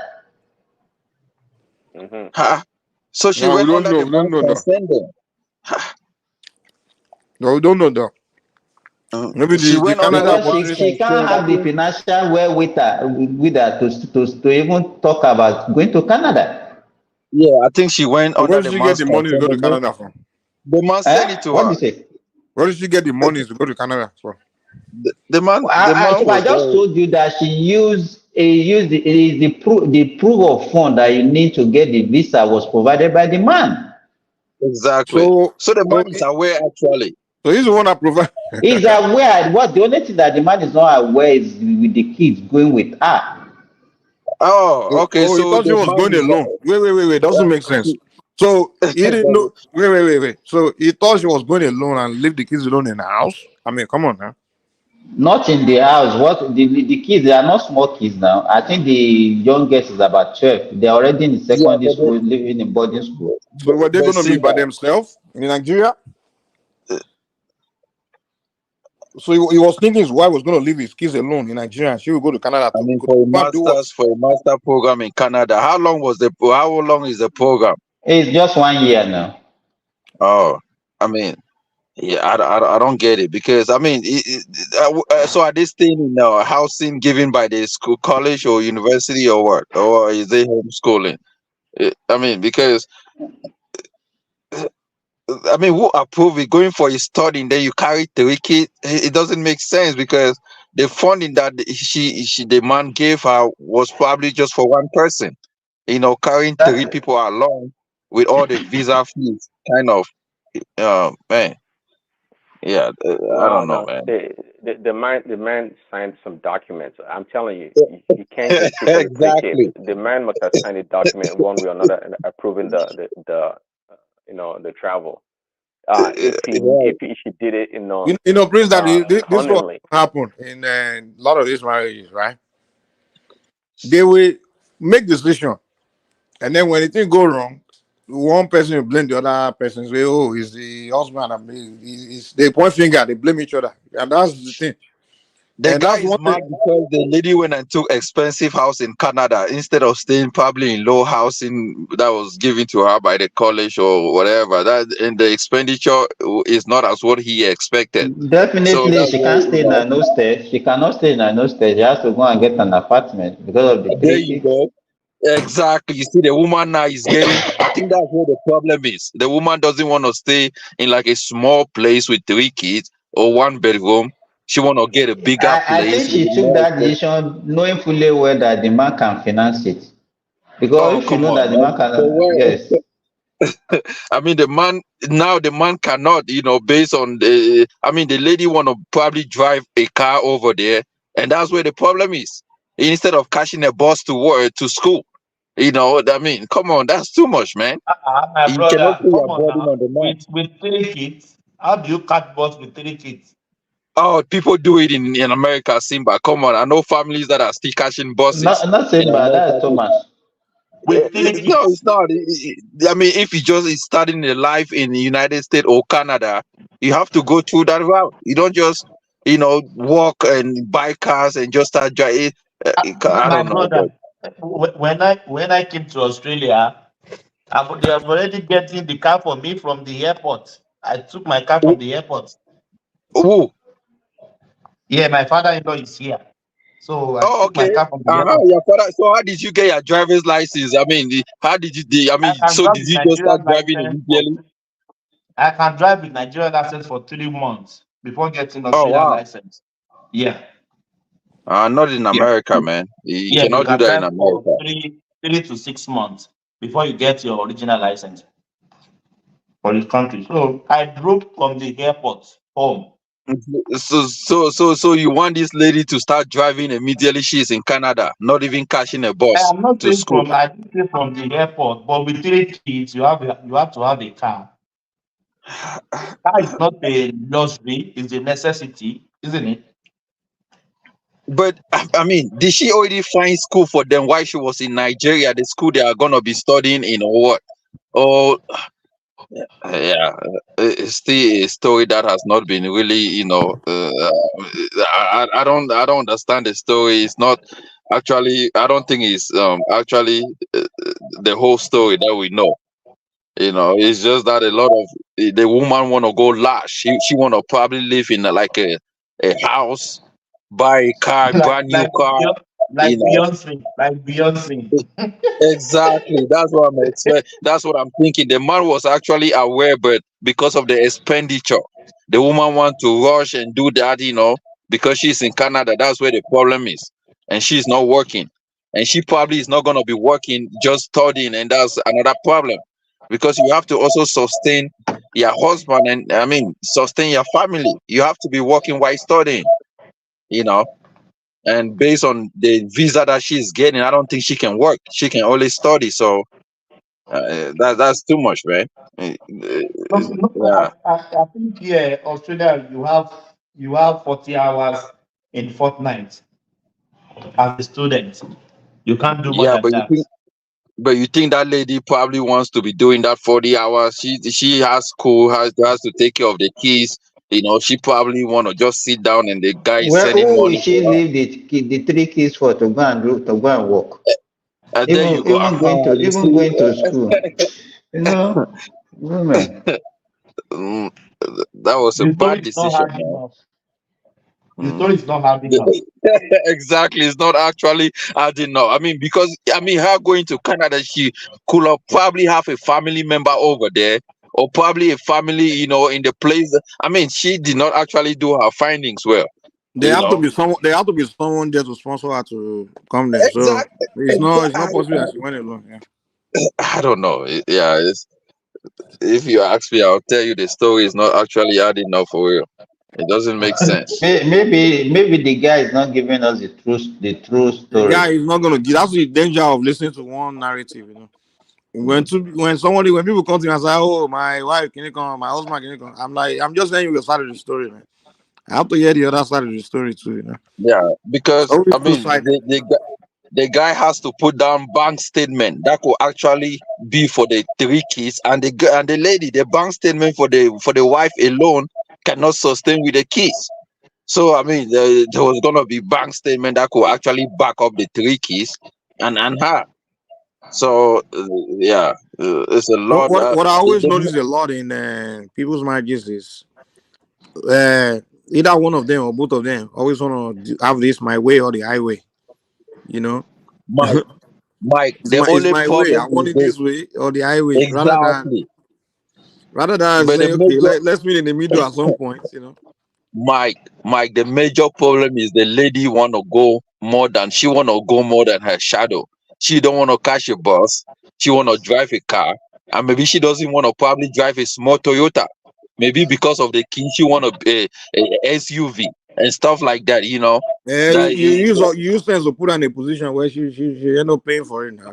Pay for it. right. You know, You and have to use sense to deal with people sometimes. man. And she's probably gonna be making payment on that car, not actually buying it cash. That's where a lot, yeah, that lady should end up going back to Nigeria, you know, and take that kid back till she finish has 1 year studying, then probably bring them. When she start working, then she can bring them to Canada. That's my best. But Yeah. Judy, I saw some, most especially in Canada, they are they are having 2 kids, they are running around, they don't have settled home. I said, what are you doing? Go back to your country. It's just suffering, sleeping from home to home, sleeping from street to street, sleeping in a car, no stable life. But because I don't want to go back to my country, I want to stay in abroad. Anybody can be Thomas. prosperous in abroad. Thomas, some Africans rather sleep on the streets, in your country, than sleep in a mansion in eh, their own country. Ah, hmm. the moment they are with Oyibo, they are in heaven now. The fact that I can see Oyibo every day, it's heaven to them. Thomas, it's not only in Canada or United States, even in Europe. I've seen a lot of Africans now being homeless in Italy and France. I'm like, wow. I mean, it's Canada. I mean, it's just things are getting more worse and expensive, and people, they just feel the But why impact of can't they being go back to abroad. their country? Why can't No, they go come back on. to their country? I mean, being abroad is already How will you go and one explain to of people back home that you're back in, you know? the. Eh, I but mean, Judy, people will A say, lot of them they will Judy, take mind, picture. you are living in abroad, no house, no better life, no accommodation, no school for your kids. No, you are living from No, well, street let to me tell street. From you, no, but But some of them they will wear jeans and go they and will stand next to a not car and take. take picture in the snow and send Nobody, it back they home will to not. They Nigeria. would rather die there than to come back with shame. being Exactly. homeless is a being homeless is a priority, man, in an African meal compared to an African back home. Come on, Mr. Thomas. no. Mm, Can I tell you this? There are more people homeless in America than Nigeria. Because no. Nigeria, you will find a family, a aburo or a egbon, or you find it like extended family that will still accommodate you. You can't find that in UK. You can't find that in Australia. You can't find that in America.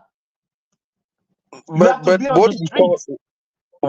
homeless, right? They are hopes of being hopeless in America. Things can change in a twinkle of an eye. You can become a multimillionaire just being on the street. We have seen a lot of millionaires in America that were homeless. Even most of these Can we rappers, lotto, right? Can you we know. lotto? Is that what you're saying? I mean, you can win lotto. I mean, most of these rappers, Mike, you Is know that, them. They were is that like one of those people that play lottery every day? it's not lotto, man. I've seen there was a guy that I used to talk to, right? I mean, I met him in a company and he told me he was homeless for once. But I mean, being homeless is not something that just, I mean, you might end up losing your home. For some reason, you miss payment on your car, you don't go to work anymore, you end up losing your job and stuff like that. Maybe it can run you homeless immediately, right? But another thing is once you step on your feet and things start going well, you are out of it and you never know. I mean, things change. We have seen rappers, we have seen people change their life as homeless people to being But, successful. But in but Africa, you don't have that. And Africa, Judy, if you are poor, if care is not taken, you might be a poor man forever. You know. Judy, I've saw documents upon documents upon documentation of people in the US homeless for 15, 10 years. I'm not talking about 1 year, 2 years, 3 years, 4, 5, 6, 7, 8, 9, 10, 15 years homeless. Is that life? That is not life. Go back to your country. Yeah, but sometimes people also are saving money, man. Look, Mr. Thomas, you are right. Go back to your country, but does the country provide a better aspect of what you think it is? I mean, they're going back. What do they have? Do they have money to take it back? I know of a family that got deported, because they did not have the right document from United States, and they were taking all these benefit. But when they got back to Africa, Cameroon, things were just as worse as it is, and when uh, they even fought their way and went to Europe. And there's also this other lady that traveled from North Africa to Europe and lost her baby and pregnancy in the ocean. And when they interview her in London, she said she will do this often and often. And that lady was from Nigeria.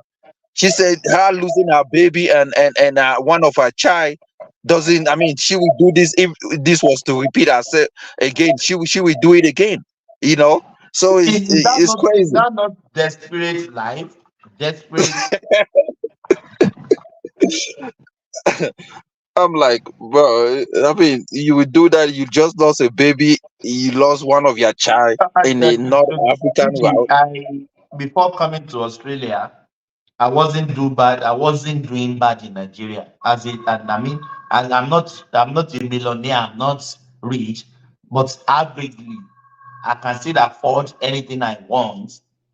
So why would I go to abroad? Then things are not working. It's better to go back to average life you were living in your country than to be on the streets of Italy causing Mr. nuisance all the way. Mr. Thomas, that's you though. Did you know how many people that took loans just to travel? Ha, loans. I'm talking about millions just to even cross to go through North Africa and stuff like that. If they go back, how are they gonna pay that loans? So maybe they might be hiding themselves from even going back. Uh, You are not lying. I saw people sold their house, a yeah, whole house, because they are exactly. going to abroad. Yeah. I was even watching this YouTube guy, I think from Nigeria. I think Mike might know him. He's a popular Nigerian YouTuber who was saying that if you have probably $30,000 in your bank account in Nigeria, there's no reason for you, even less than that 20. There's no reason for you coming to Europe at a certain age to start that life. You could actually turn that money around in Nigeria and make it big. But I mean, even if most of us know that you having that money, if they say, "Oh, America is open, Canada is open, Europe is open," you still want to come. That mindset is a I mindset. saw You know. somebody, a university undergraduate, 400 level. What did I say? 400 level. It remains 3 or 4 months to graduate. Yeah. He saw opportunity of US. He abandoned the studies. 400 level Wow. to be a graduate in a reputable university in Nigeria. Why can't you just finish your studies? You still need that certificate in abroad. Nobody will just, unless you do want to be cleaning the Oyenbo Have you yash. have you heard that say that You still need opportunity come you once? need certification. Have you heard that? But the Have guy you heard doing that them say? now, at least he started yeah. It was in this And then country that I 400 come level. to realize. Yeah, it was in this country that I come to realize that even PhD or master degree holders are doing McDonald's work, are working in a restaurant. You know, yeah.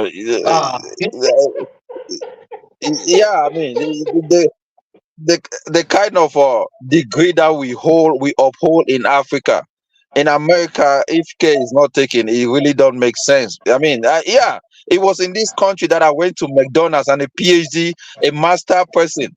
I mean, because I only have just bachelors, but a master person calling me sir, in a restaurant, because I want to order my food. I mean, that tells you how the country is, compared to an African person telling a person with a master degree to work in a restaurant, calling a ordinary person sir. It's like, Sam. when did this, when did this one start? So, yeah, I just believe that. Look, man. Look, yeah. I mean, you mentioned that if you are broke and things are not going well in a foreign country, move back. But the pressure. Families. You might be looked down to, especially when you go back to Nigeria. Say, see this guy. Oh, you enter Europe, America. Now you want to take your belongings, come back. Wait till pursue you come. All these things. And even Yeah, if we go back to Nigeria, what is the hope for anything over there? So it's better even exactly. stay. Yes. There is still hope if you stay abroad.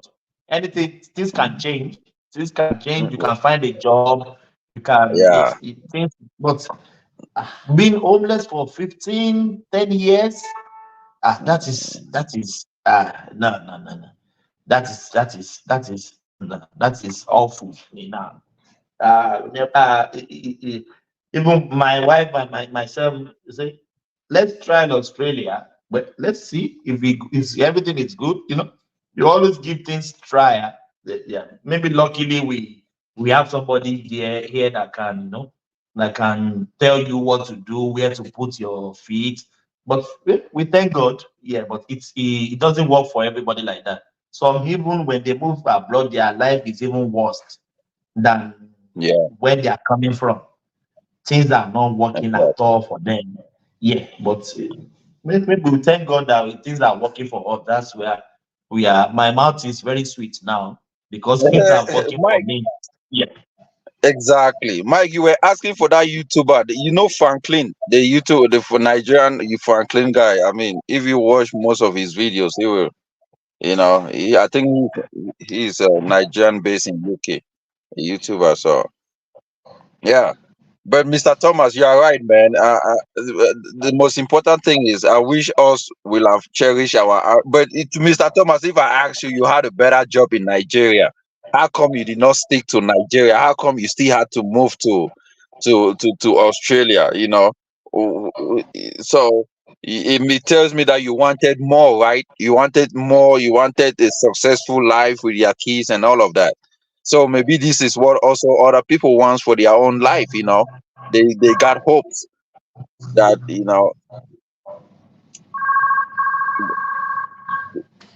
they got hopes that things will change one day, and yeah.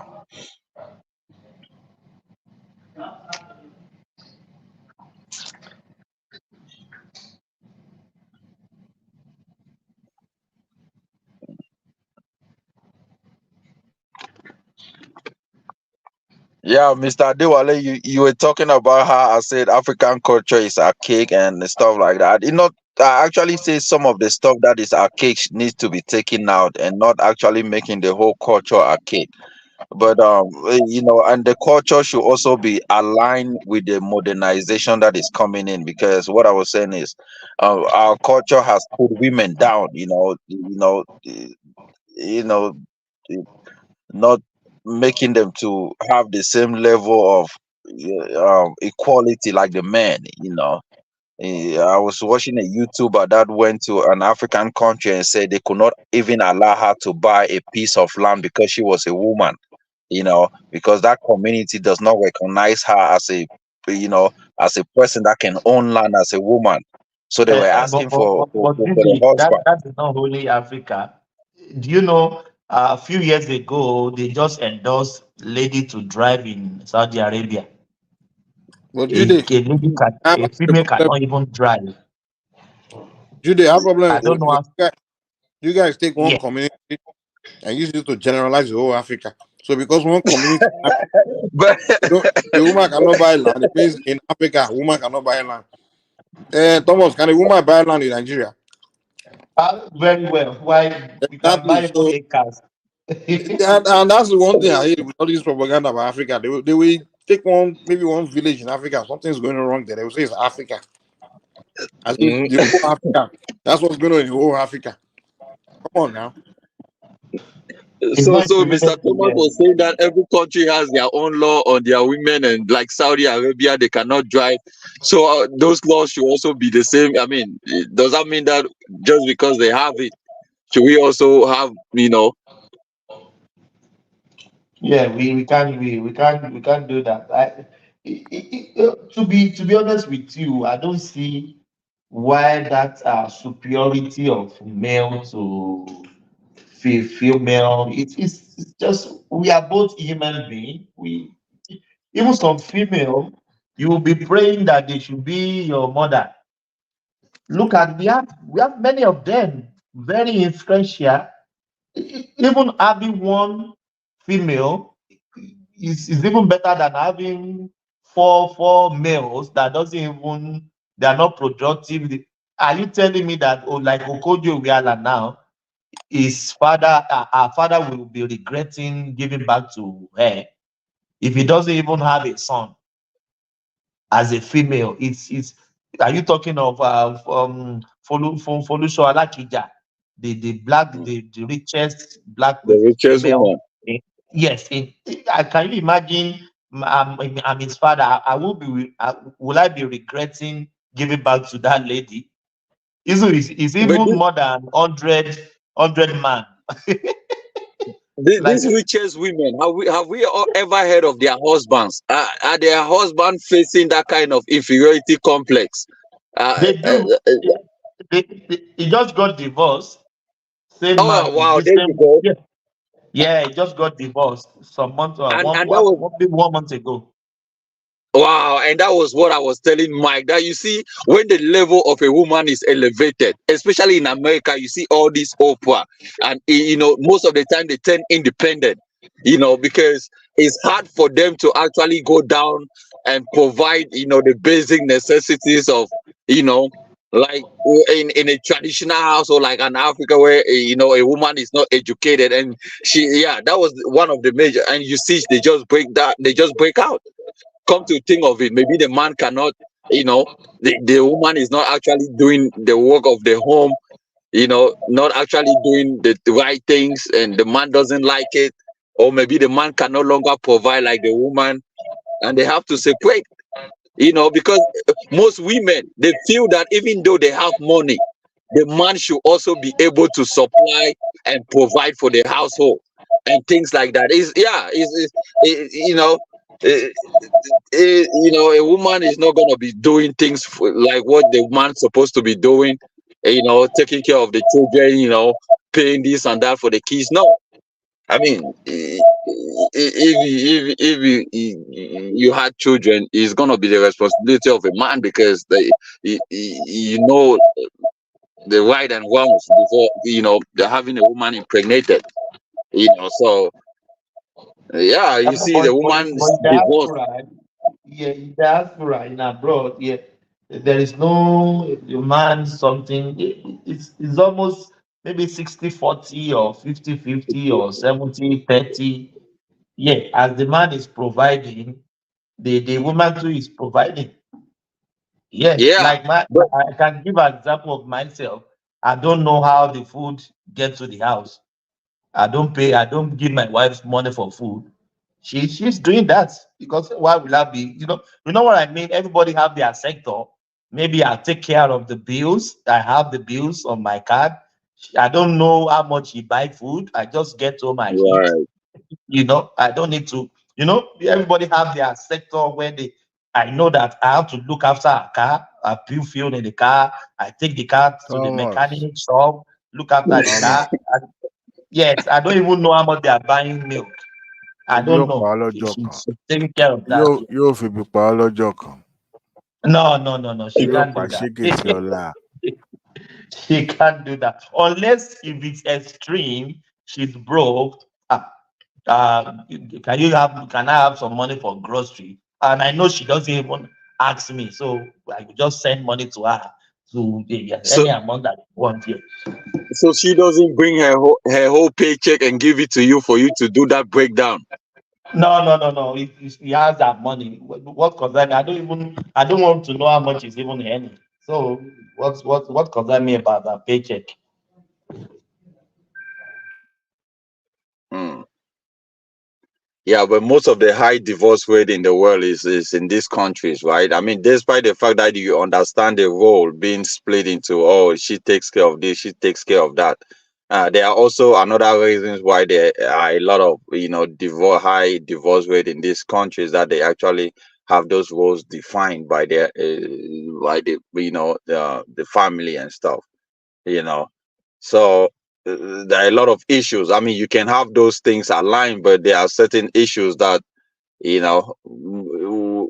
out of a second we influence her to break away from that lifestyle that she is in. And that's why we have more independent women. Or I don't need him to be in my life. I can go around and mess around and have my own company and still do things this way and all of that. And that's why I was saying that that African traditional household need to um the more people are getting educated, we kind of see that there is a lot of divorce, and I think that's where the world is shifted into. More people have getting divorced, especially when they travel to European countries. Because I know of a friend that they were married in Africa. As soon as they went to London, they out of a sudden, they divorce in within 2-3 years. The environment, things changes. A lot of a lot of things came into mind. What the guy was undermining in Africa, it became a bigger issue in the community that he lives in. So the woman got exposed, understood, things that, was blinding her when she was back home. And, it became something else. So, yeah, I think Africa is losing their traditional settings, and certain cultures of us are archaic that needs to be abandoned. And that's just, that's just it for me. You can't have a culture where you look down on a woman. She has to be this, provide this role of this, and once they start getting exposed, and then that's why in America, that submission stuff or this and that, women kick against it.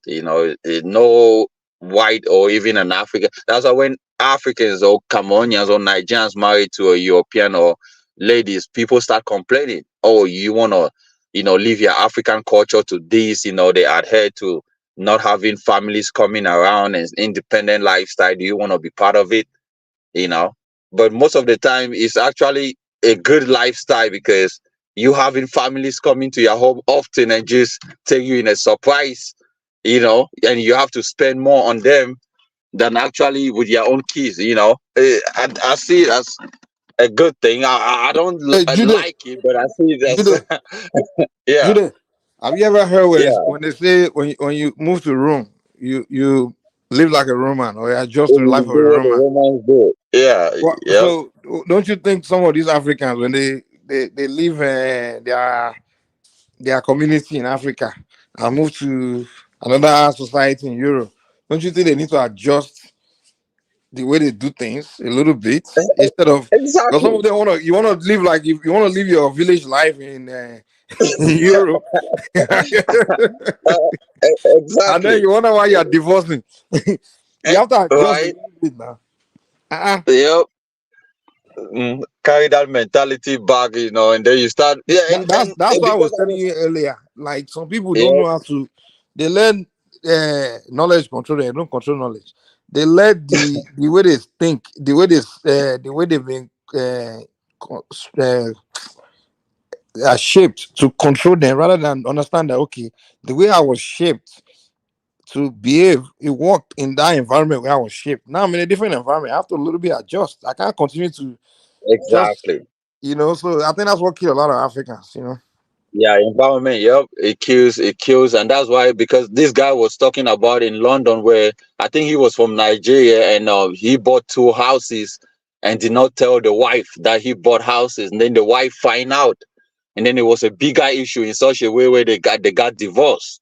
You know, and it's just a lot of stories, people. And then I was following this debate where people say, oh, the rate of bringing women from Africa to United States or Europe has actually declined. And they ask the reason why, because they say they are more divorced, especially when the women comes in, their eyes have opened. I'm like, what you mean eyes have opened? So in Africa their eyes did not open, or why do they have to come to yeah, Mike? What they are saying is that the woman adjusts with the new society. That's all. People Oh, got so that's what they mean by their eyes have they opened. expect the woman to keep living the same way she was living back in Africa. She's in a new society now. Even you yourself, Jude, you don't do the things the way you're doing it back in Cameroon. You adjust a little bit. Am I lying? So is that a big problem if our eyes are open? No, I don't know what they mean by eyes are open. Was she blind before she came here? I don't know what they're talking about. There's Right. no eye that open. What they mean by eye as open is that the person adjusts to the new environment. You understand? Right. And they see it and they have problem with it. And I'm like, Someone gotta, even you adjusted to the new environment. You can't tell me that the way you were Exactly. doing things or the way you do everything back in Africa is the same way you are doing it in America. You can't survive like that. Even the Americans will not relate to you. So there's some things you have Right. to adjust certain way So of that yes sir, yes sir, yes sir, yes sir, yes sir. Now it kind of slowly fade away. You know, exactly. So, but they and will say their eyes are open. Our eyes are opened. Your eyes didn't and open. then she start asking more questions. More inquisitive.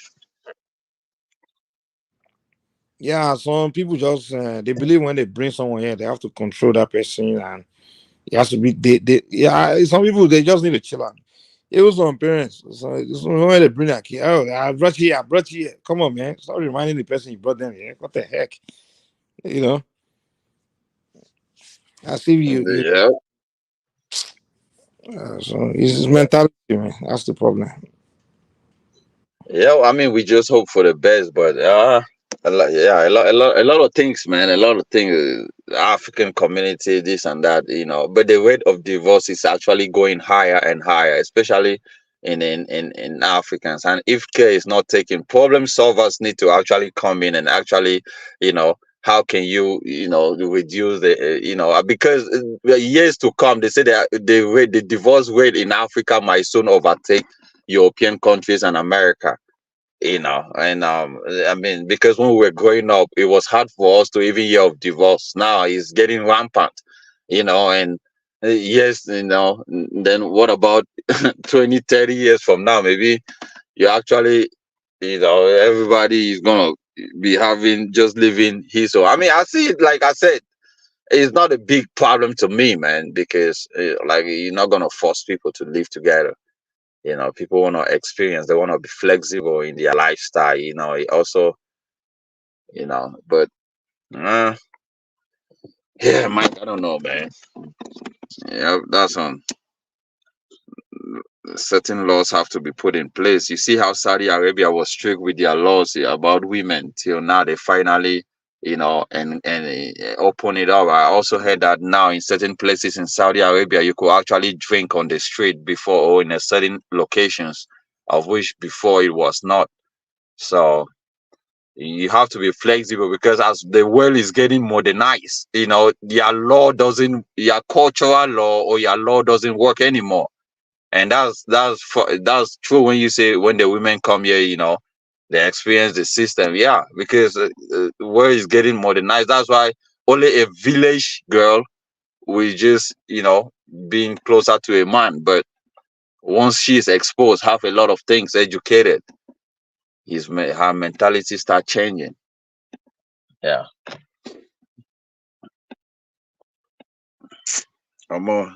Everyone is tired of it. Mike, you still did that city where you told me, or you moved back. Yeah, I moved, man. I mean, yeah, I'm around, moving on. I left that city. No, oh more.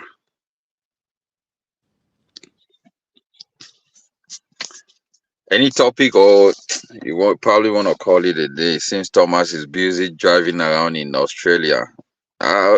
What city? I think is Thomas in Sydney or maybe Perth. I'm Yeah. in the background, sir. I think